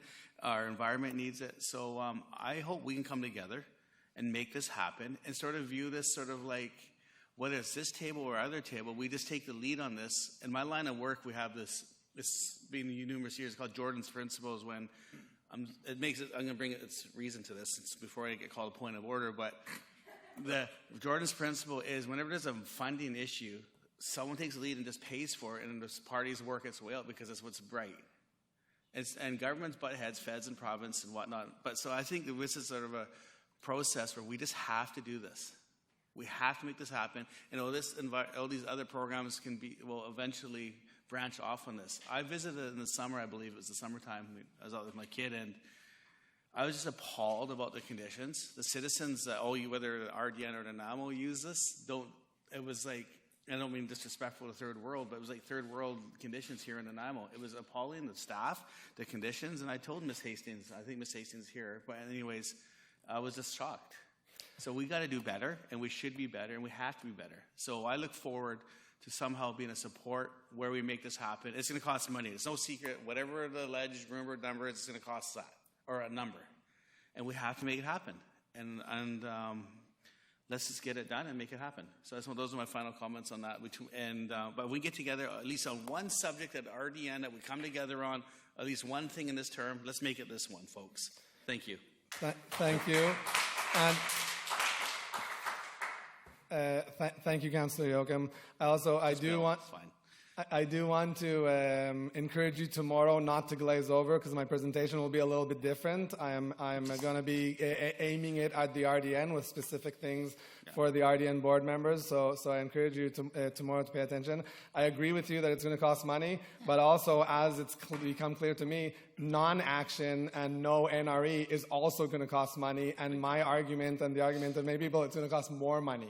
If we don't have the NRE, this stuff is still going to have to happen, and it'll cost more money. So I agree with you 100%, and I appreciate your comments. Thank you.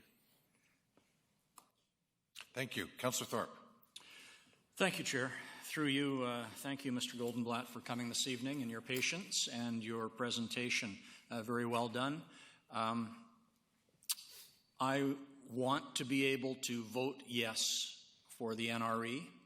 I definitely support it. I look forward to hearing the report that comes from the the regional district staff, and the discussion that will follow that, whether that's tomorrow night or at a subsequent meeting, I'm not sure. But we'll look forward to seeing you again tomorrow night. I'm, in a sense, encouraged by some of the comments of my fellow councillors this evening. I sense that there is support in principle, in theory, for the NRE. I think there is also a frustration that we don't know exactly the numbers involved and what the ask is going to consist of. And I think we have to be responsible and know those facts. So again, I look forward to the report. I'm hoping that the regional district will be willing to tackle the subject instead of sending it back here to Nanaimo. That also is a possibility. And if that happens, I guess we'll have to deal with it. We've heard some theories and some models tonight of having nodes all over the place, and I think that's great. But that's talking about an expansion of NRE, and if we don't do something to help save NRE, forget about the nodes, the central location will be lost. And my understanding is that is a quite definite possibility at the end of March. So I think time is of the essence. We need to get the facts in front of us. We need to find out what we can do to help the NRE, and then if there is a will to do that, we'll have to move ahead as quickly as we can. So again, thank you for coming tonight. Look forward to hearing you, the slightly different presentation possibly tomorrow, and the discussion that will ensue. And I'm really hoping that I will be able to vote yes and support you. I'd love to. Again, we are in total agreement. Thank you. Thank you. Councillor Brennan. Thank you. Thank you, Mr. Goldenblatt. I don't want to add anything to what Councillor Thorpe said. I'm also in full agreement with Councillor Yoakum. We need to do this. We need to if we need to raise taxes, that is what we need to do. This is a much bigger issue than holding the line on taxes or zero tax increase. It's just, if we have to set that aside as a principle, just not been one of mine, but if we as a council have to set that aside as a principle, that's what we have to do. And I don't want to let this pass without remarking that I know that Jan spoke at the RDN, and she did talk about that Parksville might pick up X number of pounds of styrofoam, and one of the ideas could be to go to Parksville, pick that stuff up and bring it back and do the sorting here. So it isn't correct, I think, to say that we've never heard of that, because we most certainly have. And I think we need one more time to thank Jan for the time that she puts in finding, in particular, finding the markets for the hard-to-find stuff. So if we can't say that isn't happening now.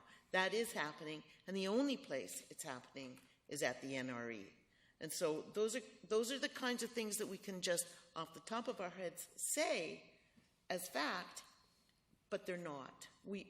Here in Nanaimo, the NRE is looking for those markets for the hard-to sell goods.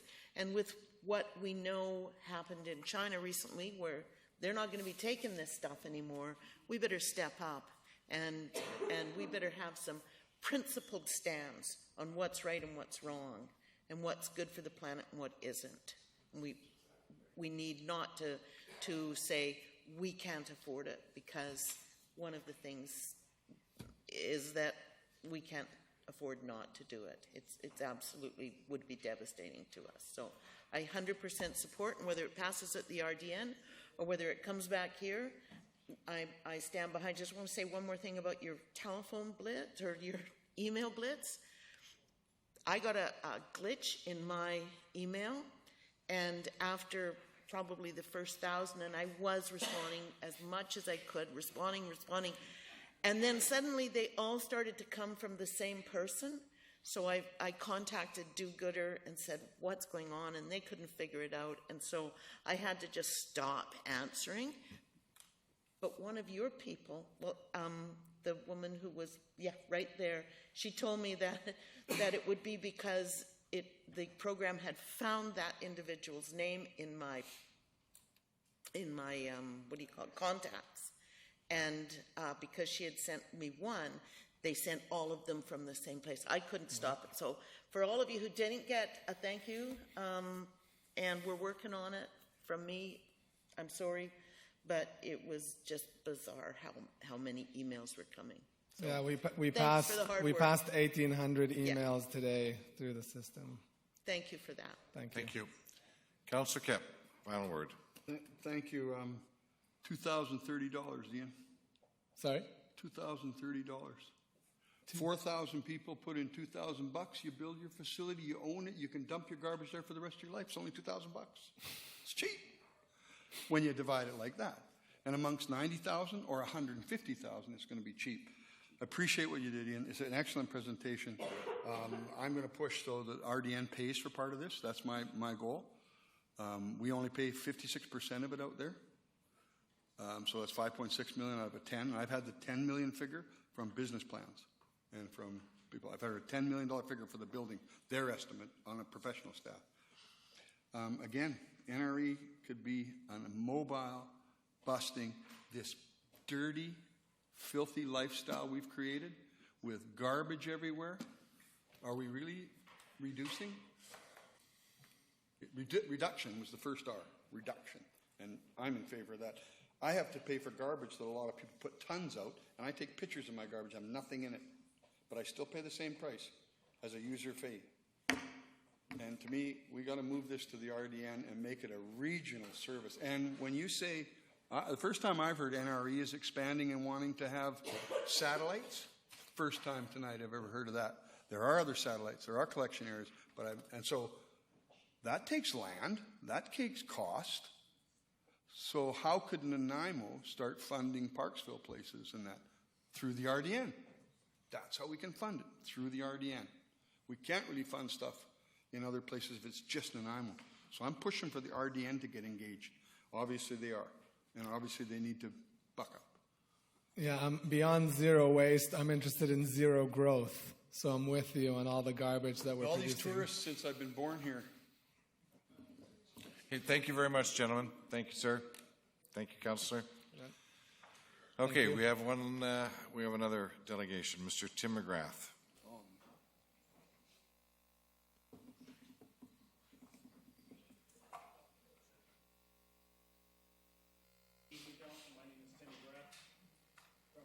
Nanaimo. I think some of the things that we have to do is separate the term recycling from the NRE. I agree with almost everything that was said in regards to the recycling aspect. I don't agree that necessarily the NRE is the solution. We have a serious problem with waste. I've been going one way or the other on waste for a number of years. I think this is absolutely a regional issue. It belongs in the RDN lap. If the RDN tries to send it back, then you're going to have your hands full because it's not a city responsibility. Not at all. This is a clearly solid waste issue, and it is a responsibility of the RDN. I do want to alert you. There is a serious problem in the recycling industry. I don't know whether all of you are aware of it. So before you make any decisions, I would suggest you look at the recycling industry and where it is going to be going in the next short while. Because if you support the proposal tonight, you're going to land up in a big financial mess. That plain and simple. So if you could play the podcast. I do have more information available. I'm limited in my amount of time, so I'm just going to have the podcast played. It'll run for the 10 minutes. This is a CBC podcast. Hi, I'm Brent Bambury, host of Day 6. Every Saturday morning, you can count on us to bring you surprising angles on the big stories of the week. And we do that with a wide range of topics, from arts and culture to politics, Sir, sport, I would ask you to be respectful of news, council members, what's please. going on right here at I home. would respect Day the 6 council is do a the same lively, for me. Sir. playful look at the week that was. Grab the podcast or stream the show. You You can find all the links at cbc.ca/day6. Hello, I'm Catherine Cullen. This is a podcast from the December 27th edition of The Current.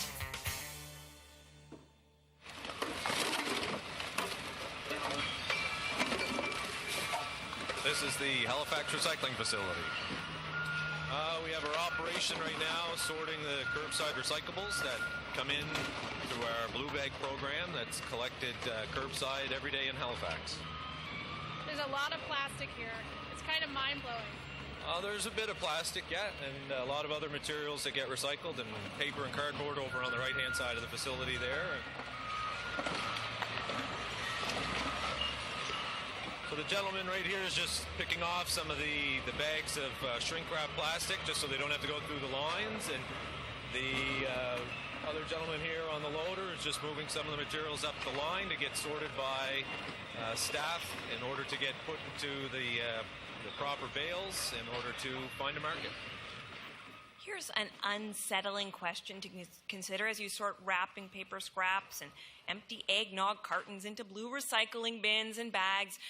What happens if there's no longer a market for all of our recyclables? The question is one that cities around the world are confronting. If no one wants to buy our recycling, it is just trash.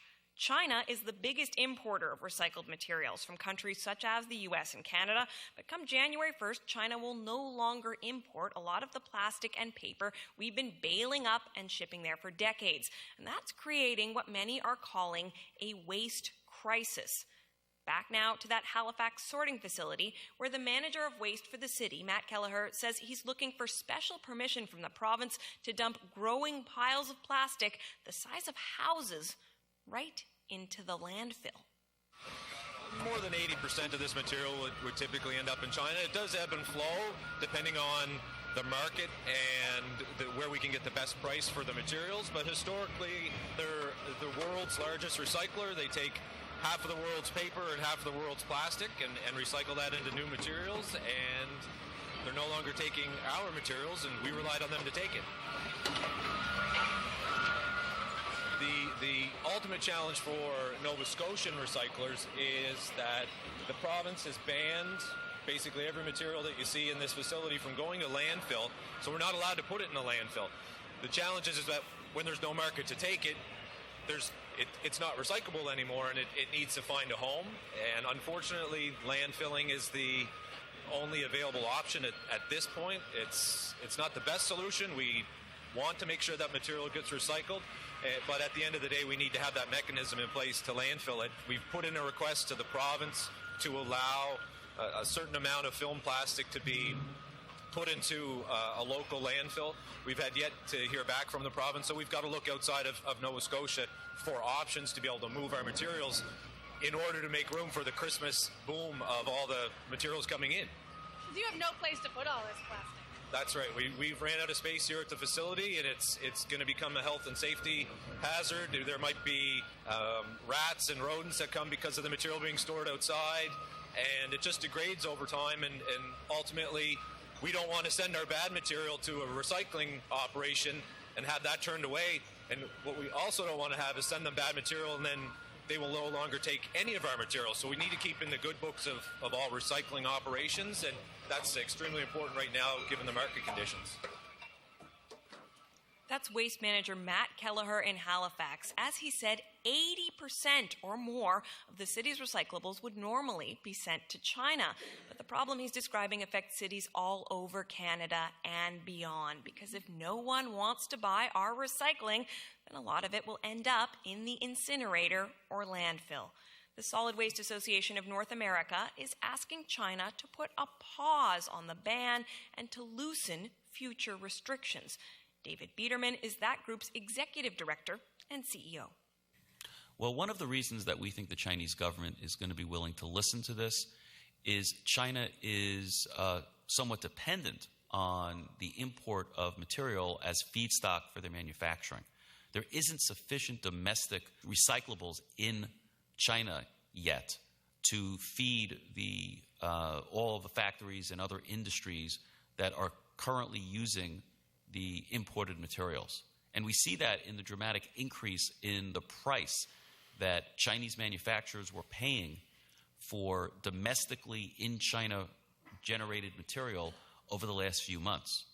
Those numbers have gone up to as high as $500 per ton, which is more than triple what the imported material was being valued at its peak over the summer of 2017. That was David Biederman, the Executive Director and CEO of the Solid Waste Association of North America. Now, let's go back to Halifax one more time, where our producer, Mary Catherine McIntosh, gave a few Haligonians a pop quiz about their recycling. Do you recycle? I do recycle, yeah. What do you do to recycle? What kind of effort do you make? Well, basically separate plastics and cardboard, things like that, around the house, and compost. And where does it go then when you put it in your blue bag? To be honest, I don't know. For me, it goes down to the trash room, into the bins.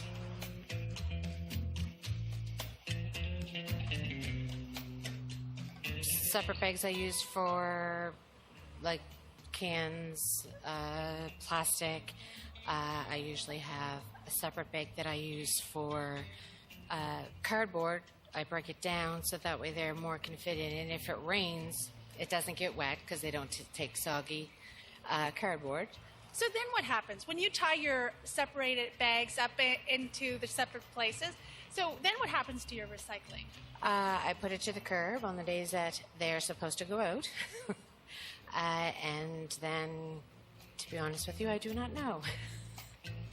I just assume there's a plant somewhere that kind of separates things. And again, I just figured there's a factory somewhere that's...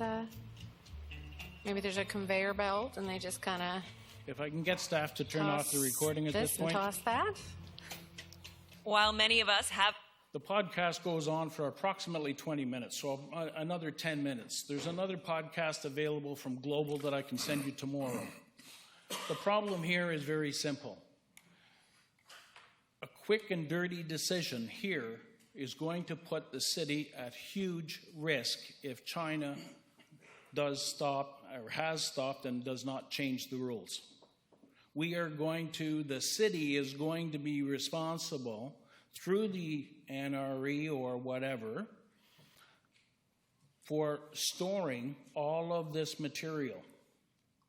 And you're either then going to be faced with putting it in the dump and having Ian's 4,000 voters upset, or you're going to be faced with a huge financial liability.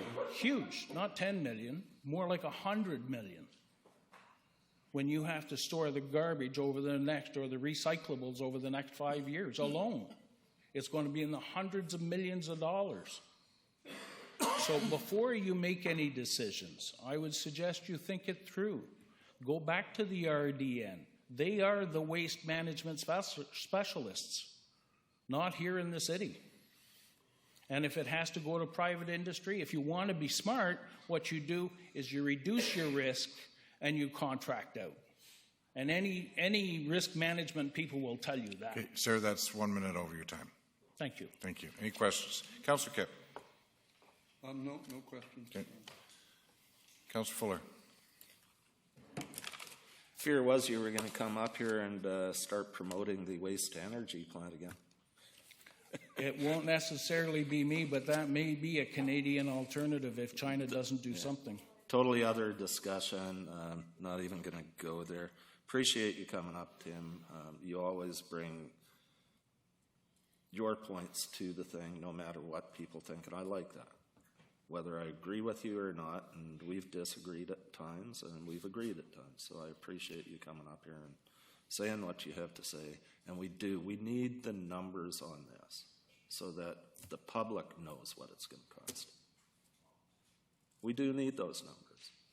Agreed. And I just want to say one thing. I don't see this increasing taxes if we have to support it. It might, but I don't see that because I think there are ways around it that we could do it. So anyway, on that note, thank you. Ms. Sauer. Thank you, Your Worship. City Clerk will speak to you after this, but I've been listening to some of the comments and the email exchanges that we've had over the last couple of months, and I've made recommendations to Council about a potential motion that you could pass on this subject matter, because you've been asking for the financial information, the business case analysis, and the studies done by the RDN. I would urge Council to pass a motion that asks the RDN to share its assessment and analysis on the NRE project with city staff, so that we're able to brief you and discuss this with you directly. Thank you. Thank you, sir. Thank you. See no further. Councillor Kipp. Just on the waste issue, Amazon delivers to us here in Nanaimo. They have absolutely no bricks and mortar. They pay no licensing fees, no taxes. They're dumping, I don't know how many cardboard boxes in our town. And there's no collection. We have no ability to gain money on that. And mechanization, if they're bringing robots in to deliver packages, we're going to take the garbage and we're going to have no employment. And we're going to have nobody paying employment taxes or earning money to pay taxes. So I'd like to start taxing machines. I really like to tax machines. And to tax some of these external companies somehow. Because if all the delivery companies are delivering, just say, 90,000 people in Nanaimo, 150 in the regional district, and that's increasing now, I understand, at about 6 and 7% a year or more, 10% a year on buying and having it delivered. All that waste is coming in. We make nothing off it, and we pay for all this wasteful lifestyle. And it's really funny for me that everybody thinks they should create this garbage and be able to just dump it somewhere and think it's gone away. And decades ago I asked, where is away? Where is away? Is it in the ocean, like Cappy de Tutucapi used to dump all the garbage in New York and make millions? I don't know if you know that name. He used to own a huge industry in America. He used to dump the garbage right outside the river in the Hudson. So to do this, to create this new economy of environment, of robots delivering and free boxes coming from China, man, the arbitrage of garbage is more than the NRE. It's our solid waste dump taking dirty soil that they shouldn't take because they need the $130 a ton to pay and feed the monster. That dump has been closing all my life. It's hundreds of feet deep now. And everybody thinks they should just be able to take their garbage somewhere and throw it away and no cost. Wow. I don't get that. That's why I don't put out garbage. I don't buy a lot of crap. I try and live cheap. And for me, what are we doing as a council when all these businesses are dumping stuff on us? Why don't we take all the garbage back to the mall that sells it to us? Okay, Councillor, can we move on? Well, I am trying to move on to creating a clean environment in the world. I know you don't want to hear me. Councillor, I'd like to move on with the agenda, if you don't mind. I am on the agenda. Okay. All right. Next item. Question period. Motion to adjourn. No, Your Worship, there is some that have signed up on the sign-up sheet. I thought we weren't using those anymore. Oh, sign up. Mayor and Council, Just one, Mr. Manners, just one moment, please. Okay. So before Mr. Manners speaks, just through you to Councillor Kipp, there is now just a sign-up sheet. People no longer have to write down their questions. They just have to put their name in the agenda item they're speaking to. And do they have to put in a Nanaimo address or the written address? So we don't have to hear it here, but do they put the written address on there where they live? No, they don't. And that's Council's purview, if they want the actual home address or just the place of residence. It makes a difference to me. Okay.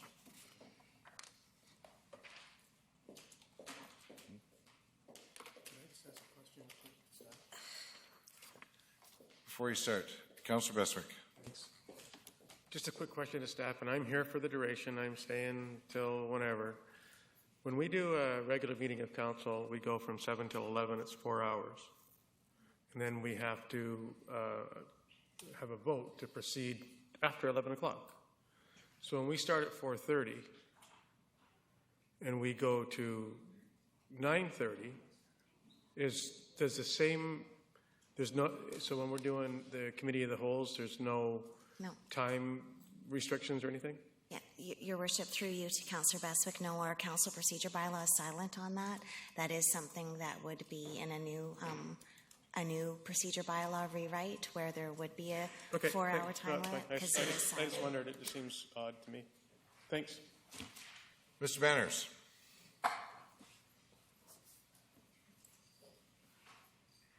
My name is Bill Manners from Nanaimo. My question is relating to 6A and 8A. Are delegates permitted to reapproach the podium after their delegation has been received? And if yes, what is the process? Councillor Beswick.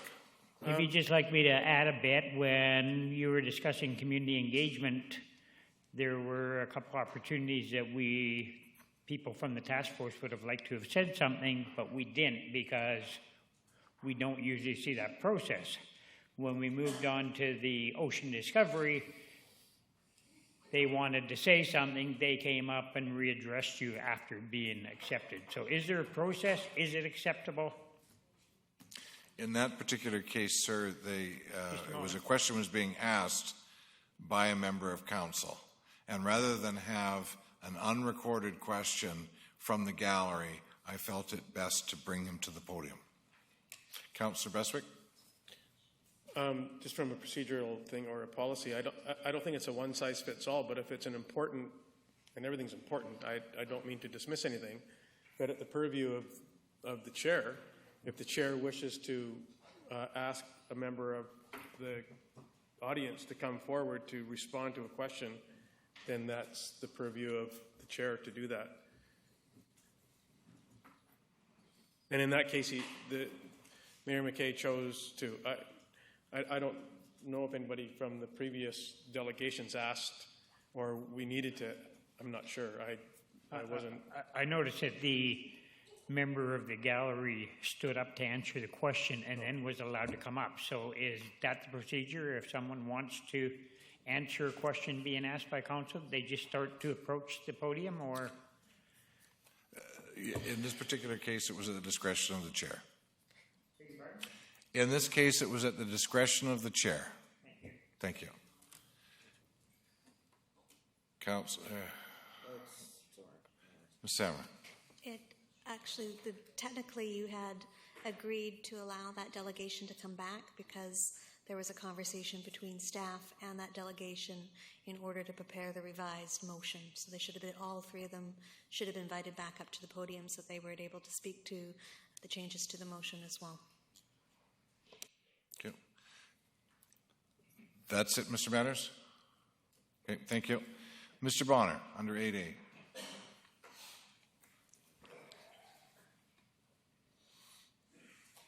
Don Bonner, City of Nanaimo. My question is, do we have the 5-minute timer thingy happening, or are we not doing that yet? Not doing that yet, okay.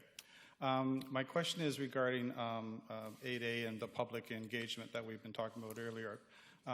Part of that engagement is the televising of these meetings. I want to know if there's what is the policy, does council have a policy regarding stopping and starting of the televised broadcast? Not that I'm aware of. There's no policy about who is allowed to stop it and start it? Not as far as I'm aware of. So could I add, I guess the question would be is, once the meeting starts, it would be my understanding that the televised broadcast would take place until the meeting is ended. Is that correct? That would be my understanding. Ms. Samra? Thank you, Your Worship. So under the new protocol, when decorum has been lost in a meeting and staff leave, there are steps to be taken such as a recess or decorum regained, and during that time there's no official recording of a meeting.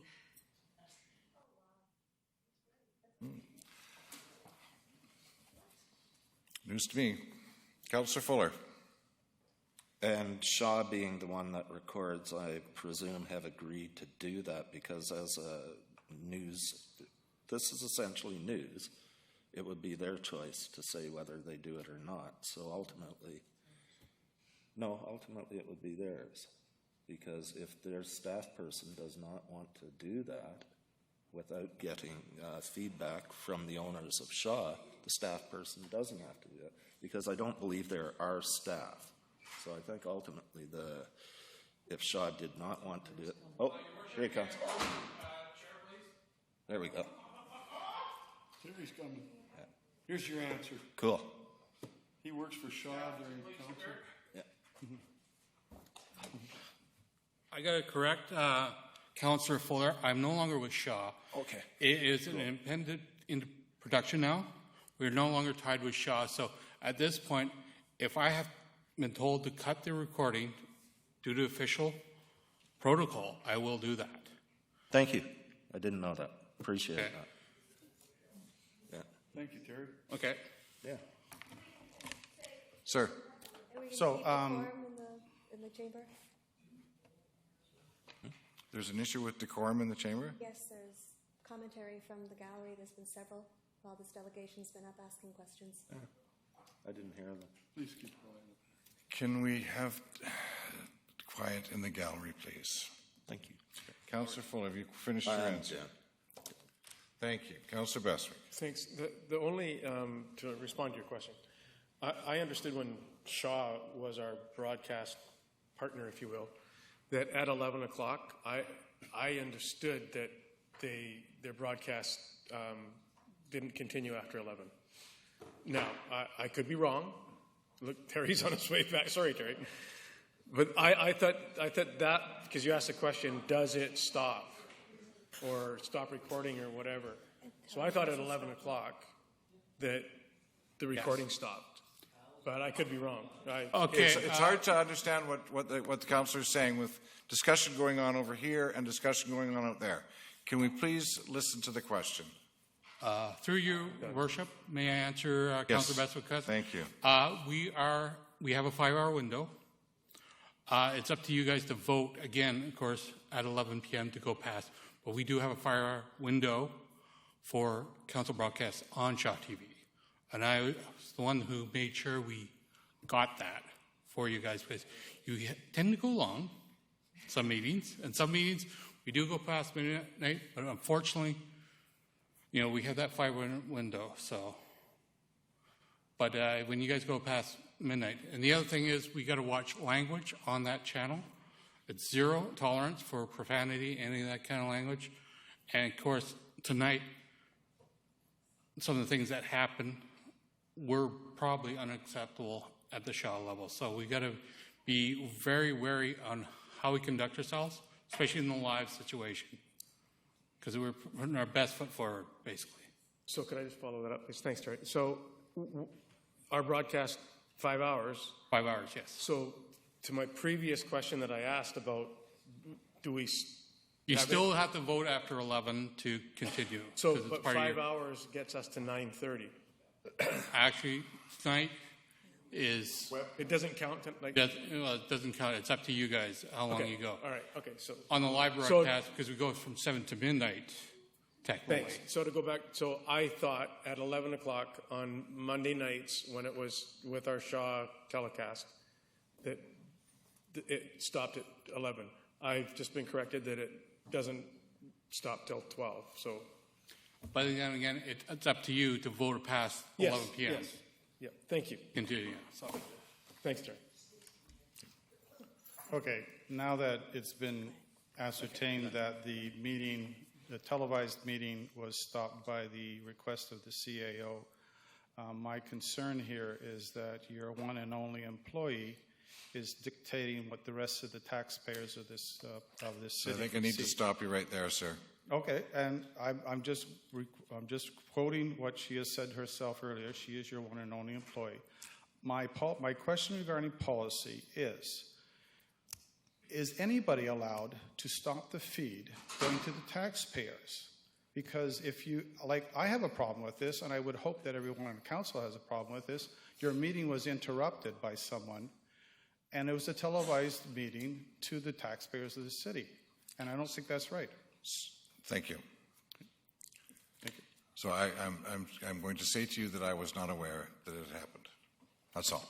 Okay, and that's why I was bringing it up. Do you wish to respond to the you're on. Okay, thank you. You responded aptly well on the matter. Thank you. Thank you, sir. Motion to adjourn. Moved by Councillor Brennan. Yeah, Your Worship, there was a recess earlier this afternoon, a recess of the in-camera meeting, and it's requested that council reconvene. But Councillor Brennan? With Councillor Brennan, Mayor McKay is not required. Has Councillor Brennan been advised?